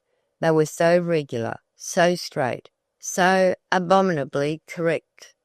Of course, railroad ties were never built for human feet. Even the straight and narrow are not as straight as these. She moved along for 100 or so of ties. Then she threatened to sit down. Tavia was desperate. But even in her present surprising state of mind, the railroad ties were too much for her, and she kept on. "I might fly," she reflected, looking boldly at the ocean of blue above, "but there isn't a machine in sight." More and more ties until she came to a small bridge. "Well, I suppose if I try to walk this thing, I shall presently find myself holding a session with some slimy, muddy frogs. Ah!"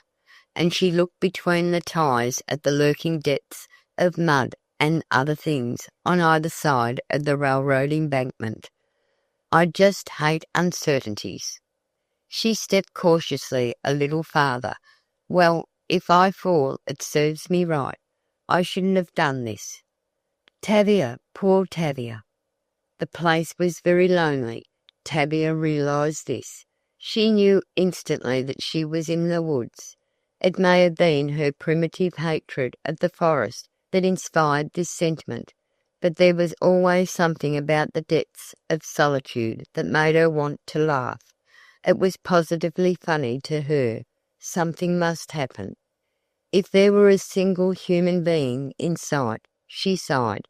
Then she repeated, "I said single." It was almost dusk. She thought of old Sam. Wasn't that funny? Then her mending, shearing socks. When he tried them on, he might change his mind about making her his heir. And that loon, this last referred to Morrison. When I believed him, I may, some day, believe myself. She picked out a few more ties and came to another and larger culvert. Suppose a train should come, she gasped. The strain of the past few days was having its natural revenge, reaction. Her depression had soured into hilarity.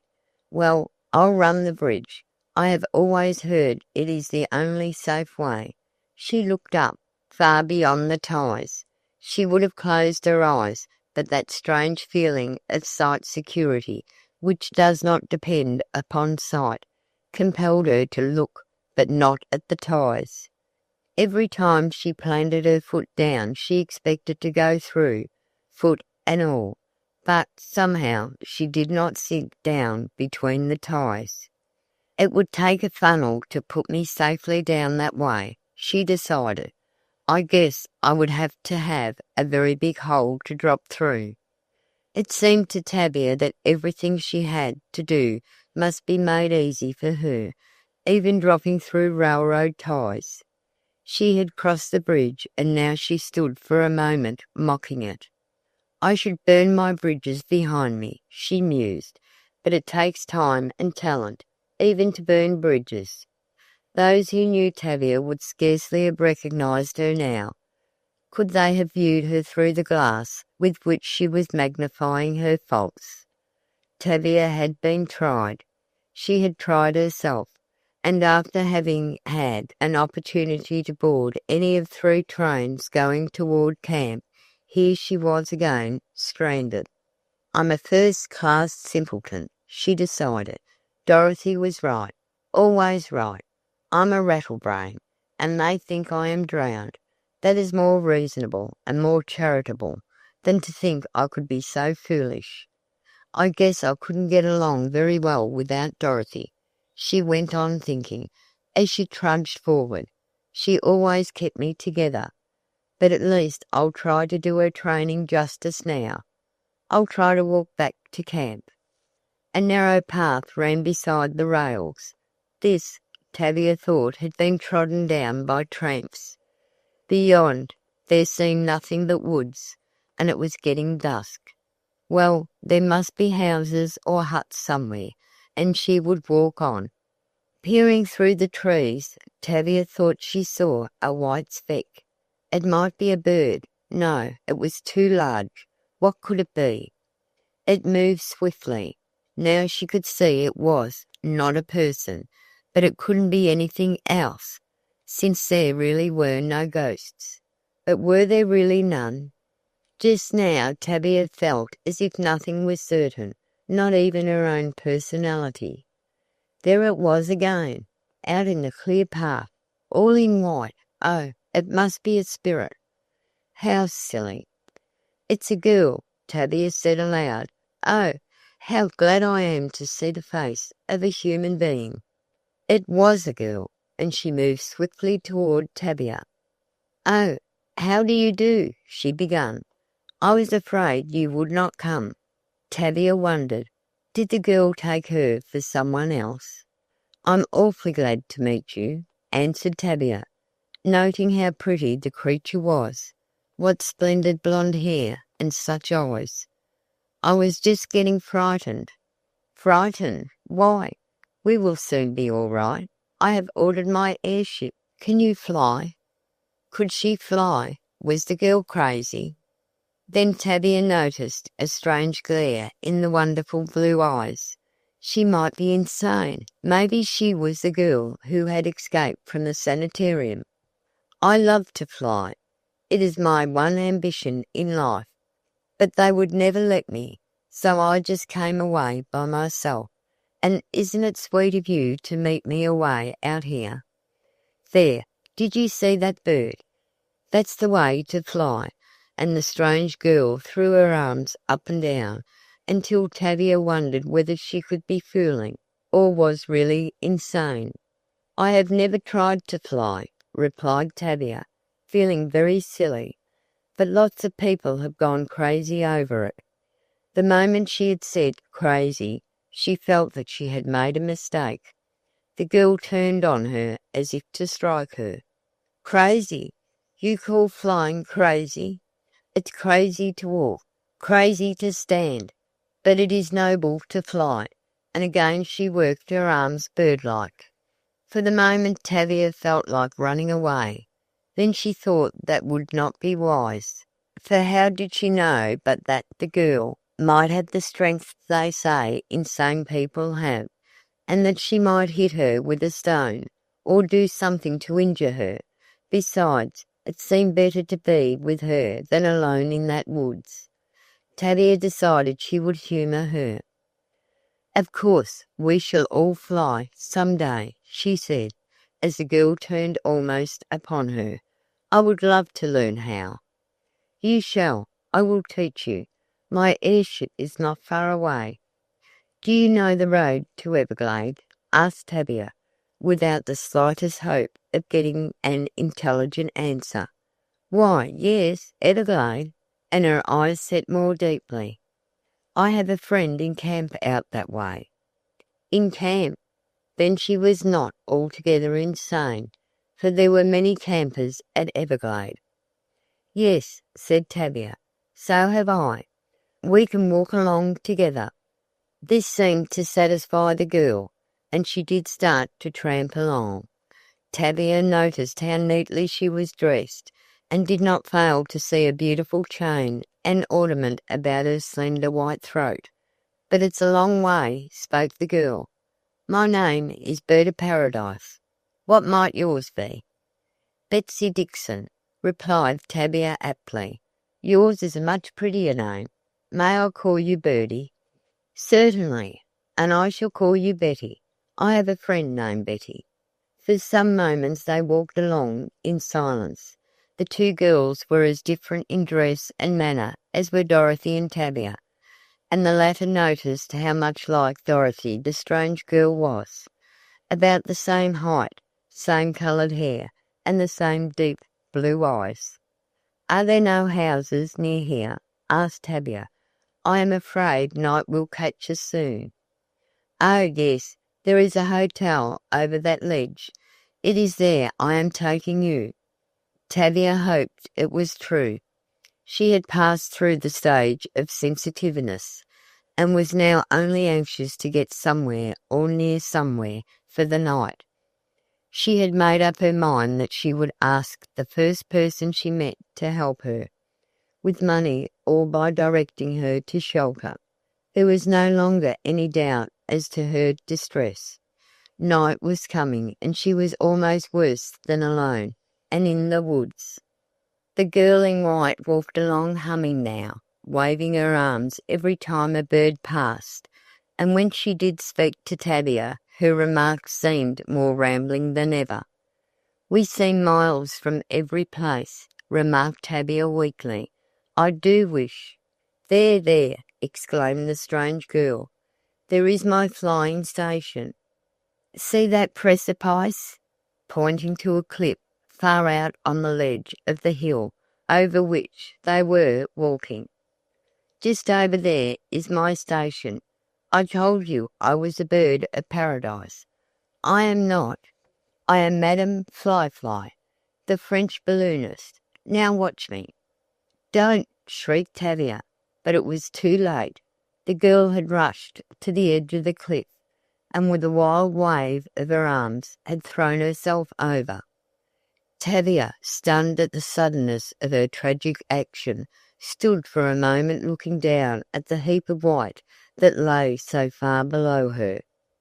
Then she turned cautiously and started down the dangerous descent herself, clutching at brush and bramble as she tried to reach the girl, who might be dead, in the moss and rocks that made such a beautiful setting for the stream rambling on, unmindful of the terror on its brink. Tavia must reach the girl, but what then? Chapter 20. Hapless Tavia. Step by step, or rather, move by move, Tavia struggled to reach in safety that heap of white. "Oh, if she is only alive," moaned Tavia. "Why did I not induce her to go back to the junction? I saw she was insane, and now—" A huge stone offered her a pause in the dangerous descent. She stopped and listened. Then she called, "Birdie, Birdie!" No answer. Perhaps she hears and does not know that name. "Madam Fly Fly!" She called again, and she thought the sleeve moved. Always that attempt to fly. Tavia slid down from the rock, trembling in limb and throbbing in nerves. She had a terrible fear that the girl was either dying or dead, there with her alone. On a perfectly flat stone the form lay. Tavia was beside it now. She stooped and listened. "Thank the good Lord she is alive," gasped Tavia fervently. "I must lift her." But there was little trouble in turning the light form over, so that the white face looked up into Tavia's. "Oh," sighed the girl. "Where am I? Who are you?" There was a change, a great change in her manner. "Oh, I am so glad you are alive," breathed Tavia. "And how do you feel?" "As if something moved in my head. Where is my mother?" There was no rambling. She spoke coherently. "Are you hurt?" pressed Tavia. "If only you can move." "I am sure I can," the sufferer replied, at the same time making an effort to sit up. "I feel better, somehow. How did you come to me?" "I had a terrible dream."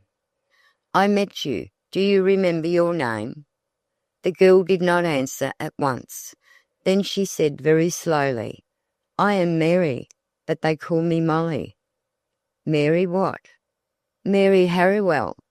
Tavia knew better than to ask more questions just then.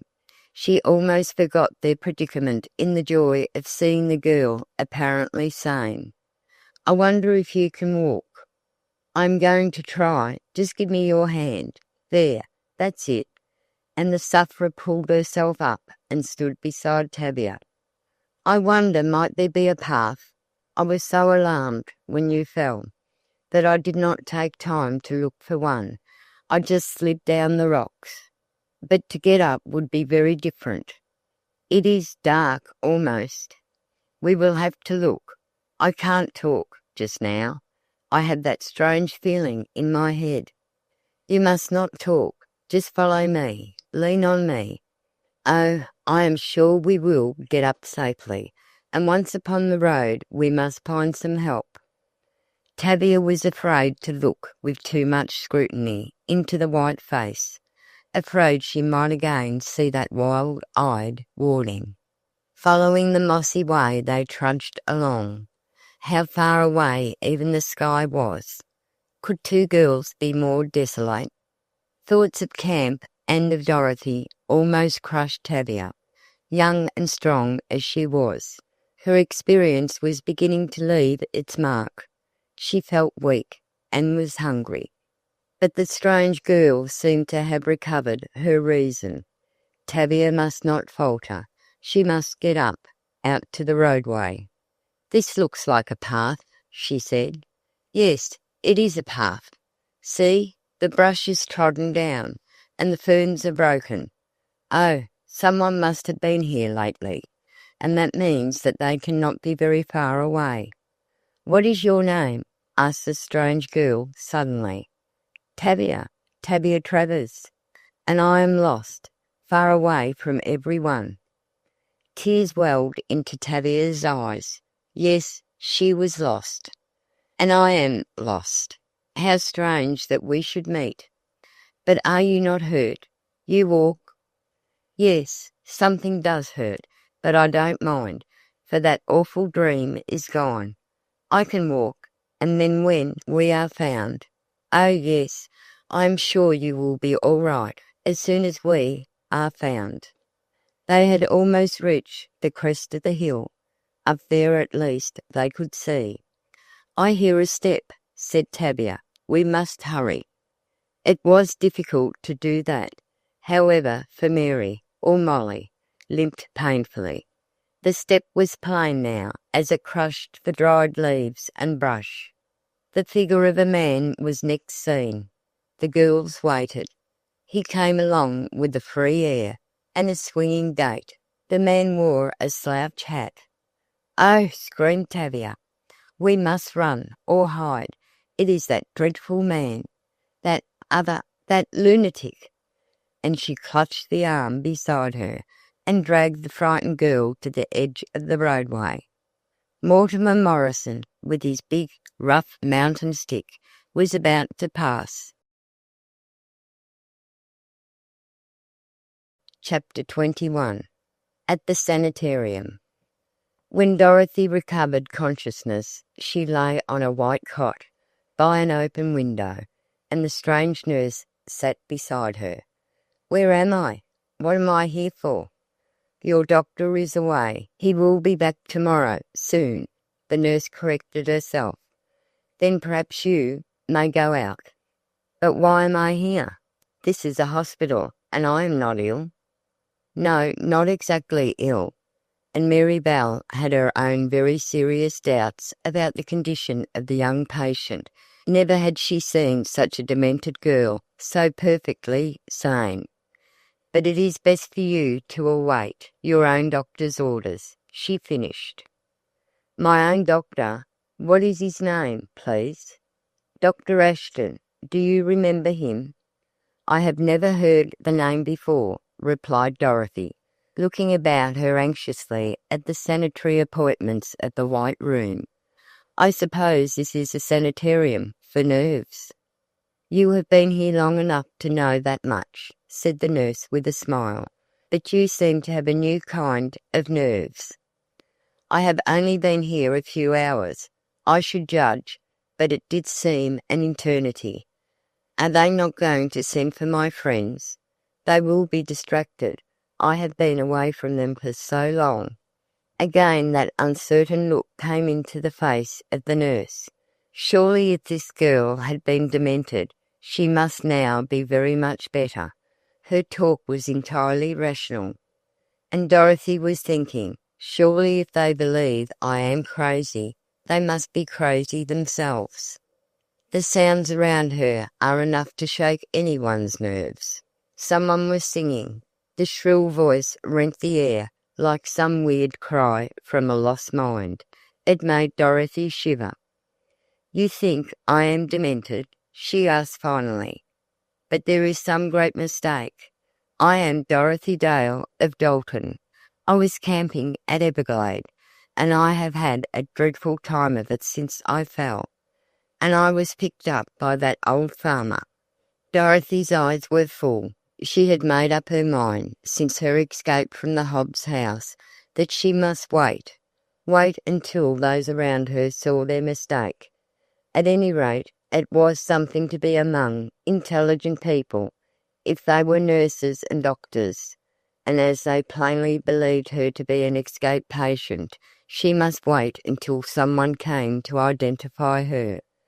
But now it was very hard, and she was very, very lonely, and very nervous with those poor demented people singing, sighing, laughing and calling from all over the place. "I am sorry Miss Bennet had to go away before I saw you," said the nurse vaguely. "It would have been better." "Miss Bennet?" "Yes, your regular nurse." "I never had a nurse since I had the measles," said Dorothy, and she really felt inclined to laugh. Would you mind if I sat up at the window? I feel perfectly strong now, and I want to remember what the blessed world is like." "Of course you may sit by the window," replied Miss Bell, assisting Dorothy into a robe, "and I don't blame you for wanting to see out of doors. Sometimes I hate being a nurse." "I should think you would. It is enough to turn one's own head. Oh, I do wish someone who knows me would come. My father and all my folks will be frantic. Is there anything more dreadful than being lost in the Maine woods?" "You are the strongest sick girl I ever saw," declared the nurse. "I hope I have made no mistake." "Well, indeed you have," replied Dorothy.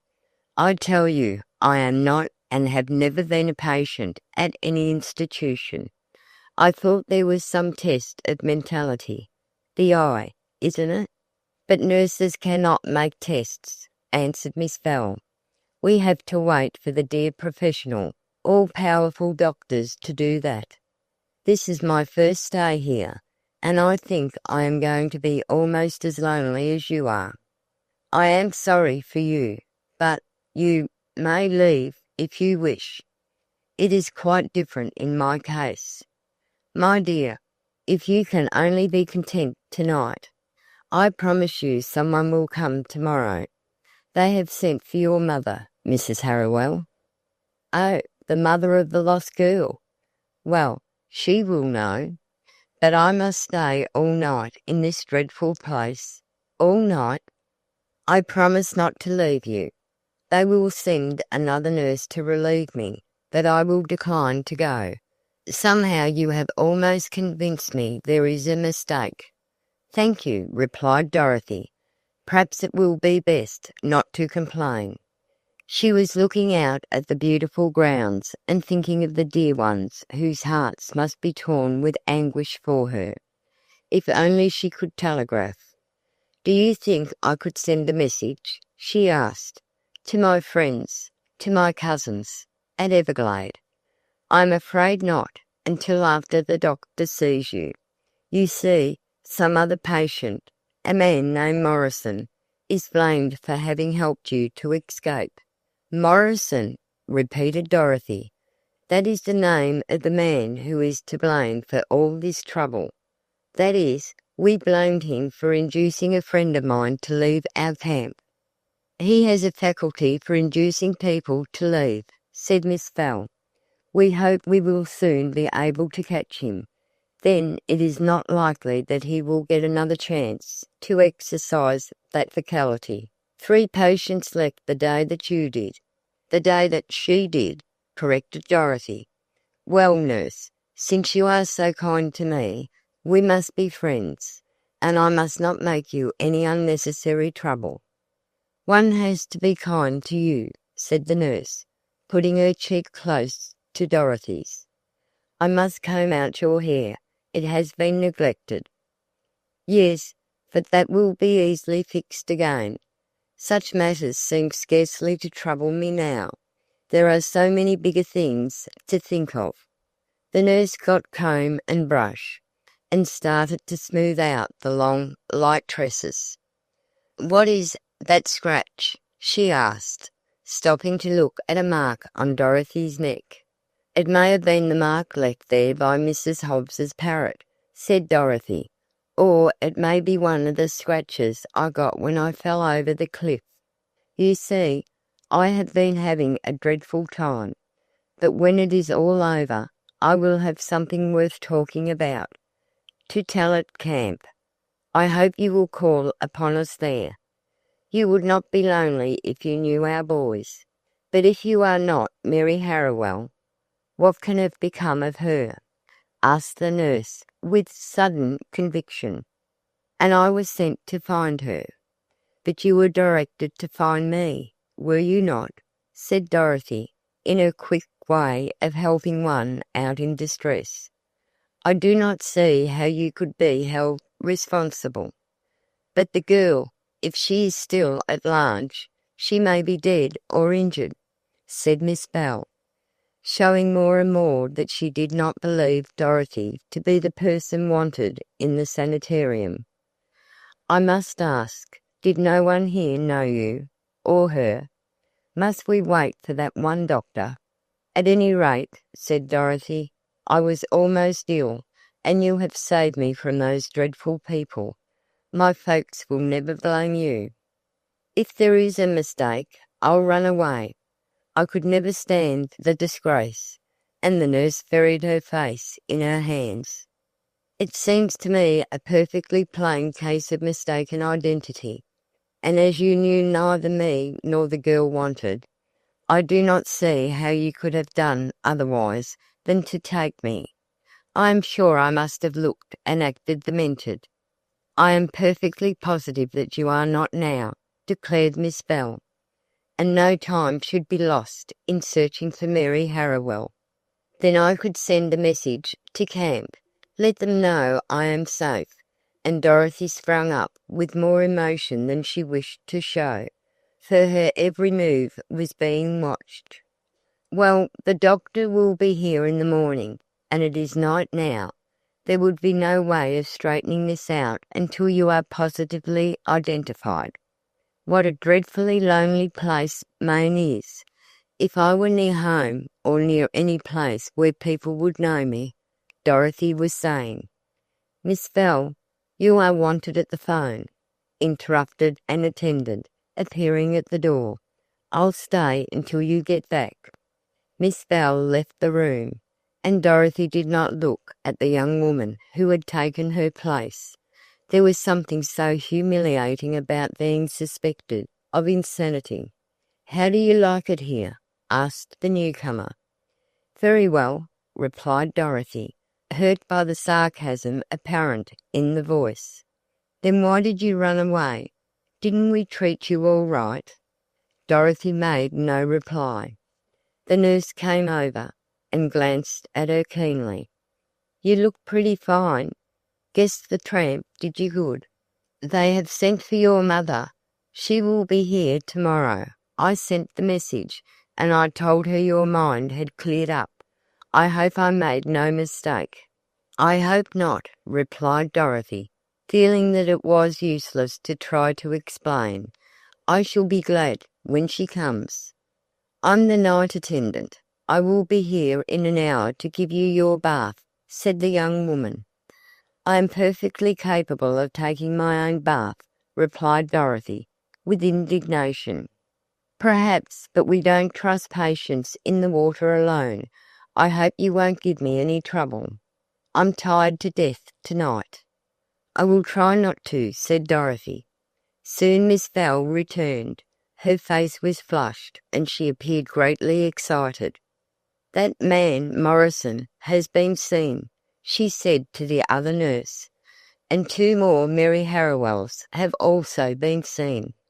Strange thing how many girls can get demented when one is looked for.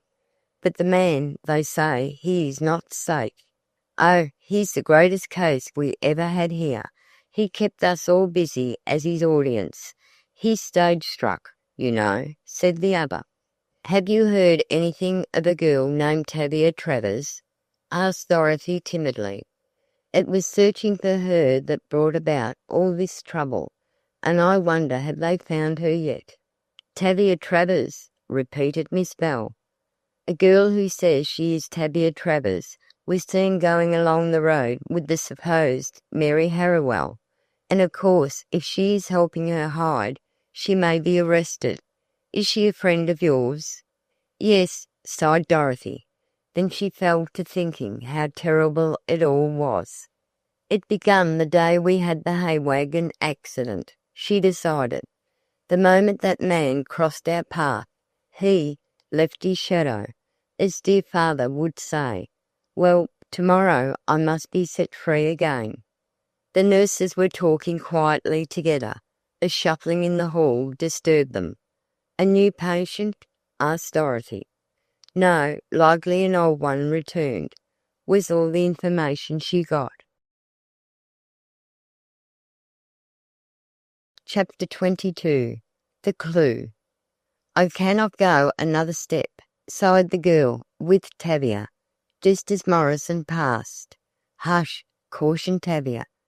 "I would rather die than have him see us. I simply cannot stand the thoughts of it all, and on his account." They had succeeded in getting behind a huge tree at the side of the path. The man sauntered along and stopped within 5 feet of them. The sick girl was cringing with pain. The injured foot became more painful every moment. "What is he looking for?" whispered Tavia. "If he only—" "There's someone else coming," said Molly. "I hear voices." "Yes, a crowd of men. They must not see us," declared Tavia. "Oh, they are in uniform. They are after someone." "Me," moaned Molly. "Oh, don't let them take me. I must stay with you. I can get help." They crouched down in the deep grass. The man out on the path was still there, beating a tree with his stick. He did not seem to notice the approaching crowd. The strangers were up to him now. "That's him," the girls heard them say. "That's Morrison." "Who are you?" demanded the queer man. "Well, we are just friends," said a tall man with a gold-trimmed cap. "We have been looking for you. Won't you come over to the hotel and stay for the night?" "Not much," replied Morrison. "I never go into hotels. I only go on the legitimate stage. I was never a cheap actor." "Well, come along to the legitimate stage then," said the man kindly. "We will take good care of you." "I have lost a friend," went on Morrison, in a rambling way, "and until she is found I do not leave these woods." Tavia's heart stood still. Would the men find them? "Oh," sighed the girl with the injured foot, "I will throw myself into the creek before I will go back to the—" "Hush! They have got him." 2 strong men had taken hold of Morrison.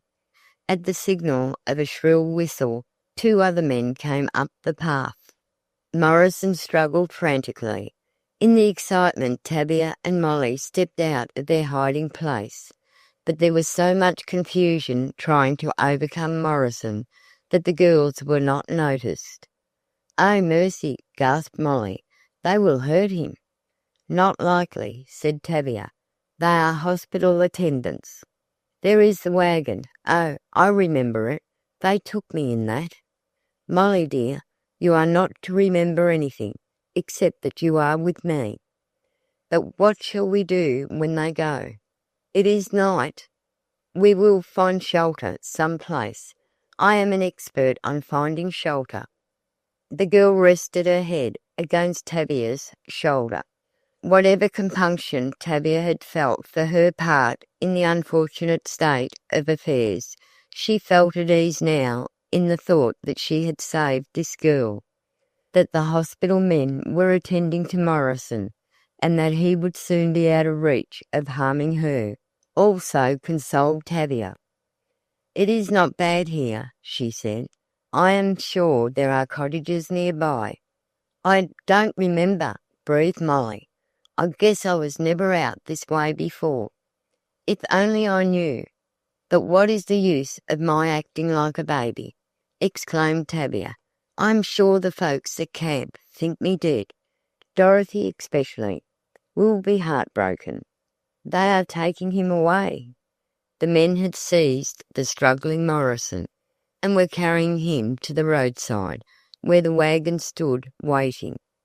Tavia wondered if she was doing the right or wrong in not making her presence known.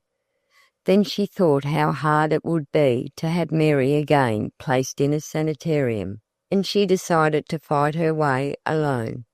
But it was getting dark. They could now barely see the men lifting that struggling form into the closely covered wagon. "I wonder how they knew he was here," mused Tavia.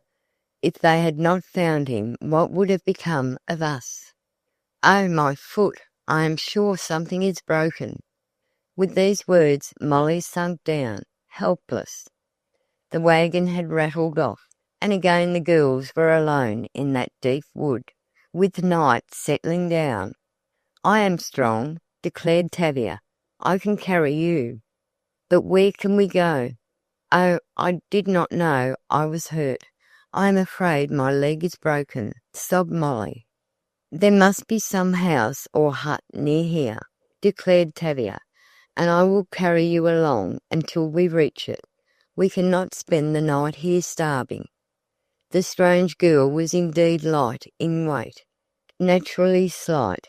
Her sickness had always taken flesh from her, so that when Tavia put her arms around her, and the other threw her arms over Tavia's shoulders, the two trudged along over the rough path, and soon were out on a roadway.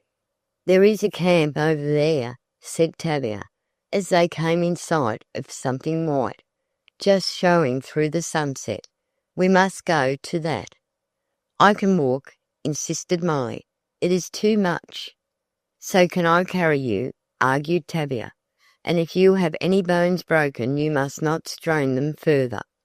It did seem a long way to the tent, but the road that led up to it showed travel, and was therefore more easily followed. "Strange I am not afraid of anything," murmured Molly. "If we do have to stay in the woods all night, I shall not be afraid." "That is because you are stunned. You had a very bad fall," said Tavia. "I feel that way myself. I have gone through a great deal lately too." "Now let me walk. It is only a step," begged Molly, at the same moment getting down from Tavia's arms. "Here we are right at the tent." Welcome shelter. Never were two girls more in need of it. "And the queer part of it is," said Tavia, "I am supposed to be a joke, to get and take everything funny. This is certainly no joke. How do you feel, dear? I hope these people will let us in. We may get some camping days after all." They timidly made their way to the tent. It was closed. "No lights," remarked Molly. "Oh, Tavia, my head hurts again." "Mercy!" exclaimed Tavia, without showing why she was so alarmed. "Do you suppose it is just a headache, or—" Molly had sunk down on her knees. Tavia sprang to the flap of the tent, and dragged the rope from the stake. "Empty!" she cried. "But we must get in. Come, Molly, I can lift you, and whoever may be the owners of the camp, surely they will not turn us out tonight." "But if they are rough men—" "No, rough men do not furnish a tent like this. See the pictures pinned up, and what is this?" Tavia had lighted a candle that was placed conveniently near the flap, with matches at hand, showing what whoever lived in the tent intended to return at dark, and so had their light ready. Beside this candle was a printed slip of paper. Tavia read, $1,000 reward for information that will lead to the finding dead or alive of Dorothy Dale and Tavia Travers. "Dorothy gone too!" shrieked Tavia. "Then they are scouring the woods for us, and that is why this camp is deserted." "If only I could walk," breathed Molly. "Never mind, we will stay here until something else happens, but who can tell what that may be?" The shock of the news about Dorothy absolutely stunned Tavia. With it went all her strength, all her courage, and she felt then like lying down to die. Chapter 23. Dorothy's Escape. When Miss Bell returned to Dorothy's room in the sanitarium, after her talk over the telephone, Dorothy saw that her anxiety had reached a state of prostration. She seemed convinced that she had taken to the institution the wrong girl, and the dread of disgrace, especially as she was a new nurse in the house, seemed to weigh very heavily upon her. She would come up and look into Dorothy's face, examine the pupils of her eyes, and then go away sighing. "Are you sorry I am not demented?" asked Dorothy, with as much in her voice as she could command. "Just think what a good time you will have when we get back to camp." "I will run away," was the only reply the new nurse would make. Night came, and the nurse lay down to rest. Dorothy pretended to do the same thing, but she had resolved to get out of the sanitarium without bringing disgrace on this young woman. But the attempt would be fraught with danger. If she were caught, not only would she be returned to the sanitarium, but she knew there was another ward. Dorothy did not permit herself to think of this. "I am going to get away before daylight," she said.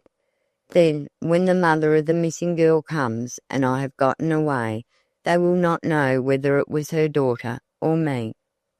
But to get away would mean trouble for the nurse also. She would be blamed for leaving Dorothy unguarded. "The other attendant comes in at 5 in the morning," decided Dorothy. "Then I must go." It was an awful thought. She could hear the guards pacing up and down the corridors. She had seen the high fence with its iron palings, and as to gates, there were guards all about them. "The nurse's clothes," thought Dorothy. "If I could get into Miss Bell's things, they are here in her suitcase, then I might walk out. But I would faint if they spoke to me. No, I would not. I must have courage. I must be brave. In getting out, I may save my dear folks more anxiety, and I can save this poor little woman." She looked kindly down at the sleeping nurse. The face, even in sleep, was troubled, and the young woman tossed uneasily. Every hour the clock struck in the outside hall, but Dorothy heard it in her prison room. Her mind was first forming this plan, and then that, until she felt, if she did not get some sleep, she would never be able to carry out any plan at all. Finally, as the steps and voices in the hall grew fainter, Dorothy did fall asleep, but only to wake with a start just as the clock struck 5. A tap sounded at the door. Miss Bell was dressed and waiting. The nurses were going down to breakfast, and as she left Dorothy with a pleasant word, the other attendant stepped in, picked up a novel, and without noticing Dorothy, any more than if she had been wooden, she sank lazily down in a chair and started to read. How could Dorothy get on her disguise now? She sighed heavily, and almost gave up her plan, but not quite, for in desperate straits one clings to the proverbial straw, and now Dorothy was clutching frantically at anything, at hope. A man poked his head in at the door. "Hello, Tom," said the attendant, in no polite voice. "What have you got for me?" The man winked, and Dorothy turned away. "Can't you leave her?" he whispered. The woman looked at Dorothy, who pretended to be almost stupid. She had hidden her face in her hands. "I guess she'll keep," Dorothy heard her say, and with that the nurse stepped out of the door, and Dorothy heard a laugh in the hall, but she did not yet dare to move. In another moment the woman returned. "I have got to go out for a minute," she said. "Just take this pill and sleep. You look tired." Dorothy saw in the woman's hand a slip of yellow paper. Of course it was some message that would violate the rules, and the woman had given her some medicine to make her sleep. "I am too sleepy now," said Dorothy. "Let me alone." That was all the attendant wanted. Quickly she went out, and then Dorothy jumped up. It was but a moment's work to open the suitcase and slip on the plain white linen dress. Then for something on her head. Yes, the cap. There it was, all ready to be put on for the day's work. The looking-glass reflected a new Dorothy. She did look like a nurse, and then no one yet knew Miss Bell. but she might be back from breakfast at any moment. Hurry, Dorothy, hurry. One more look. The long dress seemed strange, but not so strange as the agitation that filled her heart and tingled her nerves. She opened the door and went out into the hall, just as an attendant was turning out the electrics, for it was daylight. "Good morning," said the first guard, sitting in his big chair, while the marble hall seemed like an ocean to Dorothy. "Good morning," replied Dorothy lightly. Then the nurses were leaving breakfast. She could hear the voices, if only she could get out before Miss Bell came. "Did you see the new girl?" she heard someone say. "Yes, and she has been called into the office." That would give Dorothy time. More guards, so many there seemed to be now, and each with his good morning. But Dorothy had taken courage. She felt better out of that room. It was glorious to be so near freedom. "Is that the new nurse?" said a big man, who actually stood at the door. "Looks like her," replied another, with something like a sneer. "She'd be a lot of good with anyone but babies," said a third. Then he stepped up to Dorothy. She felt as if she would drop down.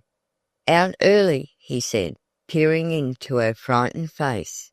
"Yes, is that time right?" she asked on the spur of the moment, thinking to divert his attention from her face. He looked up at the big clock. "If it was right, it wouldn't be here," he replied with a laugh. "But don't get lost. You are on duty at 7, he went on. "But I guess a sniff of air won't do you any harm. We all take what we can get in that line." "Yes," and Dorothy tried to smile. He had not discovered her, but when Miss Bell reached the room, oh, if she could only fly over those big stone walls! But the outside was even more closely guarded than was the inside, especially since 2 patients had so lately escaped. Down the steps went the trembling girl. How splendid it was in the fresh morning air. "And if I can only get a message back to camp," she was thinking. "What will happen to dear father if I am not soon discovered?" Over the stone wall she sped. She glanced down the path. The front gate was impossible. Back at the institution she saw a great barn, then water. Oh, if she could but pass the stablemen! They would not be as keen to suspect as would be the guards. Everyone seemed busy. They were cleaning the horses and fixing up the big stables. Merry morning words floated through the air, and it seemed to Dorothy that her presence, that of the nurse, as they supposed, was always a signal for some joke or some frivolous remark. But there was no harm in this, she thought. Inside of stone walls everybody must be akin. "Hello there," called a rather young man, who in shirt sleeves was rubbing down a horse. "Where are you going so early?"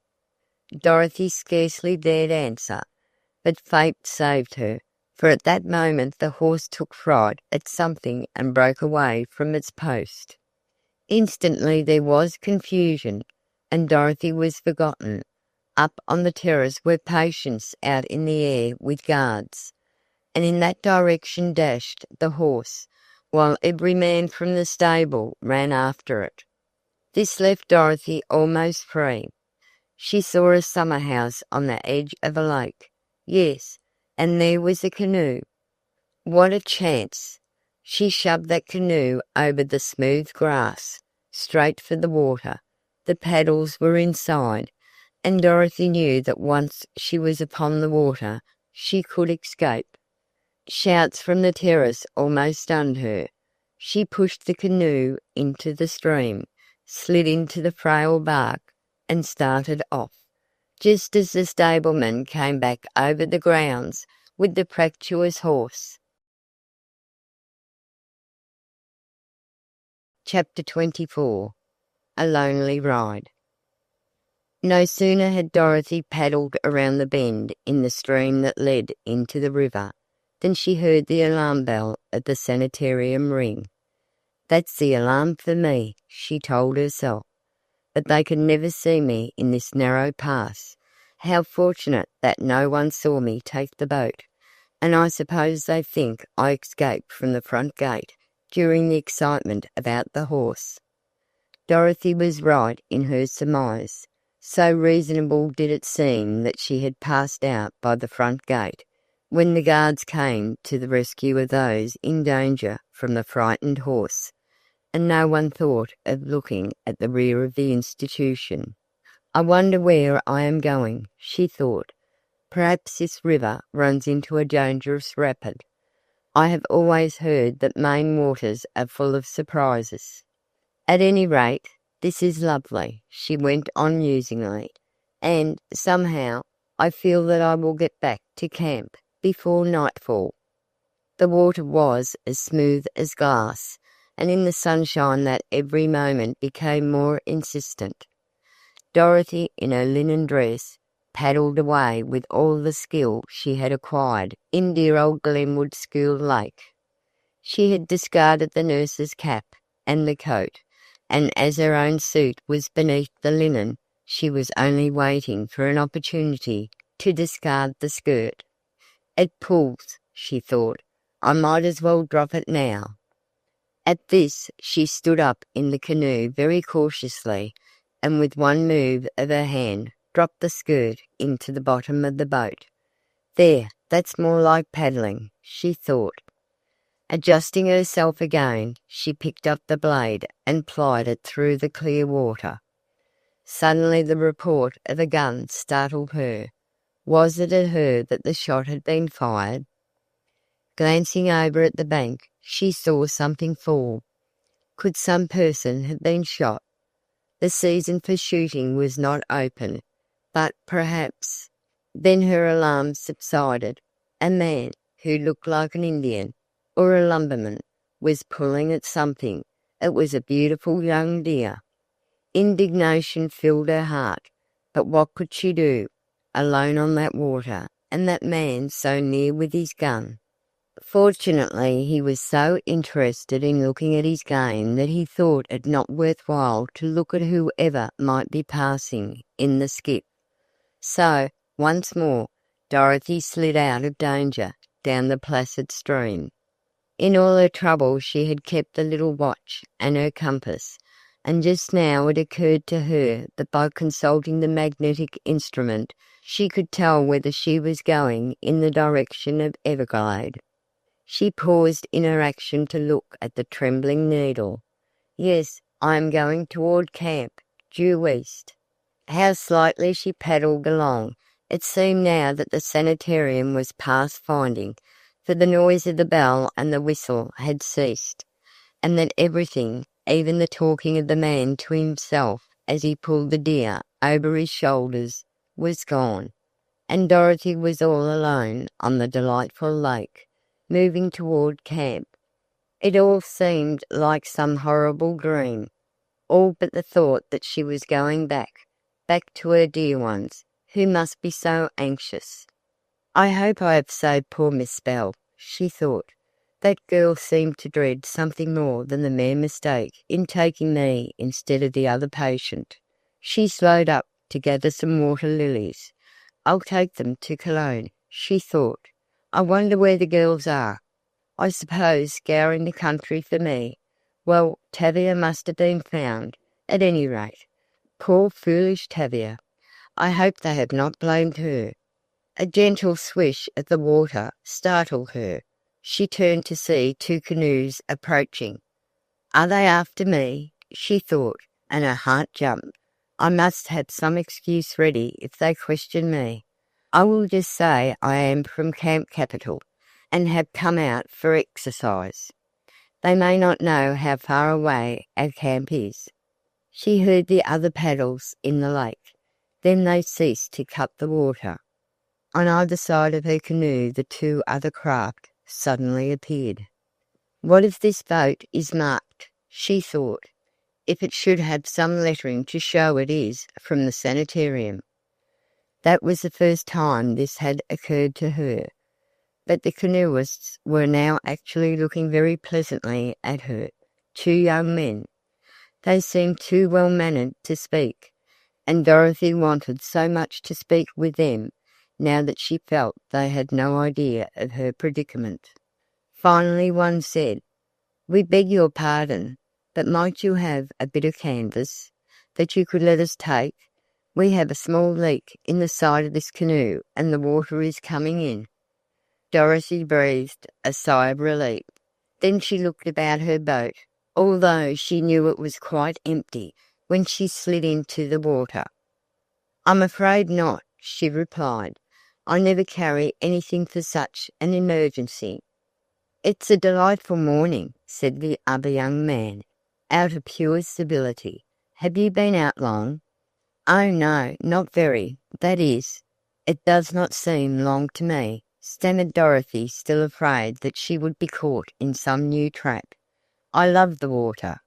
"You seem to," agreed the young man with the college cap. "We have been out with a searching party. Have you heard of the strange disappearance of 2 young girls?" Dorothy gasped. "2?" she repeated. "I suppose we ought to say 3, since one from a sanitarium has not yet been discovered. But the insane, they say, have some weird manner of attracting self-preservation."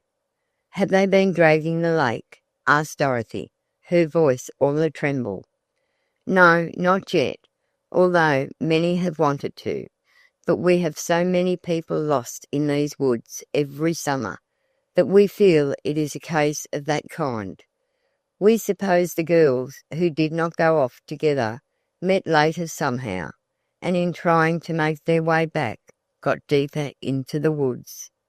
"And their folks from camp?" asked Dorothy. "We have not been to see them," said the young man, "but some of the boys there are friends of ours, and as soon as we have looked this place over, as well as we can do it, we are going up to Everglade.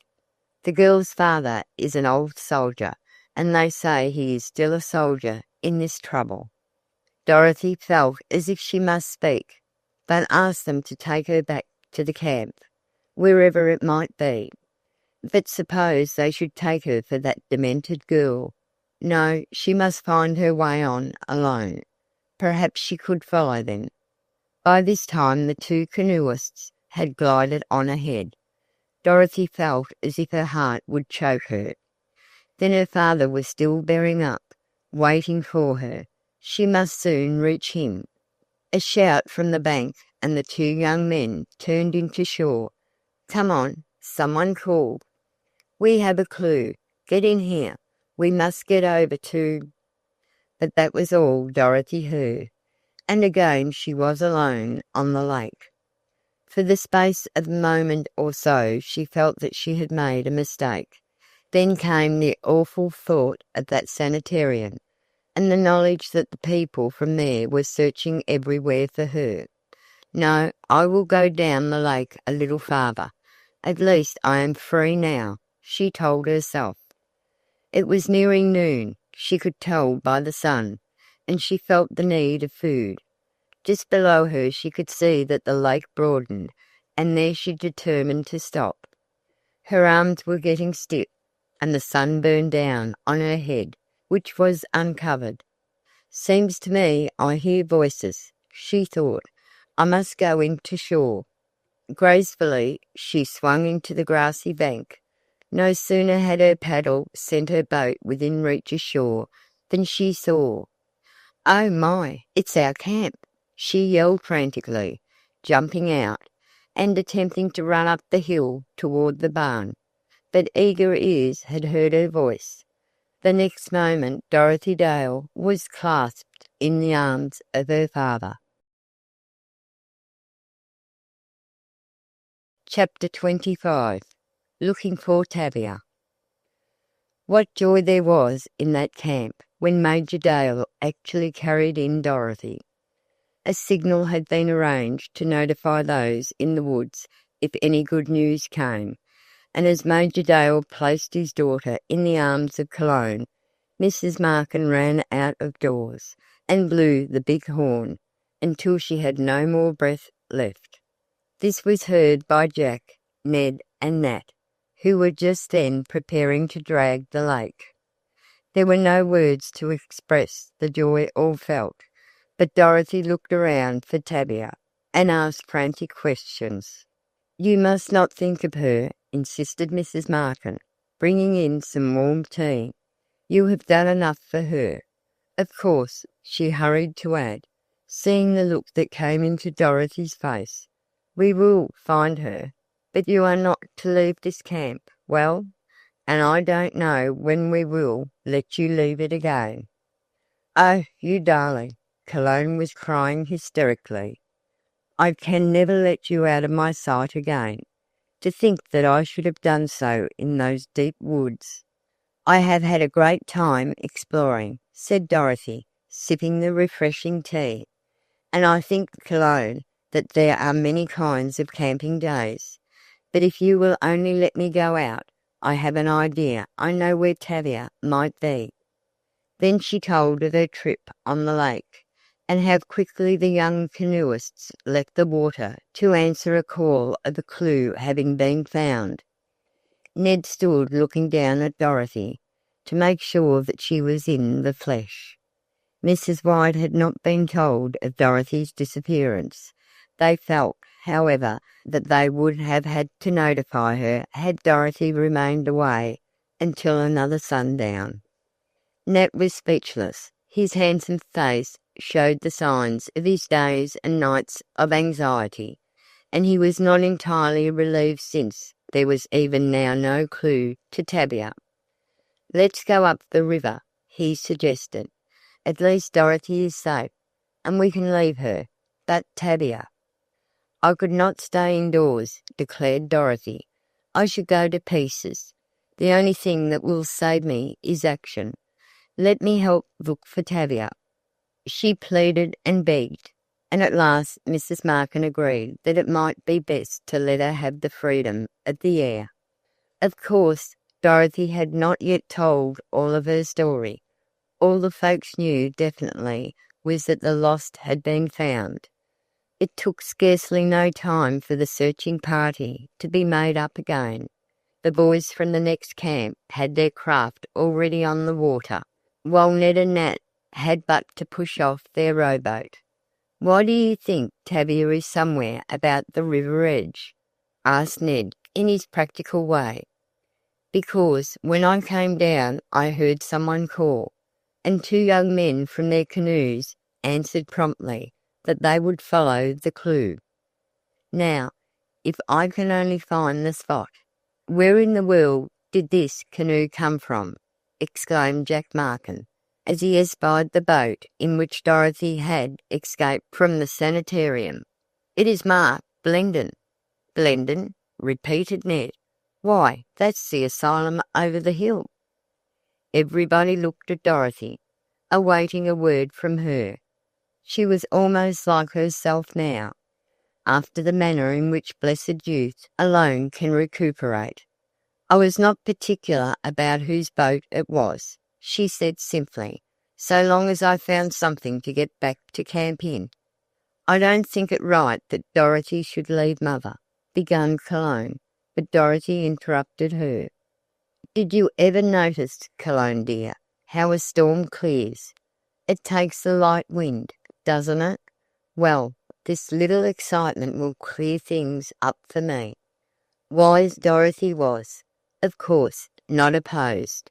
She belonged to the class of persons who seem to be capable, and who really are, except where their own personal safety or comfort is concerned. They always have a reason and an answer, simply because others do not take the trouble to fathom the motive for this sacrifice. Dorothy had determined to find Tavia, and whatever her excuses, they were all subservient to that motive. "I would rather get in with Nat and Ned," she said, as the party prepared to get off in the boats. "I am really too tired to scull." "What's this?" asked Jack, picking up the nurse's garb from the bottom of the sanitarium canoe. I declare, Dorothy has been masquerading. He held up the linen skirt and the white cap.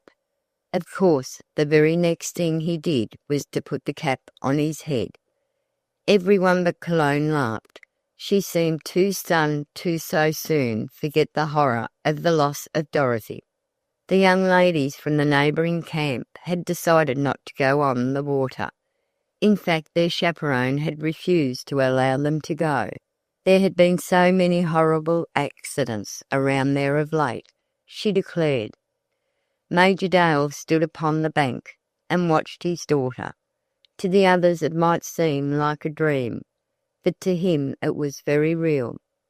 Dorothy had been such a daughter, and even now she was proving herself the Major's little corporal. Nor did Dorothy miss the look that had buried the smile on her father's face. "Now, when we get that naughty Tavia back," she called, "we will have a celebration, Daddy." "You bet we will," replied the Major warmly, and then the party started down the river. "I cannot see how Tavia could be along the river bank and not hear us," argued Ned. "Dorothy, you have not told us your story at all. Were you both kidnapped?" "I have never seen Tavia since that morning we went for berries," she declared. "But my, what an age it has been since then." "I guess it has," blustered Nat, in his whole-hearted way, and he bent over his oars. "I don't want another batch of time as long as the last." "And, of course, you could not get us any word," ventured Ned. "We fell down on that. It was my one milestone." "But it is strange how secret some places can be kept," said Dorothy cautiously. "It seems that they are so afraid of publicity. There, that looks like the place where the canoeists went ashore. No, it is farther up, near the willow. We must pull in there and search. I do wish I could have, but what is the use of wishing?" "Mere waste of tissue," said Ned with a smile. He was only a boy, a big boy, but the fright of having lost Dorothy had not left him unscathed. The others in the boats took the signal from Nat, and were making for shore. It was a rough place indeed, first rocky, then a matter of holes, and after that it was trees, dense, stubborn trees. A sense of horror stole over Dorothy as she again stepped into the woods. But in her brave way she instantly decided that it was merely a matter of reflection, and the question in hand was not one of memory, but one of facts. Tavia was still somewhere in those woods, or she must be in the woods. First calling, then running from point to point, the party searched. But Cologne would not lose her hold on Dorothy.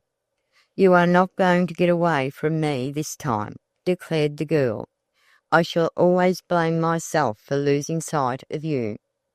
"Cologne, as if I am not big enough to take care of myself," cried Dorothy, thinking how she had cared for herself through more difficulties than any of them could possibly imagine. All through the woods could be heard shouts and signals from the parties that were out searching for Dorothy, for Tavia, and for the girl from the sanitarium. "Lots of people get lost in these woods," commented Ned. "I have been reading of them all my life, but now I guess I can write tales myself." The voices of our friends had attracted a party from the sanitarium. Dorothy was the first to recognize a guard, and as he came toward her, she screamed and ran into Ned's arms. "Oh, don't let them take me again," she begged. "They think I am that other girl. Stay near, hold me, don't let them take me." Instantly the excitement was intense. From the hospital party 2 men had come up, while of the campers, Jack, Nat, and Ralph hurried close. "Why should they take you?" demanded Ned. "Oh, they made the mistake before, and I suppose they have seen their boat." Quick to act as to think, Ned picked Dorothy up in his arms and turned into a natural hiding place. "There, they have not seen you. Let them look further on," he whispered. Of course, the others could not even guess what had caused the sudden change in Dorothy's manner, but Ned knew it was not mere excitement. "Here," he said, in a pillow of moss, "you and Cologne stay here, while I go out and see the hospital men. I will assure them no patient of theirs is with us." Dorothy lay back exhausted. If only they would go along. But suppose they should find Tavia and take her to that dreadful asylum? Voices very near gave her a chance to listen. She heard someone say that a young girl had that morning escaped from the institution in the house canoe, and that the boat was now lying close by. But in turning into the deep brush, the strange men had not actually caught sight of the frightened girls, as the heavy woodland offered all sorts of excuses for visions. "Well, we must get her," said one of the men. "She walked right past me and said good morning, but how was I to know who the new nurse or the new patient was? The trouble is now with the mother, she is beyond consolation." Chapter 26. Dorothy's Success. The boys from Camp Capital, together with their neighbours, held a consultation there in the woods. They had heard from the sanitarium attendants that not only had a young girl escaped and not yet found, but that some weeks previously a man, stage struck, as they put it, had gotten away, and it was to his help that the departure of the girl was attributed. Dorothy, from her hiding place, heard all this, and knew only too well that the man referred to was none other than Morrison. "And this fellow has been caught?" asked Ned, anxiously. "Yes," replied one of the men. "We took him in again yesterday afternoon." "Is he too demented to tell anything? That is, to know who was with him while he was free?" went on Ned. "Oh, he just talks in a rambling way about a girl who, he declares, should have a fortune that his uncle has hidden away. He has really never been entirely off, but one of the kind who rides a hobby. You know," said the man, "his hobby is theatricals." "But has he an uncle? Might he have taken a girl to that man?" persisted Ned. "You see, we have reason to believe that the girl we are in search of met this man. Now, if he has been captured, what has become of her?" "That's one of the questions we may have to answer before our board of inquiry," replied the man with no small concern. "It is easy enough for those lunatics to get away, but to get them back is harder. And the girl's mother is a widow with all kinds of money." Dorothy could scarcely keep still. Only the pressure of Cologne's hands kept her from telling what she knew of the story. Then the fear of again being mistaken for Mary Harrowell. That was too great a risk. "Is there absolutely no clue?" asked Nat, almost in despair, for he was always fond of Tavia.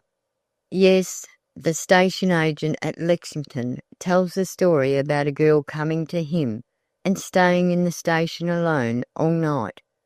But he declares she had dark hair and brown eyes, while Mary Harrowell is a blonde. Others about the station agree with him.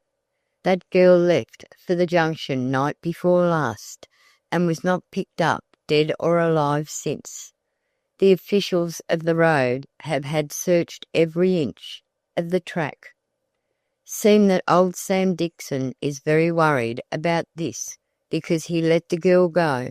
He did not know just who she was, but to hear him talk you would think it was his daughter.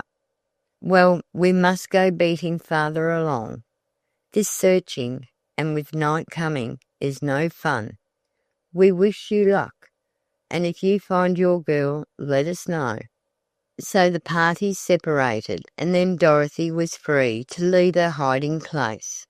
She longed to tell her friends the strange story, but she knew that the finding of Tavia was the one and only thing to be thought of just then.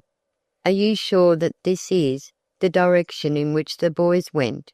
asked Nat, with something like a sigh. Dorothy looked over the rough woodland. "No," she said, "there was a swamp, for I distinctly remember that they picked their way through tall grass, and about here the grass is actually dried up." "Then to find a swamp," said Nat. "Seems to me there are more kinds of trees in Maine, and more kinds of things to catch at a fellow's." A cry from Ned stopped the speech. "Oh," he yelled, "something has my foot! Come quick!" "Oh, maybe it's a rattlesnake," gasped Cologne. "Or maybe a big rat," added Jack, as they all ran back to where Ned lay in the grass, trying to free himself from whatever it was that held him. "It hurts," he said. "Get it off." Jack was the first to get down and look at the struggling boy. "A trap," he announced. "Easy, don't pull it, Ned." "More things than trees and lost girls in the Maine woods," exclaimed Nat. "Gee whiz, I wonder what will strike next." "Just take a strike at this trap," begged Ned. "Seems to me it takes— Oh, be careful, Jack, that hurts." "Let me," suggested Dorothy. "I can open it without hurting him," and she stooped over her cousin. "Oh, you poor boy. It has a cut right through your shoe. Now, Jack, just hold the end of the chain so that it cannot slip back," she ordered. "Cologne, dear, can you unlace this shoe?" "Oh, of course," growled Nat. "It takes a girl." "Any objections?" asked Ned, getting back to his good humour. Now, if this were Nat, it would take a whole boarding school of girls. Dorothy and Cologne very gently helped the boys get the steel trap free from the shoe. It took some time to do it without pressing the jaws still farther in through the leather, but they succeeded. "Now you must go back in the boat," decided Dorothy. "We cannot run the risk of having your foot poisoned." "Never," declared Ned. "I have often had worse than this, and have gone on after the game." He got to his feet, but limped as he walked. The foot had been lacerated. "What foolish hunters ever put that trap there?" he asked. "I would not be surprised if it were the man who shot the deer," replied Dorothy, as if the others knew of that happening. "Shot a deer at this season?" exclaimed Jack. "Oh, I think he was an Indian. I saw him as I came along in the canoe," replied Dorothy. "I thought at the time it was against the law. Can you walk, Ned? I do wish you would go back." "Seems to me we ought to separate," interposed Ralph. "We can never make any headway by searching all together." "Well, I will not leave Dorothy," declared Cologne, stoutly. "I left her once." "No, I left you once," corrected Dorothy, in her one way of always taking the blame. "I think, however, Ralph is right. Suppose the boys keep along the water, and Cologne and I go farther in." "Then I go with you," said Ralph gallantly. "It is not altogether safe in the deep woods. There might be lunatics, or muskrat traps," groaned Ned, who walked with difficulty. At this they separated. For some time they heard nothing more than their own voices calling back and forth. "Isn't it awful?" sighed Cologne. "Dorothy, I think it is utterly useless. I am afraid she is dead." "I know she is not," declared Dorothy, "and I am not going to give up until I have searched every inch of this wood." Now I am going to shout. "Tavia, Tavia," she yelled, and her clear voice struck an echo against the hills. "Tavia, Tavia," she called again. "Hark," said Cologne. "Didn't I hear?" "I heard something," declared Dorothy, and the sound came from back of the hill. "Boys, boys!" she shouted, but they were now too far away to answer promptly. "Don't try to follow, Cologne. I feel that I can run like the wind. I heard Tavia's voice, and I heard it right over there." As she flew through the woods, Cologne, in distress, tried to summon the boys. She feared Dorothy would fall again, over some rock or cliff, but there was no use trying to stop her. She had heard Tavia's voice, and that was enough. Chapter 27. One Kind of Camp. "Oh, Tavia, where are you?" It was Dorothy who jumped from rock to stone, and over bush and bramble, through that deep dark wood, which now, in the shadow of sunset, threatened again to bring anguish to our young friends. "I heard you," she called. "Answer again." But this time there was no response. "Oh, what can have happened?"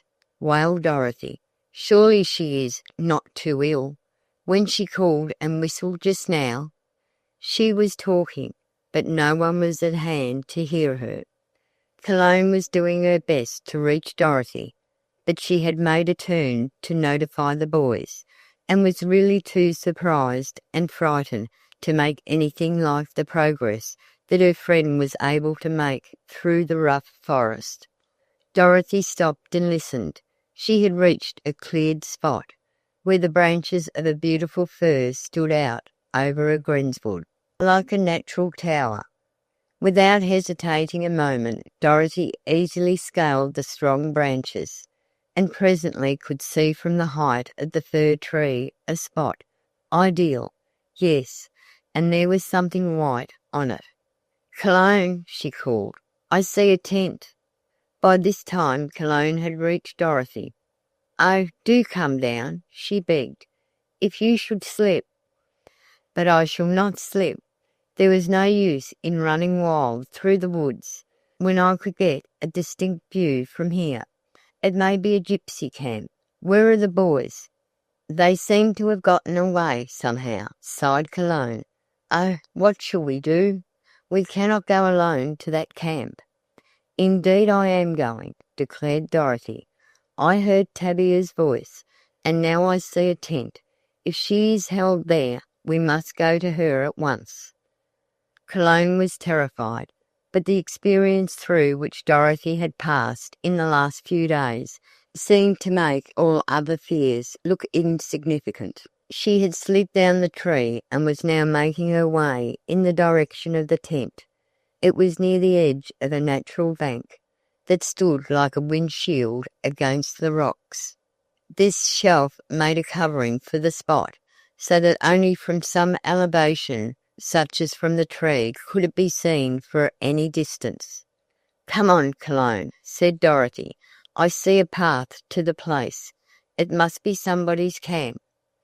"Why not wait for the boys? Give me your whistle. I must call them. Where can they have gone to?" "I'm not going to wait one moment," declared Dorothy. "She may be suffering." The bent grass and weeds showed the way. Dorothy hurried along, only stopping to listen for the hoped-for voice. But there was no word from Tavia. Cologne was almost behind Dorothy, but she could not conquer her fear. She hesitated to make the first attempt to reach the tent. Jumping over a small stream, Dorothy was beside the camp furnace. The next moment she stood looking at Tavia. "Tavia!" she exclaimed. "Hush!" whispered Tavia. "We must not wake her." "Oh, Dorothy!" Like a poor, crushed bird, Tavia fell at Dorothy's feet. She sobbed convulsively, but choked back every possible sound. "Darling," whispered Dorothy, "what is it?" "The sick girl. She has almost died," sighed Tavia. "Oh, I dare not answer again. She was so frightened at my voice." "Run back, Cologne, and meet the boys," said Dorothy. "Tell them to go for a doctor." Glad to get away, Cologne turned, just as the boys came racing over the hill. They stopped at her raised hand of warning, but Nat would not go back when he heard that Tavia had been found. Softly he made his way along, Ralph following at some distance, while Ned and Jack hurried to the shore near where they had left their boats. They knew that just across the river they would find a camp, in which might be found Dr. Ashton, from New York. It was almost pitiable to see how Tavia clung to Dorothy, never suspecting, of course, that Dorothy had herself gone through an experience more trying than her own. "Let me see her," suggested Dorothy. "I will be very careful." She stepped within the tent. Instantly she was struck with the resemblance between herself and the girl who lay on the cot. The sick girl opened her eyes. "Tavia," she murmured. "What, dear?" asked Dorothy, for Tavia had not yet recovered herself. "I am so much better. I would like to sit up." "Not just yet, dear," soothed Dorothy, putting her hand to the hot forehead. "It will be better to rest tonight." "But you must not stay longer from your friends," she said. "Leave me and look for them. Then come back." "We are here," ventured Dorothy, aware that the girl was worrying about Tavia. "We have come to take you both home." "Not back there," and the girl sat bolt upright and looked into Dorothy's pale face. "No, to camp, with us, with Dorothy and with Tavia. Then we will send for your mother." "Oh, I am so glad," she sighed, lying back on the pillow. Nat had Tavia in his arms. She was now almost hysterical, and like the Nat he had always been, he turned the tables by accusing Tavia of having all the camping to herself. "While we were digging up frog ponds looking for you," he scolded, "here you had set yourself up in one of the best establishments in the state." "Oh, Nat," she sobbed, "if you only knew." "Every girl says that," he replied. "I suppose it would be a first-rate thing if a fellow did only know about a girl like you." He was doing his best to quiet her, and he knew that to scold her is a good sort of treatment for too much nerves. Meanwhile Cologne and Ralph had ventured nearer. They seemed afraid that a voice would harm someone, and Cologne only whispered. "Tavia, dear," she said, "whatever has happened?" "She has promised to tell me first," said Nat, again showing his good sense in saving Tavia just then, "and we are not to hear one word until we get back to camp." "Here come Ned and Jack and Dr. Ashton," interrupted Ralph. "Who is sick?" "A friend of Tavia's, with whom she was stopping," said the wily Nat. "That was why she could not get word to us. Her friend was very sick, and her folks were all away." Tavia looked her gratitude into Nat's manly face. The boys and the doctor had reached the tent. "Wait here," ordered the doctor as he stepped within, and it was Dorothy Dale who took up her place by the physician's side, as he did all that he could to unfold the case of Mary Harrowell. "And however did you find this camp? One of the best for miles around?" asked Nat of Tavia, as they waited the doctor's verdict. "We fell into it." "Whose is it?" "Why, the Babbitts left in a hurry last week. Someone ill. They have not sent down for their things yet." "Lucky for us," remarked Tavia. Then they heard the doctor moving about in the tent, and lowered their voices. Chapter 28. Good News. "Oh, such good news!" exclaimed Dorothy, emerging from the tent. "It is worth all our trouble." "What?" asked a chorus. She will be better. She has recovered her reason. The doctor says some shock. Oh, but it was an awful shock, interrupted Tavia. I believe if I had any reason, it would have destroyed mine. Always knew there was a method in your madness, Tavia, said Nat. Now, that's something like. We are going to take her to camp tonight, went on Dorothy, too serious to take a joke. Dr. Ashton says nothing could be better for her. There are camps and camps, persisted Nat. Ned was talking to the doctor. We can carry her on the cot, just as well as not, insisted Nat. There are 4 of us. And put her in the boat. Well, I think that will be all right, answered the doctor.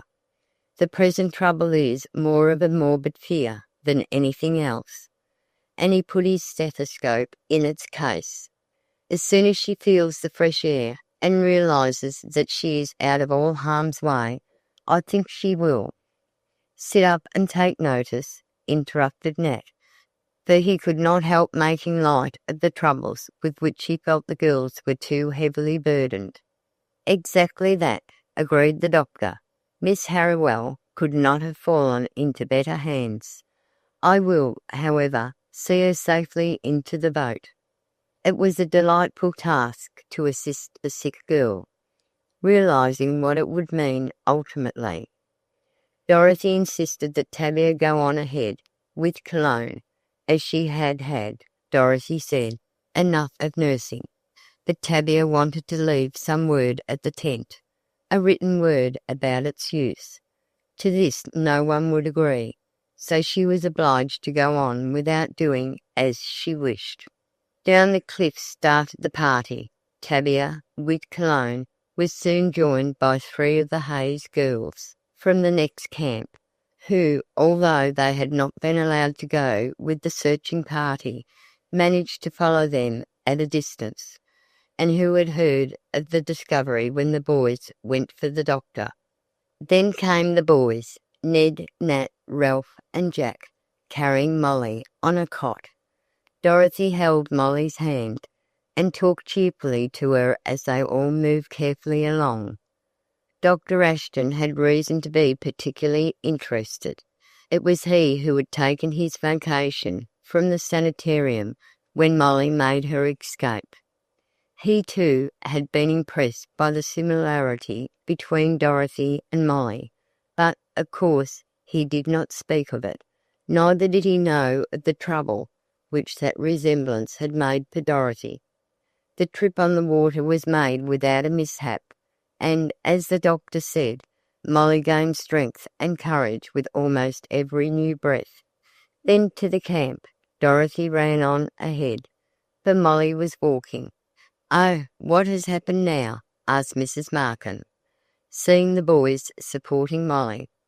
"Nothing but good news this time," replied Dorothy. "We have found Tavia.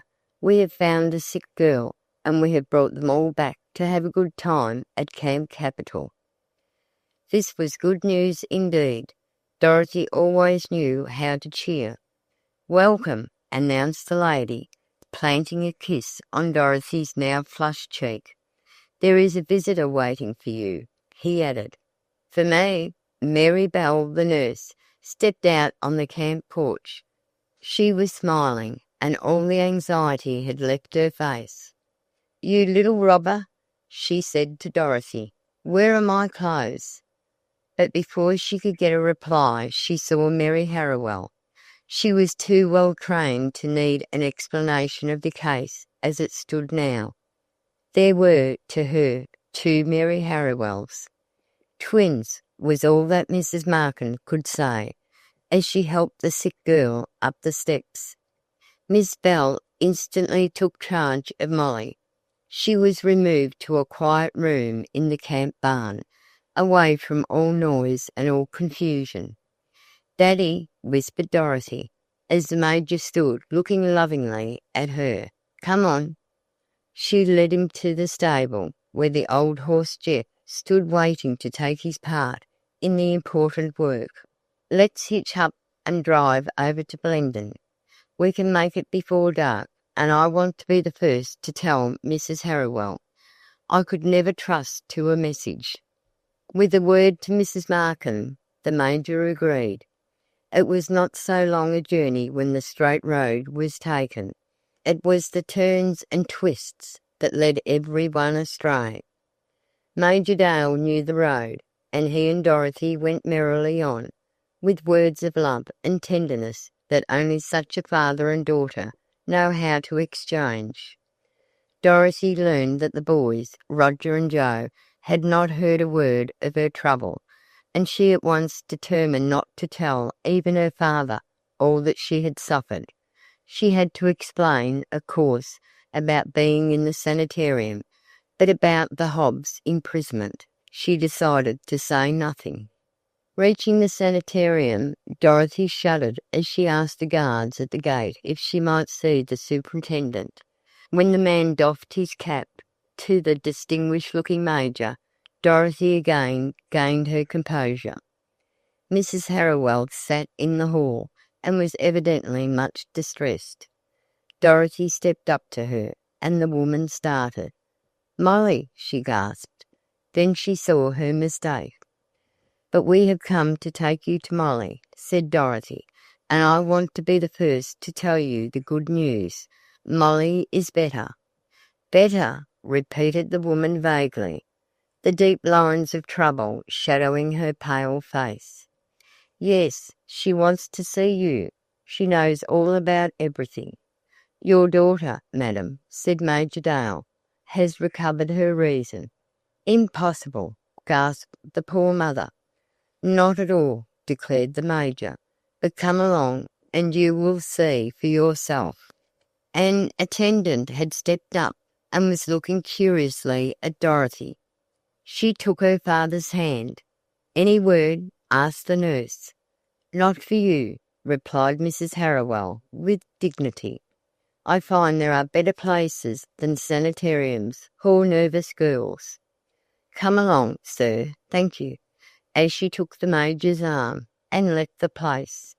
How that mother listened to Dorothy's words, that her daughter had talked as Dorothy said, that she was at a nearby camp. Oh, it was good news indeed. "And she is going to stay with us," Dorothy warned her. "We will not let her go to any more hospitals." "Never," exclaimed the mother firmly.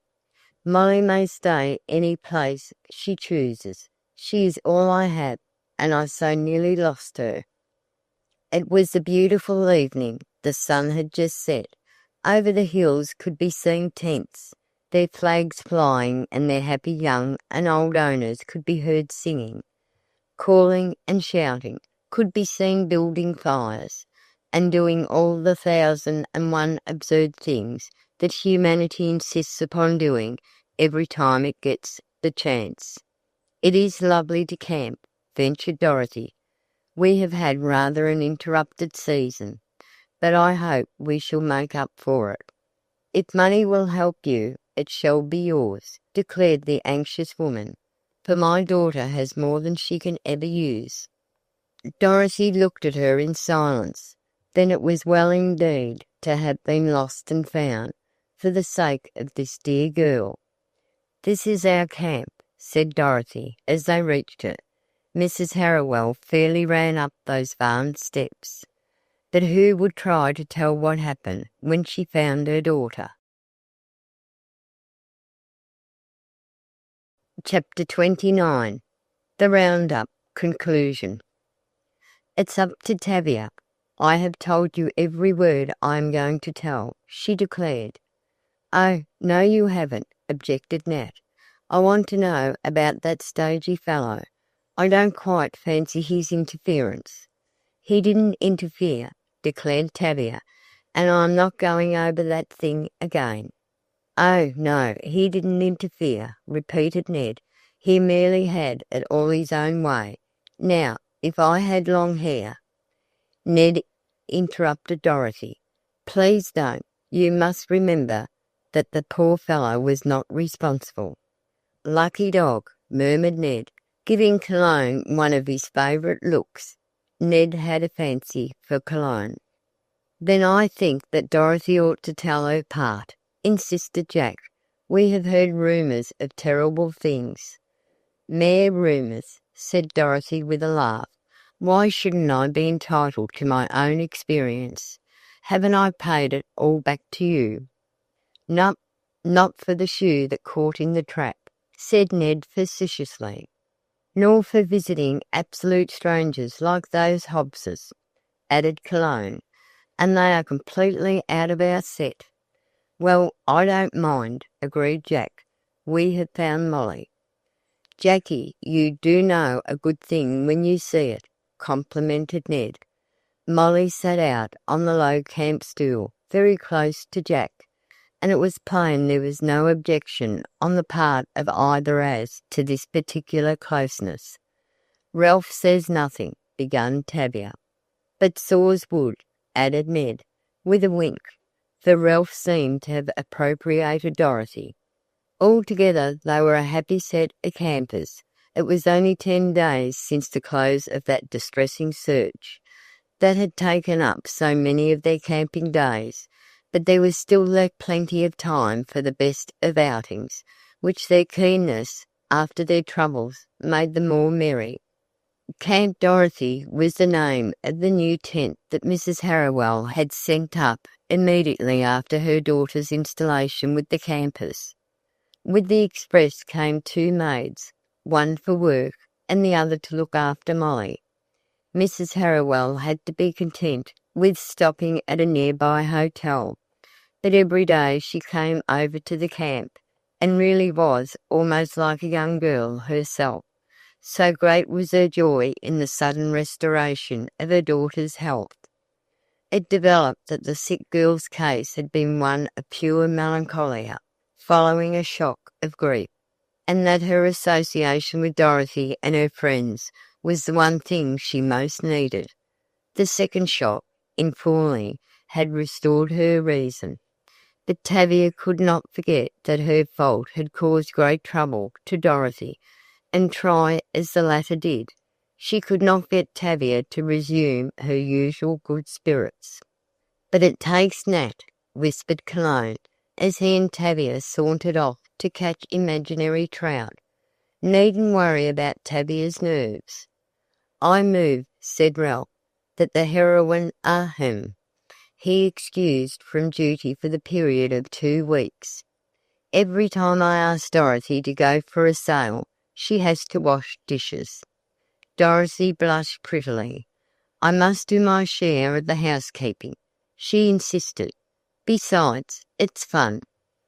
Ralph was not to be put off this time, however, and he declared that if Dorothy did not go for a sail with him that very afternoon, he would drown himself.